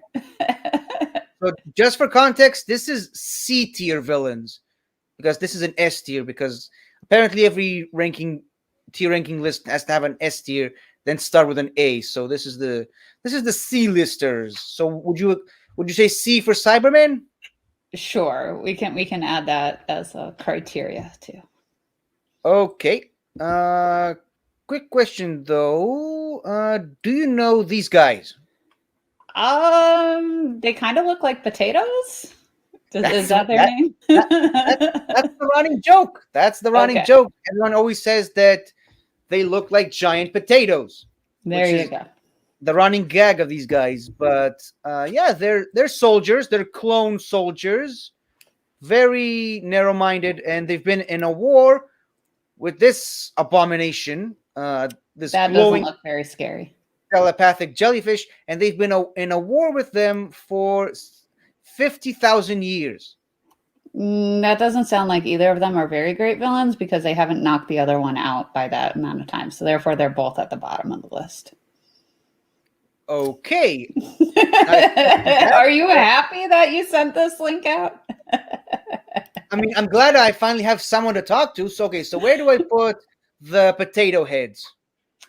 I guess they can actually move, so I would say that they're slightly higher ranked than the jelly thing that is just stuck there and can't defend itself. But sure. Do we put them on the B tier list? Sure, because they have more mobility than the Cybermen. So yes. Yeah, and these jellyfish guys can actually mind control people. So what do we do with these guys? I mean, but they can mind control people, but they haven't managed to get rid of their enemy in 50,000 years. So that's these guys don't really have much of a mind to control. So, you know. Well, there's your problem right there. So and probably that's why they're fighting. Probably. It's an endless game of chess. So I guess if it's an endless game that they can't kill each other, they need to be at the same tier, right? Okay, but definitely I'm putting these guys below these guys. Yes, I'm trying to figure out if they need to be lower than that. But I mean, they've been fighting for 50,000 years. You say, and they haven't gotten rid of the other one. So, And somebody else is back. We got another person. we now welcome back Hey. the Prime Minister, Hi. Harriet Jones. Yep. Do you like my criteria for ranking things? I wish I had gotten back in here quickly. Like I tried 50 to get my brother to tear it down, but no luck. So I just hooked up a microphone with some headphones on, so hopefully it won't be as loud. No, it sounds Honestly, good. I haven't heard any of it. Okay, then I guess maybe- it's just me. Because I've done streams and done chats to where music's gone so loud people hear it. I mean, I have dogs that even when I have the window closed, they bark so loud people can still hear them across the street. No, I think we're good right now. Okay. Okay, and we're also reaching our 4th hour of this stream. And Oh Cheryl, my. let me just clue What you in. time is it where you are right now? Oh my god. It's like 1 Uh, a.m. here. 8 in the morning. Oh wow. And I'm gonna keep doing this because I have an appointment at the post office in a few hours, so I'm just kind of waiting Gotcha. for it to be. And they literally just opened just now, so I'm waiting for it to be late enough for me to show up. Yeah. Gotcha. And another rule we have here is that every 30 minutes, Mhm. I do a speech from one of the doctors, and we started with the most modern one, the Jodie Whittaker doctor, and we were going down the Okay. list, going Well, further down. I cannot stay too much longer, so I don't know if you want more of my criteria for your ranking list, or We're just you're saying not you have it for liking as long my as you have- logic. as long as you can. I gotta help you. I gotta help you with your rankings because clearly the Cybermen do not belong at the top of the list. They are terrible movers and shakers, and they're just like, I can't get very fast. People could run away from me because I am a tin can walking around terribly. Well, I don't know how many episodes of Doctor Who you've watched, but in a fairly recent one, the Peter Capaldi doctor says that you know why you should be afraid when something is chasing you slowly. I'm paraphrasing, but he says if something is chasing you and it's very slow, it's because it knows it doesn't need to be fast to catch up to you. In other words, there's more. In other words, there's like thousands of them, and they're gonna catch up to you eventually. That's what he says. And you do make a good, strong point about the Cybermen, the way they are, but one thing I do remember from Capaldi era was what Missy said to him. The thing about the Cybermen is that the dead outnumber the living. Yeah. And the more they kill, the more they recruit. Yeah. So, and even yeah, then, but you can just leave them on a planet and just run away. Bye. I think they tried that before. I think they literally were from a planet and they had to leave it. And they turned the entire planet into a spaceship the size of a planet, the size of planet Earth. Yeah, and they're slow. You can get ahead of the spaceship. Anyways, that was the Cybermen. Oh, did my camera? But the thing about their slowness is that they have patience, which is something that a lot of other villains don't have. Yeah. Okay. Can I do my 7th Doctor speech now?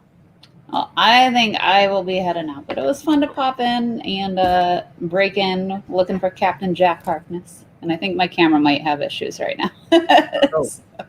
Well, we were happy to have you on. Thank you for coming. Bye. Have a good one. Bye. Okay, my 7th Doctor speech.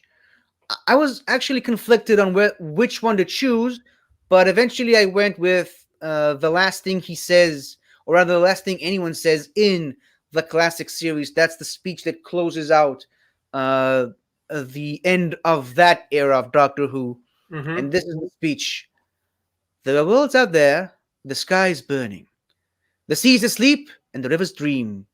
People made of smoke and cities made of song. Somewhere there's danger. Somewhere there's injustice. And somewhere else the tea is getting cold. Come on, Ace. We've got work to do. I do like that speech. Yeah. I was at one point considering his speech. It's not really considered a speech. I wouldn't consider it a speech. It's him just taunting Davros into detonating the Hand of Omega, which, as I mentioned in our tier ranking list, he tampered with it to destroy Skaro. But like I said, it's not really a speech, it's more taunting. And I think another great thing that he says to Ace, he says, "We all have a universe of our own terrors to face." That felt a little too short for me. So at the end, I just had to go with the old reliable, the speech that literally ends the classic era of Doctor Who. Yeah, and it kind of gives and teases you that during in between that time between that and then the Doctor Who movie, Seven Doctor went on to have his many more adventures out there, and I, and yeah, Seventh Doctor. I've not watched a lot of his episodes. I maybe only watched a few. What the episode he regenerated from, the episode involving the Dalek Civil War, and then of course The end of the Dalek Civil War. Oh yeah, and then also the episode when he gets Ace as his companion. Those are the only ones I've seen. So I do like the fact that that speech, even then, even if it wasn't seven, even if it was like the last one, the end of the Doctor, it does represent one of the coolest things about Doctor Who, at least traveling with the Doctor. There's always a new world, a new universe out there to explore. At any point in time, you can always end up finding yourself back at the same place you started, but it will be at a different moment. Or you'll find yourself in a universe where, like what you did with Matt Smith's speech, where the laws of physics are defined by the mind of a madman. You can go to a place to where it is nothing but the surface is nothing but covered in crystals, and yet there's a civilization sprawling there. Or you can go to the end of time where the humanity, even though they're at the end of the rope, they are still fighting. They're still working. They're still surviving together just to live to see another day. And I like that joy of Doctor Who. Like, there's never a limit. Sure, there could be some limits. There's never a limit to the possibilities, but there may be some limits to creativity. But even then, there's always something new out there to explore. And it gives the fans whose favorite show is now gone a sliver of hope that the story keeps going on. And as evidenced by us literally being here right now, the story still goes on. I mean, they already set it up early in Doctor Who history that there are going to be 12 Doctors, whether you like it or not. Just when we get those 12 Doctors, only time will tell. And now, obviously, they set it up so that the show's just gonna keep going on forever, for about as long as that format of storytelling exists. Yeah. It will outlive us all, which is both great and disturbing at the same time. Yeah.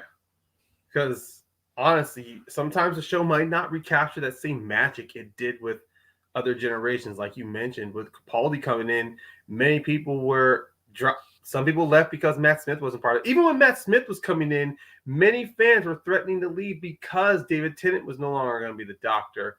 And even though this could have been a mixture of fans who came new to Doctor Who, who knew nothing about its history, but to the classic fans, they were just like, well, we get to love another actor all over again. While to some people, especially many people in America who are being introduced to Doctor Who, are going like, no, you can't recast him. I love this Doctor. He's fantastic.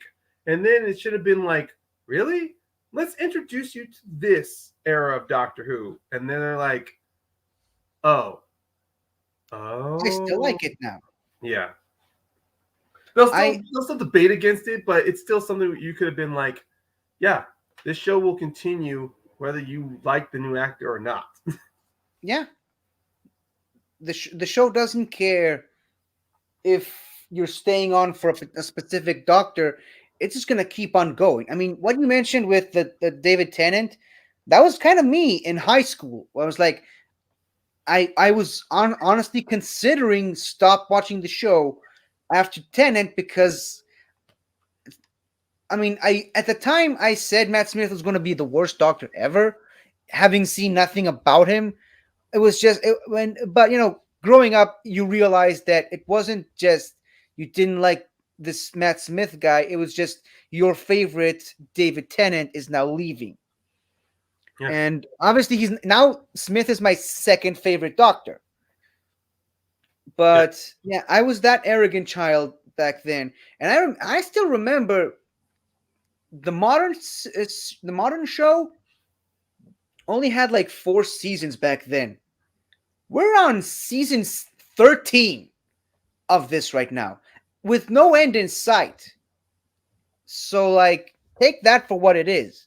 The show just keeps on going, reinventing itself, and even people who left because of the Capaldi series, Capaldi, I would argue, made a resurgence in his later seasons. And even people who left because of Whitaker, I'm guessing, I like to hope a lot of new fans came to Doctor Who because of Whitaker. And more people are going to continue to join the show with whoever the next Doctor is going to be. It's the circle of life. Can't believe it took me 4 hours to get in a Lion King reference, but here I am. I don't know. I guess for me, like the first time with Jodie Whittaker, when she came in, I was really looking forward to watching her series, and then life happened for me to where I couldn't keep up. And I swear, when you're not following Doctor or you're not up to date with it, it is jarring how fast a season can go by. Like by the time that happened to me last week, I'm seeing Doctor Who Revolution, I'm going, wait, we're already past the first series? Holy shit. And then we get that second series of Spyfall. I'm going, man, what am I missing here? And then, of course, I get teased that the Master's coming back. I'm going, oh my God, this is going to be so much fun. But I guess for me, it's like, I'm okay now not having to constantly watch every episode week by week. I'm fine with just, watching a full series of the show to watch at my own pace. But I would like to be kept up when it comes with the show. That way I can at least still be in the conversation, or at least still be up to date when it comes with the news. That way I don't have to block an article and go, I can't read this because I haven't watched Doctor Who yet, or I don't want the episode to be spoiled to me. But even then, when it comes with Jodie Whittaker, I will say when we do get a chance her series is done, people will look back and go, they were trying to do something new. They were trying to push the show in a different direction. They're trying to make it almost very more of a space age like fantasy, like not a space opera, but more of a space adventure, because seeing with every episode that she's done, they really tried to bring up the whole. They really tried to build space as this fantastic place. Outside with like Capaldi, and I'll say with Tennant, to where they were treating space as if, oh, it's just a simple stop off the trolley to where this is where you'll go. The way I'm feeling it is more like literally a quote from a Tennant era episode. The wonderful world of space travel, the prettier it looks, the more likely it is to kill you. Yeah. So they were trying to introduce space as like a dangerous place to explore, which is what humans love to do all the time. We're explorers at heart. We love to explore. And, there's a reason why Star Trek, at least for the first 2 shows, they open every episode by saying, space, the final frontier. And there's even an episode in the last Capaldi season that also opens with space, the final frontier, because it represents the last like boundary for us to explore. We've explored pretty much almost everywhere we can explore on our planet without ruining it too much. Yeah. Space is like endless possibilities, much like the show in and of itself. No, it is true. I guess when it comes with Doctor Who, even though this was a small tier list of villains, but I do like the fact with this small tier list, we do have at least villains that have shown, or at least that have made impact in Doctor Who's history. while they were maybe as minuscule as like what we saw with the Yeti, or they were or they created monumental changes to the Doctor's history, like the Daleks, like the Master, like the Time Lords, like Rassilon. It doesn't change the fact that some of these characters, that they're memorable in their own way for a reason. Like, if you were not a fan of Doctor Who and someone showed you a photo of the Ronnie, or a photo of the Black Guardian, or heck, a photo of a Zygon, they would be staring blank at that photo for minutes. It's great that if you're a fan, you take not a dedicated fan, well, actually a mixture, a dedicated fan and even a casual fan. Half of these photos will look familiar to you. Other these half will be like, where's this in Doctor Who? Maybe I should take a look at it. Yeah. Some of these, like the Angels and the Daleks, obviously instantly recognizable. And then you get stuff like, I don't know, Tim Shaw or the Monks, which could potentially be from any sci-fi thing. That is true, honestly. It's very true. I mean, I still think there's so much to go. And I know, at least with Russell T Davies coming back, there is the possibility that he'll bring back enemies, or he'll bring back characters that he used in his run. Maybe sometime during the set, maybe when he's like back in the show running seat, like once he's comfortable. Like, hell, the face is right above me, but the face of Bo, I mean, we know that's inevitably going to be Jack Harkness's fate. I mean, at this point, the fact that we got to see Jack Harkness again, meeting Jodie Whittaker's Doctor was fantastic. It would be kind of interesting to maybe tease where it actually would it lead to, because I'll be honest, the face of Bo, it was a great reveal, but when you look at the longevity of it, I don't know. It's kind of doesn't hold up for you, huh? Doesn't hold up for you. Actually, it's not the fact. It's not that it doesn't hold up. It just felt to me like it was meant to be a great surprise. I mean, we only get to see the face of Bo twice, and that's only in the New Earth stories. So we don't even know how the Doctor knew him. I mean, sure, we know it's Jack, yes, but the Doctor that we follow, he doesn't know him. He only knew him in the first New Earth story, and then again in the other New Earth story. And even when Martha goes go ahead. Think of it that way. It's kind of River Song in a way, where he met the face of Bo on Platform 1 as the Ninth Doctor before he even met Captain Jack, which was introduced in the same season. Oh yeah, I forgot he met him. The Ninth Doctor met him too. Shit. Yeah, and then they kept meeting each other, and the face of Bo teased that he does have a secret to tell the Doctor that he will reveal when the time is right, which was around the time where he knew, because he saw Martha with him, he knew because he was Jack, he knew that he's got that whole storyline with the Master coming. So he felt like he had to at least give him a slight warning. Yeah.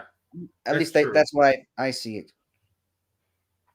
I mean, it does, it really does make sense when you do tie that story in there, because he has been laced out through 3 seasons. I don't know. I guess part of me just felt like maybe there could have been more to the face of Bo, because honestly, the face of Bo just says to us that Jack Harkness has an end date, and we know it's coming. I guess part of me is just like, maybe Jack will still live beyond that. That's what I feel. Yeah. So I guess what you're saying is you don't want to know that Jack has an end date. Yeah. Is that what you're saying? That's what I feel. I mean, I appreciate the fact that he does, meaning that his life, the life form that he, I mean, the endless, boundless energy of life that he has, it will run out, and he will be given a death. I do like the beauty of that. is just from the Torchwood series and the Torchwood specials. It does feel to me that there's a lot more darkness in Jack's timeline that we need to learn more about, especially when we see him again in series 13 when he confronts Graham, thinking Graham's the Doctor. Especially from the last time you saw him. Well, I mean, we go from the end of time, you see him at a bar, but even then, from the Torchwood series, Children of Earth. Actually, there's also Miracle Day, but Children of Earth. When we saw from that Jack had committed, unfortunately, the biggest sacrifice and sin that he could ever do. He killed his own kin to save the world, and he's running. And you can tell from John Barrowman's acting that broke him. And it's one of the most emotional moments in the universe as a whole. But you can see the toll it took on the character. Yeah.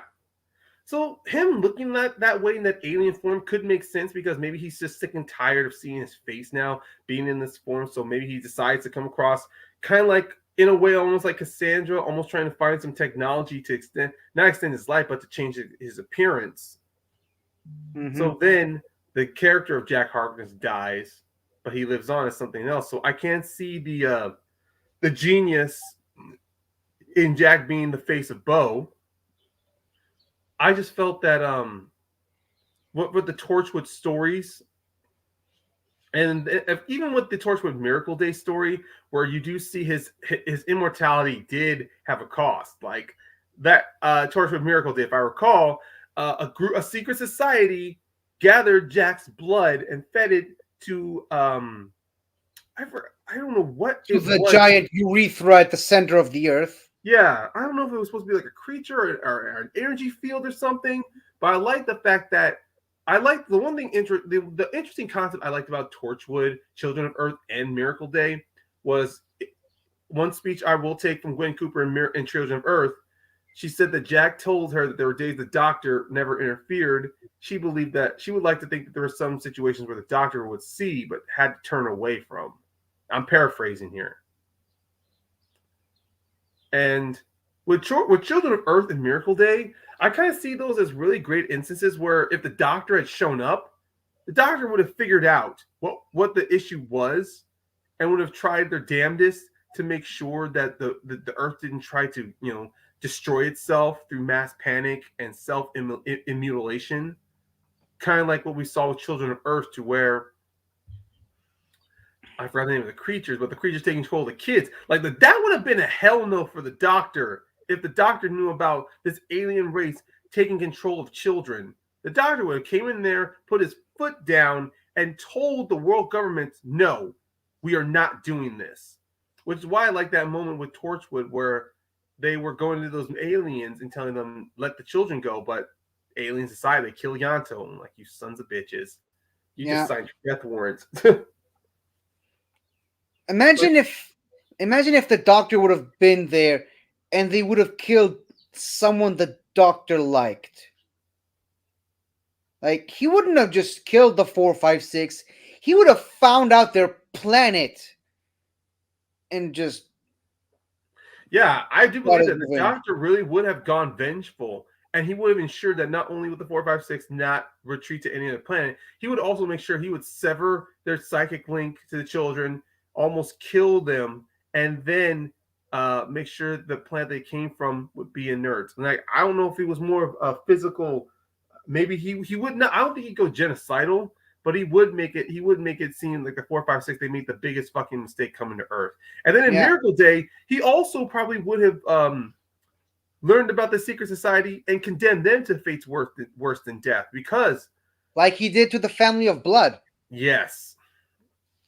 Like, this family wanted to live forever, so they used Jack's blood to make the whole world immortal. Well, guess what? The Doctor's going to make you live forever, just not in the way you think you are. Yeah, which is a great way to bring in the Five Doctors storyline, and with Barusa taking the Ring of Rassilon, because even the first Doctor says in that story, Rassilon knew that immortality was a curse, not a gift.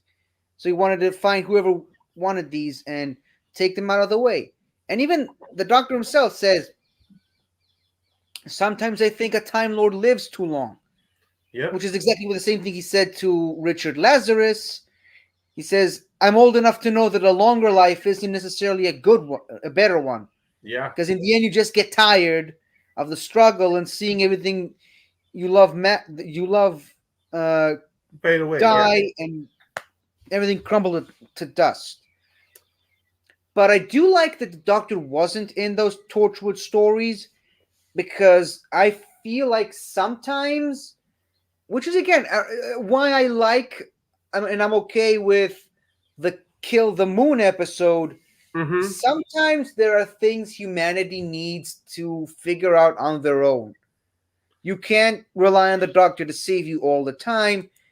Similar to how a lot of episodes really just portray the Doctor as a sort of god. And just like in real life, you can't just always rely on God to help you with everything in your life. You got to do some stuff on your own. And there's a great story told by rabbis where I'm from, obviously. They say that there was a very firm believer who would not accept any help from anyone. He only accepted the help of God. And one time he was like in a burning building or something like that, and there was these fire trucks and rescue teams and ambulances and police, and everyone was like, and rescue helicopters and all that shit. And he was like, no, no, no. I do not trust the hand of man. I only believe in the hand of God. God will save me. And he kept refusing help, died, and when he went to the afterlife, Yeah. I'm paraphrasing, but he was like, he walked up to God and he's like, what the fuck, man? Like, I'm a firm believer. I was a believer my entire life. Why didn't you help me? Why didn't you save a firm believer? And God was like, well, what do you want from me? I gave you the rescue trucks. I gave you the helicopters. I gave you the fire trucks. I gave you the rescue teams, the ambulances. I gave you all the help you could have ever wanted. You chose not to take it. So sometimes people, I like to say, and this sort of ties in back to Doctor Who and sort of the linearity of time. Do you actually believe that what time is interchangeable? Like, what was meant to happen is going to happen, and there's no way you can change your future? Or do you believe that knowing your own future, you not have the power to change it?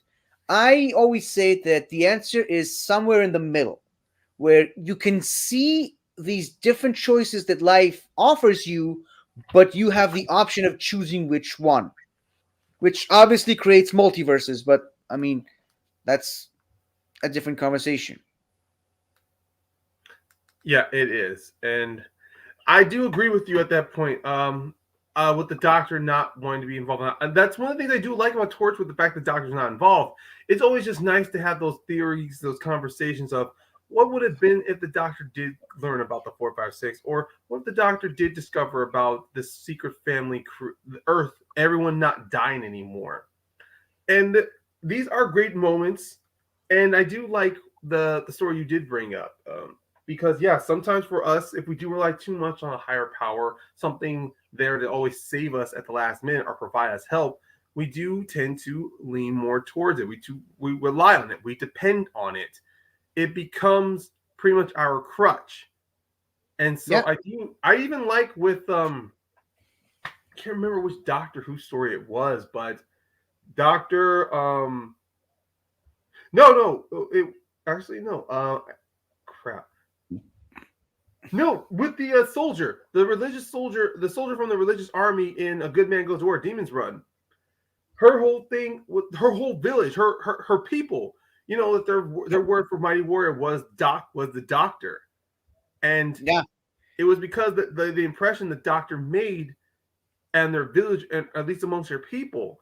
Like, I love the fact that as much as that episode really feels rushed and not very fleshed out, just the small moments of that show really does say it for me. The fact of River telling the doctor, the word that you chose that's meant for healer teacher, wise man.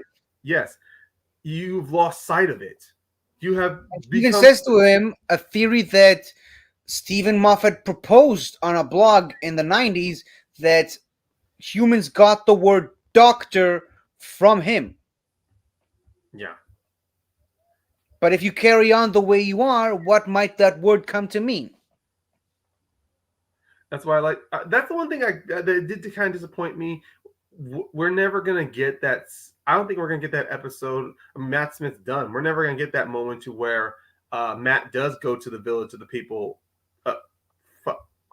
Man, this is what happens when you've not been watching Doctor Who consistently. I'm starting to forget the name of the people. But when he goes to that village, it's clear whatever solution, whatever tactics and solutions he used to save them left a big impression to where the idea of warrior, unfortunately, is the word of doctor, to where the doctor, like, I'm starting to spin back around to what I'm saying. I'm repeating myself.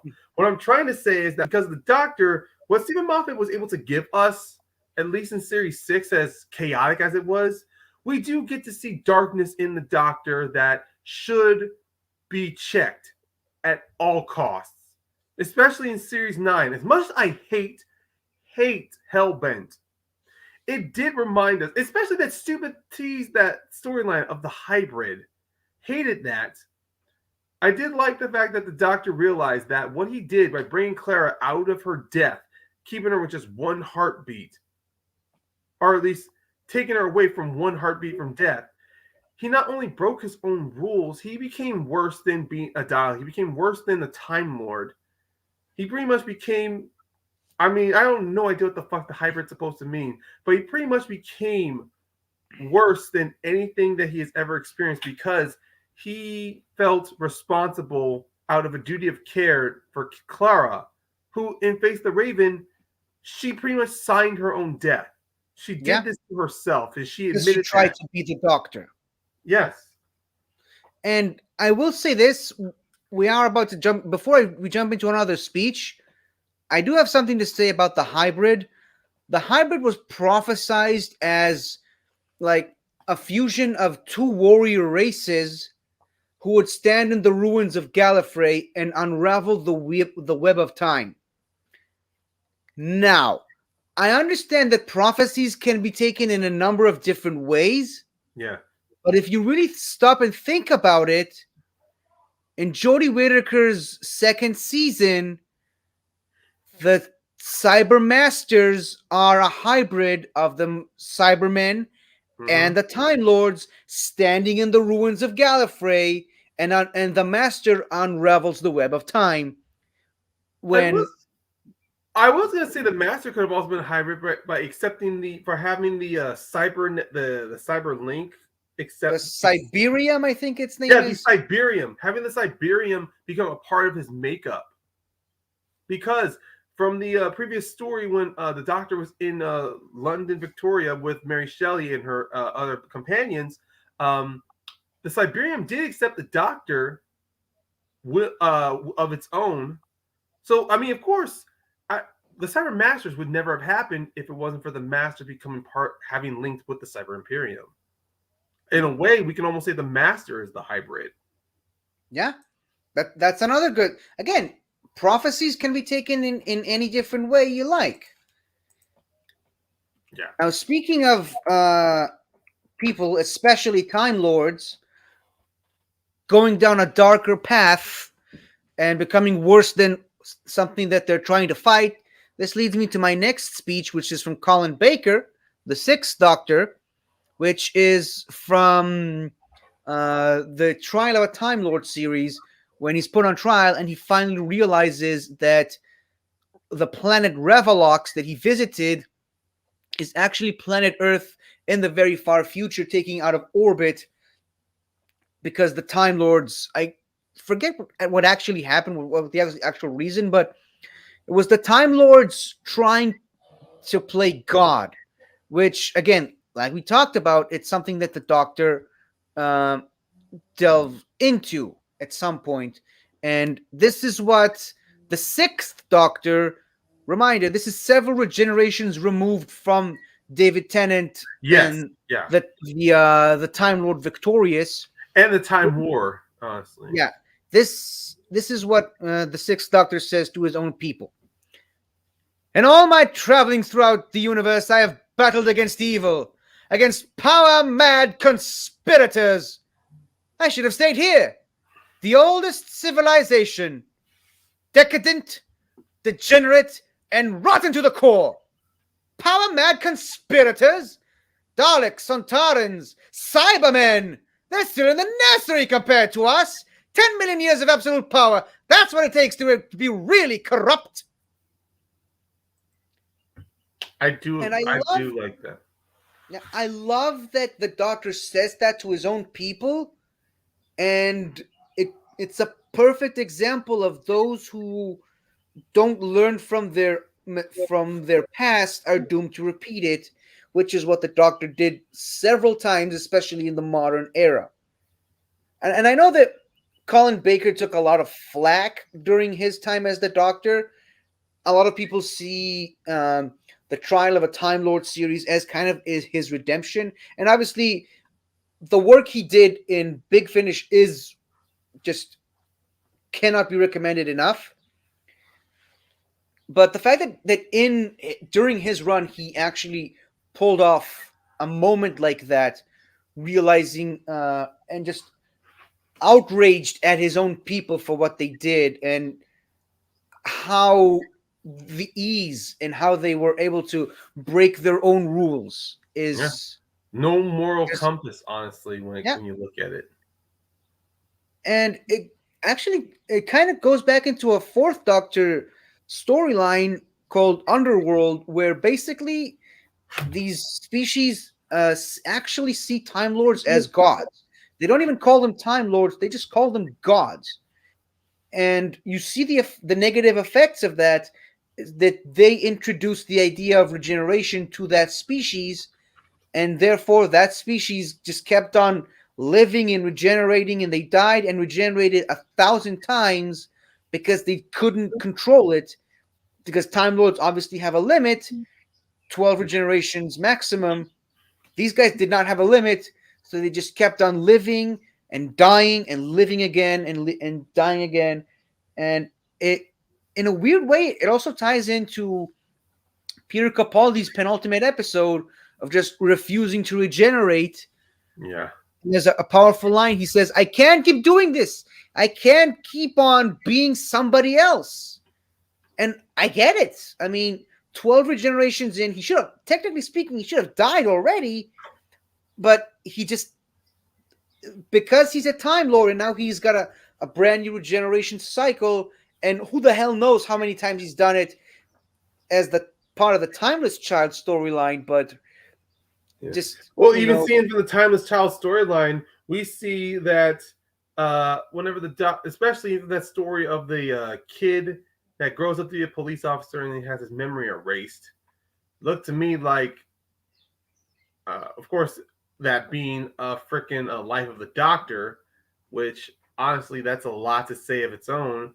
But knowing the fact that the story of this Timeless Child and how it led to the beginning of the Time Lords really did seem to me that, I understand how living too long, you tend to, become careless. You tend to become, you don't tend to view death in any sense of, you don't take it seriously, but you don't seem to understand its importance in life. The fact that, in a way, you can cheat death by regenerating, but even then, if you're killed during regeneration, you are killed just dead. Yep. And I do appreciate with the Doctor, Colin Baker's Doctor, was we did at least through the early with the Twin Dilemma, we did get to see at least a Doctor that was during his time of regeneration. You do see him; he's almost maniacal. He's kind of he's erratic. Yeah, he strangles Perry. Yeah, and even the scary part was after doing that, Perry still decides to stay with him. Yes, he calms down. He's now more stable in his memory, where he realizes that he judges too quickly, and Perry tends to become more of an anchor to him, which is why when he learns of her, quote, death, I like how upset he is about that because of not the things that not what just happened to her, but because it was a situation he put her in, and even though it was ultimately the Time Lord's fault, the responsibility he still felt was massive, including when she was there when he had to regenerate from the Fifth Doctor. Yeah. Sometimes I really do think Perry is an underrated companion. And obviously there's going to be the people who are going to argue the same argument that we just talked about with Leela, which is like, oh look, I'm an American girl with big boobs. Okay. But she was actually British. Yeah, British. And so was Leela. Oh, I can't remember the name of the actress who played Tegan, but she was also British playing an Australian. But I mean, that's actors. They're paid to be someone they're not.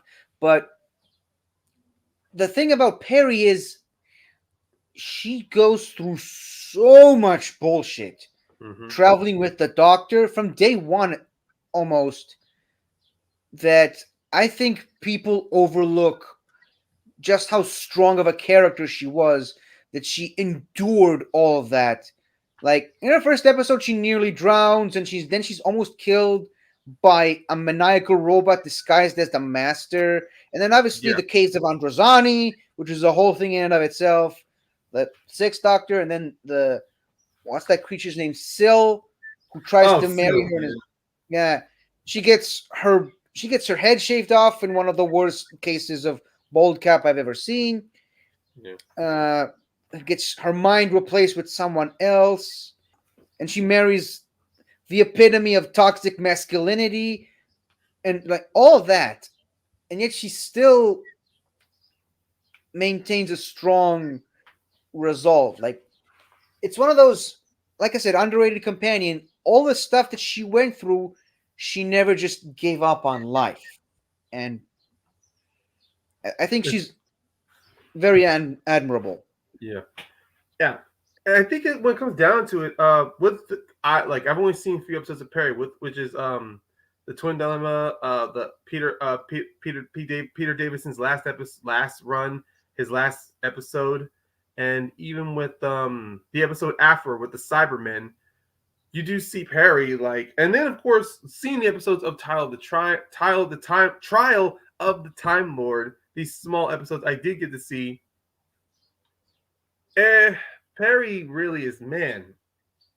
Like Perry, I'll say Ace, Martha, Tegan, Leela, even Adric at times. They're kind of like companions who were truly put through the fire from creative and to the fan base, only to realize that people were too harsh on them than they were. Yeah. They were put through the ringer. Yeah. That's the word. Yeah. I guess for me, it's getting, even though it's not late in my area, I've been so exhausted through work that my brain is just trying to use a Saturday to rest. I mean, I understand you. Like, I would understand if you want to jump out. Like, no, yeah. I was jump out. I was waiting for my buddy to throw this. I was waiting for my buddy to send this stream link because I was just gonna have a 30-minute conversation with him. He hasn't sent it yet, but I do at least want to get some semblance of rest, because if I pass out on this stream, you're pretty much gonna need to take me out, and I'm gonna be sleeping in this damn chair. So, you know what? I think I am gonna call it in for my own. Right. Yeah, I will call it in for right now. If someone else pops on, I hope they continue to have a great time with you. Hope you're not alone on this, but anyone else who's still watching, I mean, hope you've enjoyed the conversation 50 and I've been having. Yeah, I have. Maybe Jess will jump on. I'm gonna keep pushing it to 5 hours, which ironically that'll be my 5th Doctor speech. Yeah, I may have missed out on that. Yeah, hopefully someone will watch it, but if no one jumps back in after that, think I'm gonna call it a night and go see if the post office will let me in. No worries, man. All right. Well, for one last So, time, like Harriet Jones, I have to wave my final goodbye. thank you for coming on, and thank you for staying for as long as you have. No problem, man. Hey, I'll talk to you soon. Hopefully, maybe we'll find another time to talk to you. That's for sure. Yeah. Later. All right. Bye. Okay, now we're back to my least flattering angle, which is just the wide shot of me. And I am going to go back to this. So, I don't know if Cheryl is still watching this, but I'm gonna quickly go ahead and put the Cybermen back where they belong. Thank you. Okay, so Sontarans I'm definitely putting back here. In Exterminators, not really sure about the Rutans though. Like, they do only appear in one episode, and I think the only other time I ever seen them was in a comic book, a Fifth Doctor comic book. Well, it's actually during a comic book that was recommended to me by Soda. It was what was this called? The Prisoners of Time. And if you're anyone's still watching this and you're a Doctor Who fan, you haven't read that comic book, I highly, strongly recommend and suggest reading that comic book, because it's like for the 50th anniversary special. They kind of give you some insight into every single Doctor, and it's basically, I'm not gonna spoil it if you haven't read it yet, but it's someone is going through every single one of the Doctor's incarnations and kidnapping their companions. And you don't really know who that is until much later in the story. And when it does, it totally makes sense. And you understand right away who this person is, who this mysterious entity is. Now, obviously, there's separate stories for each individual Doctor. Obviously, the first Doctor, still back with Vicky, Ian, and Barbara. They're being attacked by the Zarbi, because I have to bring back the Zarbi again, because once again, my endless saga of missing that Menoptera question and the all-night taco stand a couple days ago. The Zarbi are the main villains of that story, and the Zarbi are back, and it's a story in and of itself that at the end someone shows up to kidnap Ian, Barbara, and Vicky, and it's the same thing for every other Doctor. By the time you get to the Fifth Doctor, it's like the Fifth Doctor and his friends thrown into the middle of a battlefield in the wider Sontaran Rutan War, where the Doctor actually teams up with the Sontarans to hopefully try to battle against the Rutans. And that's when you actually get to see the Rutans in full force. They're levitating jellyfish, and they're much more intimidating than, say, hold on, where's Banners? They are much more intimidating in that comic than what you see here, this stupid jellyfish-looking thing. So I will give them that. I don't know if they should be in monsters tier, but I suppose we can keep it there until we get someone else to fill out that tier right there. Now, as far as the angels, I would say A tier for now. Potentially, I'll change it to S tier, because I do agree with Soda saying that with these guys, it's the law of diminishing returns, and a while ago I made that joke of them being just a slasher villain, where like the more you see them, the less scary they become. Hold on, I'm gonna throw the picture up while I'm talking about them. There they are.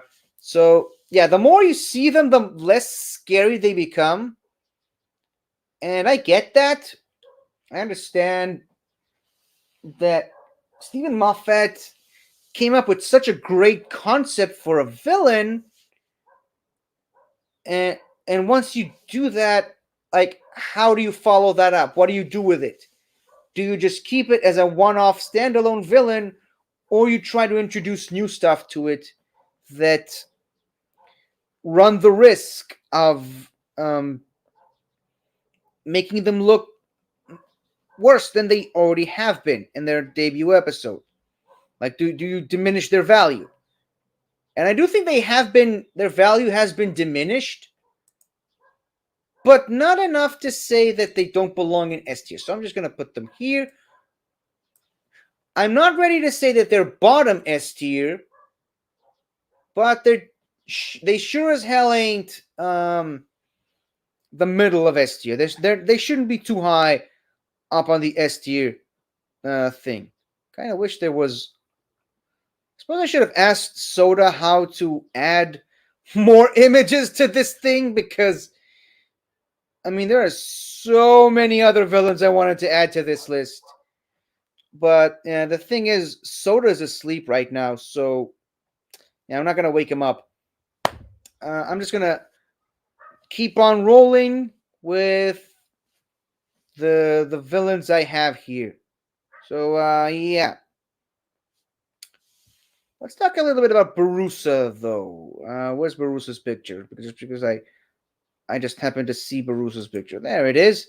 Barusa. Really? You see 4 people in this picture here, but really only one of them is a bad guy, an antagonist of sorts, and it's the 4th one right at the bottom. Sorry, hold on. Oops, you can't actually see that. It's the one on the bottom right with the golden hat and the sinister looking face.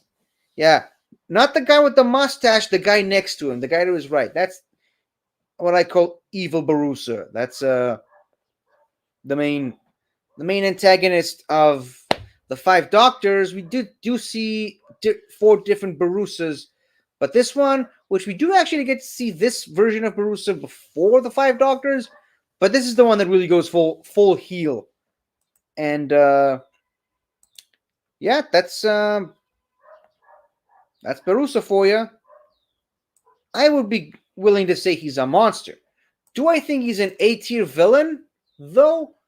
Do you get A-tier villain status solely based on one thing?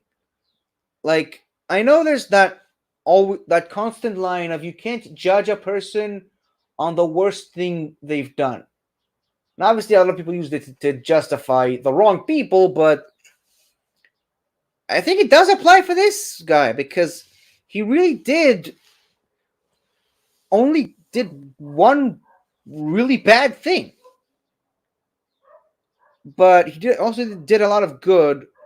So it's kind of tough for me to put something below the Rutans. So I'm just gonna keep him there. Black Guardian, though, the Black Guardian, just because the picture is much closer here. I don't know. I guess if he appeared in more episodes, he might have been ranked higher for me personally. But I think I'm just gonna put him here in monsters. And I suppose right now I'm just doing it by order. So I'm just gonna go ahead and put the Ice Warriors here. I don't really think I need to explain too much about that. I'm just yeah, I mean, the Ice Warriors, like I said, they're the Roman Empire in space. Like, what else do I need to see? And yeah, they look a little goofy, but again, it's the 60s. It's Goofy's part of the name. And yeah, they have a very silly walk. They talk really stupidly. They're always when they speak. And I think one time a guy literally managed to kill one of these, and I'm not making a joke. He literally melted an Ice Warrior. So yeah, there's that. That being said, I mean, their influence on the show, the fact that there's once the transition to color Doctor Who came around, there's an episode where you see an ice warrior who's not a bad guy, but because of their history on the show, your first response is to suspect them as a villain. And even the Doctor does the same. The Doctor immediately suspects the Ice Warriors as a villain. And then obviously, in classic Doctor Who fashion, there is a plot taking place. Sorry, there's a plot taking place, and obviously, the first thing the Doctor does is just blame the Ice Warriors. Tries to prove it, and fails, because the Ice Warriors ended up being innocent, and they actually helped uncover who the real criminal was. And then there was like a follow-up episode where it turns out that nope, the Ice Warriors were bad all along. Which, I mean, it does take place several decades after the fact, but yeah, the Ice Warriors, they went from being bad to good to being bad again, and once they brought them back in modern Who, I'd say they've been neutral, leaning towards bad. In the one Matt Smith episode and the one Capaldi episode that they showed up in. So I'm keeping. Oops, I should probably take this guy off the screen. So yeah, I'm keeping the Ice Warrior where it is. The Ice Warriors where they are. Damara, though, I would definitely put Damara in the monsters tier.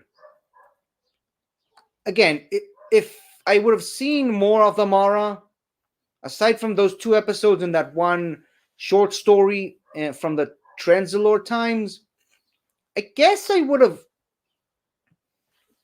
placed it much higher. It's definitely terrifying. I know that this doesn't look very intimidating because of the very cheap effects, but conceptually, it's much more scary than what you see on screen. Because the idea of something attacking your conscious mind, causing you to do stuff you normally wouldn't do, and then again, it's a giant snake. So it makes you befriend a giant snake to betray your friend. And snakes have always traditionally been recognized as treacherous creatures, not to be trusted. So, yeah, I'm fine placing the Mara where it is. As for Morbius, though, where's Morbius? Where's Morbius? There's Morbius. Again, the only reason I put Morbius on the list is because of the Morbius Doctors, which were canonized thanks to the Timeless Children storyline. It's a pretty goofy looking villain.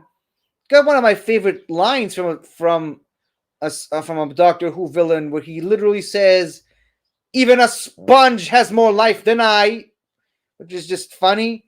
And he follows that up by saying that he envies a vegetable.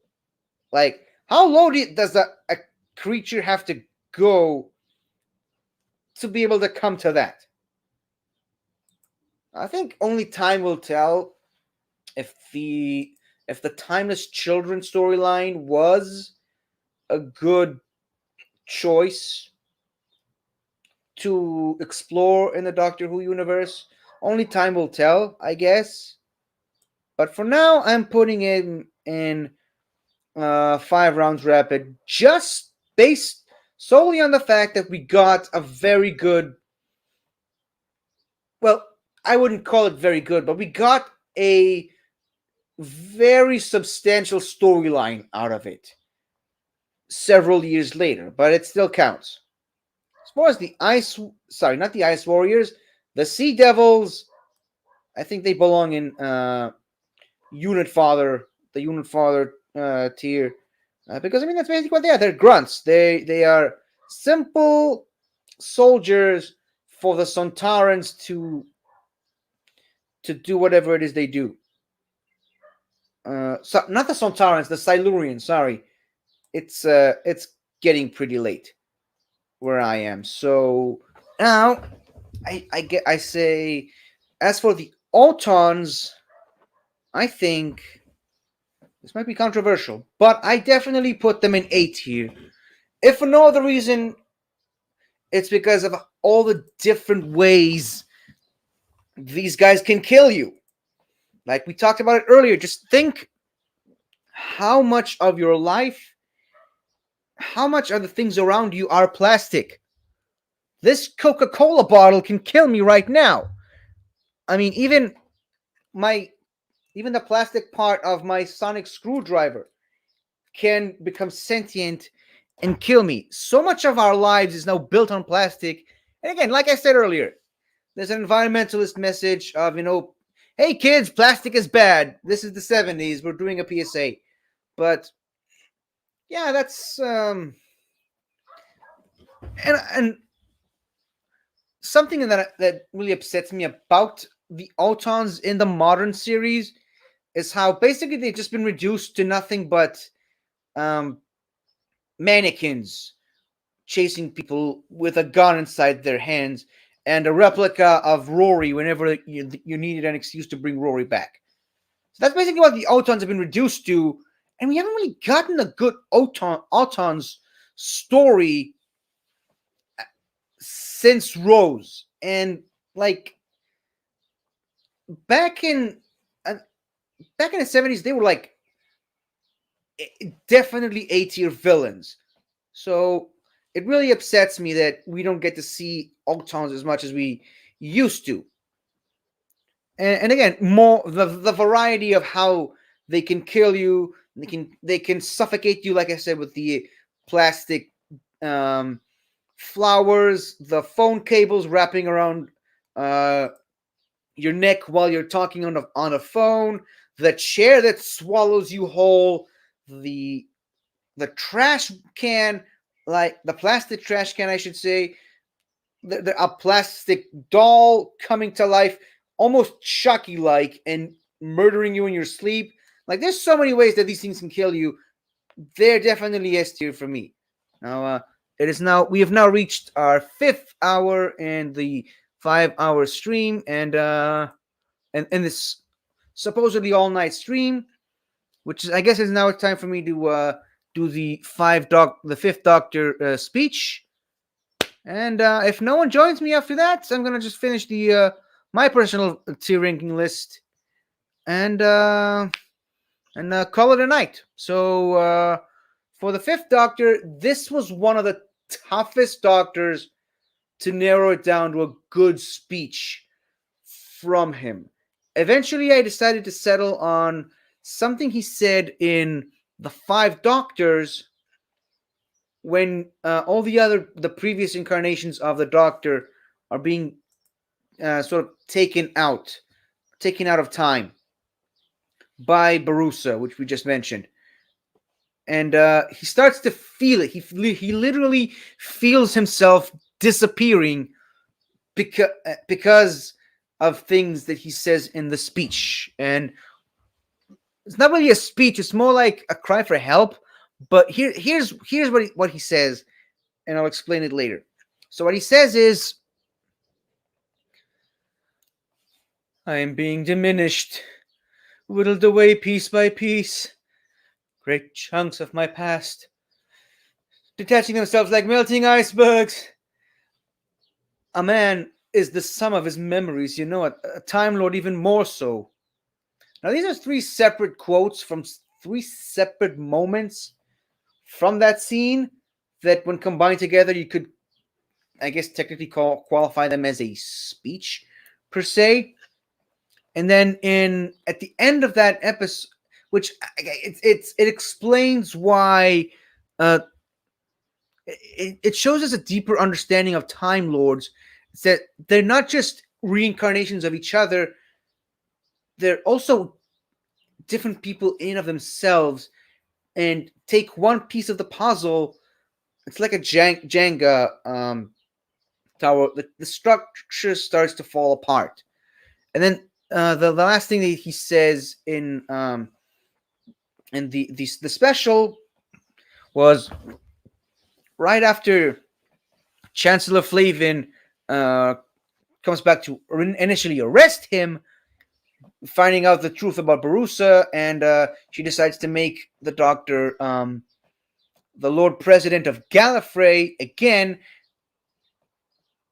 And the Doctor, being the Doctor, he chooses to run away from them in a TARDIS.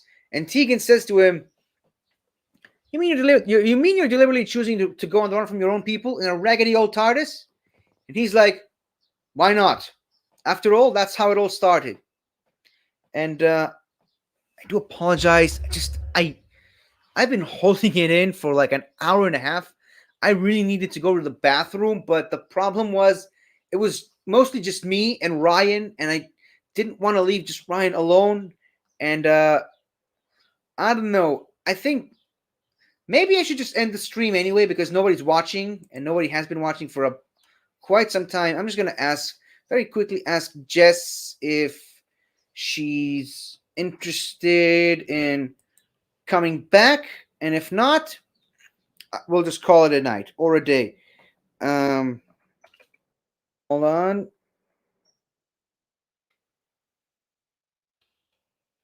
Want to come back? Question mark. And whether or not she sees this, I don't even know if she's gone to sleep anyway. What time is it in New Zealand? This is one of the main problems with this stream right here. It's a very wibbly wobbly timey wimey. Okay, she so far hasn't responded, and from what I'm seeing, she hasn't even seen oh no, now she's seen it. She's responding. You can literally cut the knife with the air. This is the intensity is killing me. She's responding. Okay, will she say yes? Will this be the end of the stream? How is this going to end? Why am I asking you all these questions? That was a SpongeBob reference. I need to stop announcing that I'm making references because it kind of takes away from the references themselves. Oh, she's taking quite some time to respond. I'm on the edge of my seat here. You can't see this, but I'm on the edge of my seat.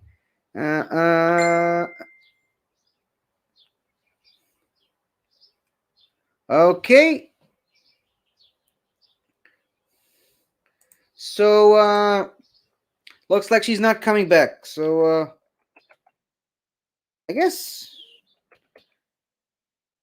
we're gonna end it here. I mean, I was afraid we're not even gonna make it past the tier ranking list. To be honest, I'm shocked that we actually somehow managed to go 5 hours on this. Now, see, here's the thing. I just want someone to be able to talk Doctor Who with. So, and that's really why that's really why I'm still here. To be honest, I'm just, and obviously Soda, Jess, and Ben. I love those people to death, but I need someone like Ryan, who also knows classic Who as well as I do, to be able to bounce ideas like that off of. And I suppose I should just at least finish the correct tier ranking list. I'm gonna put the great intelligence probably above the Altons. The Jadoon, just because of their iconicness, I can't put them too low on the list. I suppose 5 rounds rapid. I mean, they're not what I would consider unit fodder, but it's always great to see them. So they're definitely not, dull, boring, or tedious. The monks. I mean, it was a great storyline. I just finished watching it. But just like Ryan said, that was it. We didn't get to see them coming back. I'm tempted to put them in monsters, but let's put them in the unit fodder. The Ronnie, I would either put next to the monk. I'm not really sure where though. Well, I suppose she's not as iconic as the monk. The monk is funny. I mean, he's very easily defeated, but he's funny. So I'm putting him there. The silence, though. What do I do with the silence? Okay, I'm going to say bottom of S tier. Silurians. Probably above the Great Intelligence. I love the Slitheen. I don't care what people say. I'm putting the Slitheen at the top of A tier. And I think the Valia, just because of what he does, he deserves to be an A tier villain. So I put him right up there with his fellow Time Lords. Zygons. I mean, let's just let Zygons be Zygons. And I'd say because we got one of the best Capaldi episodes out of these guys, putting him in the monsters. Tim Shaw. I don't know. Again, I didn't want to tell Ryan this, but I kind of only saw the Jodie Whittaker stuff once.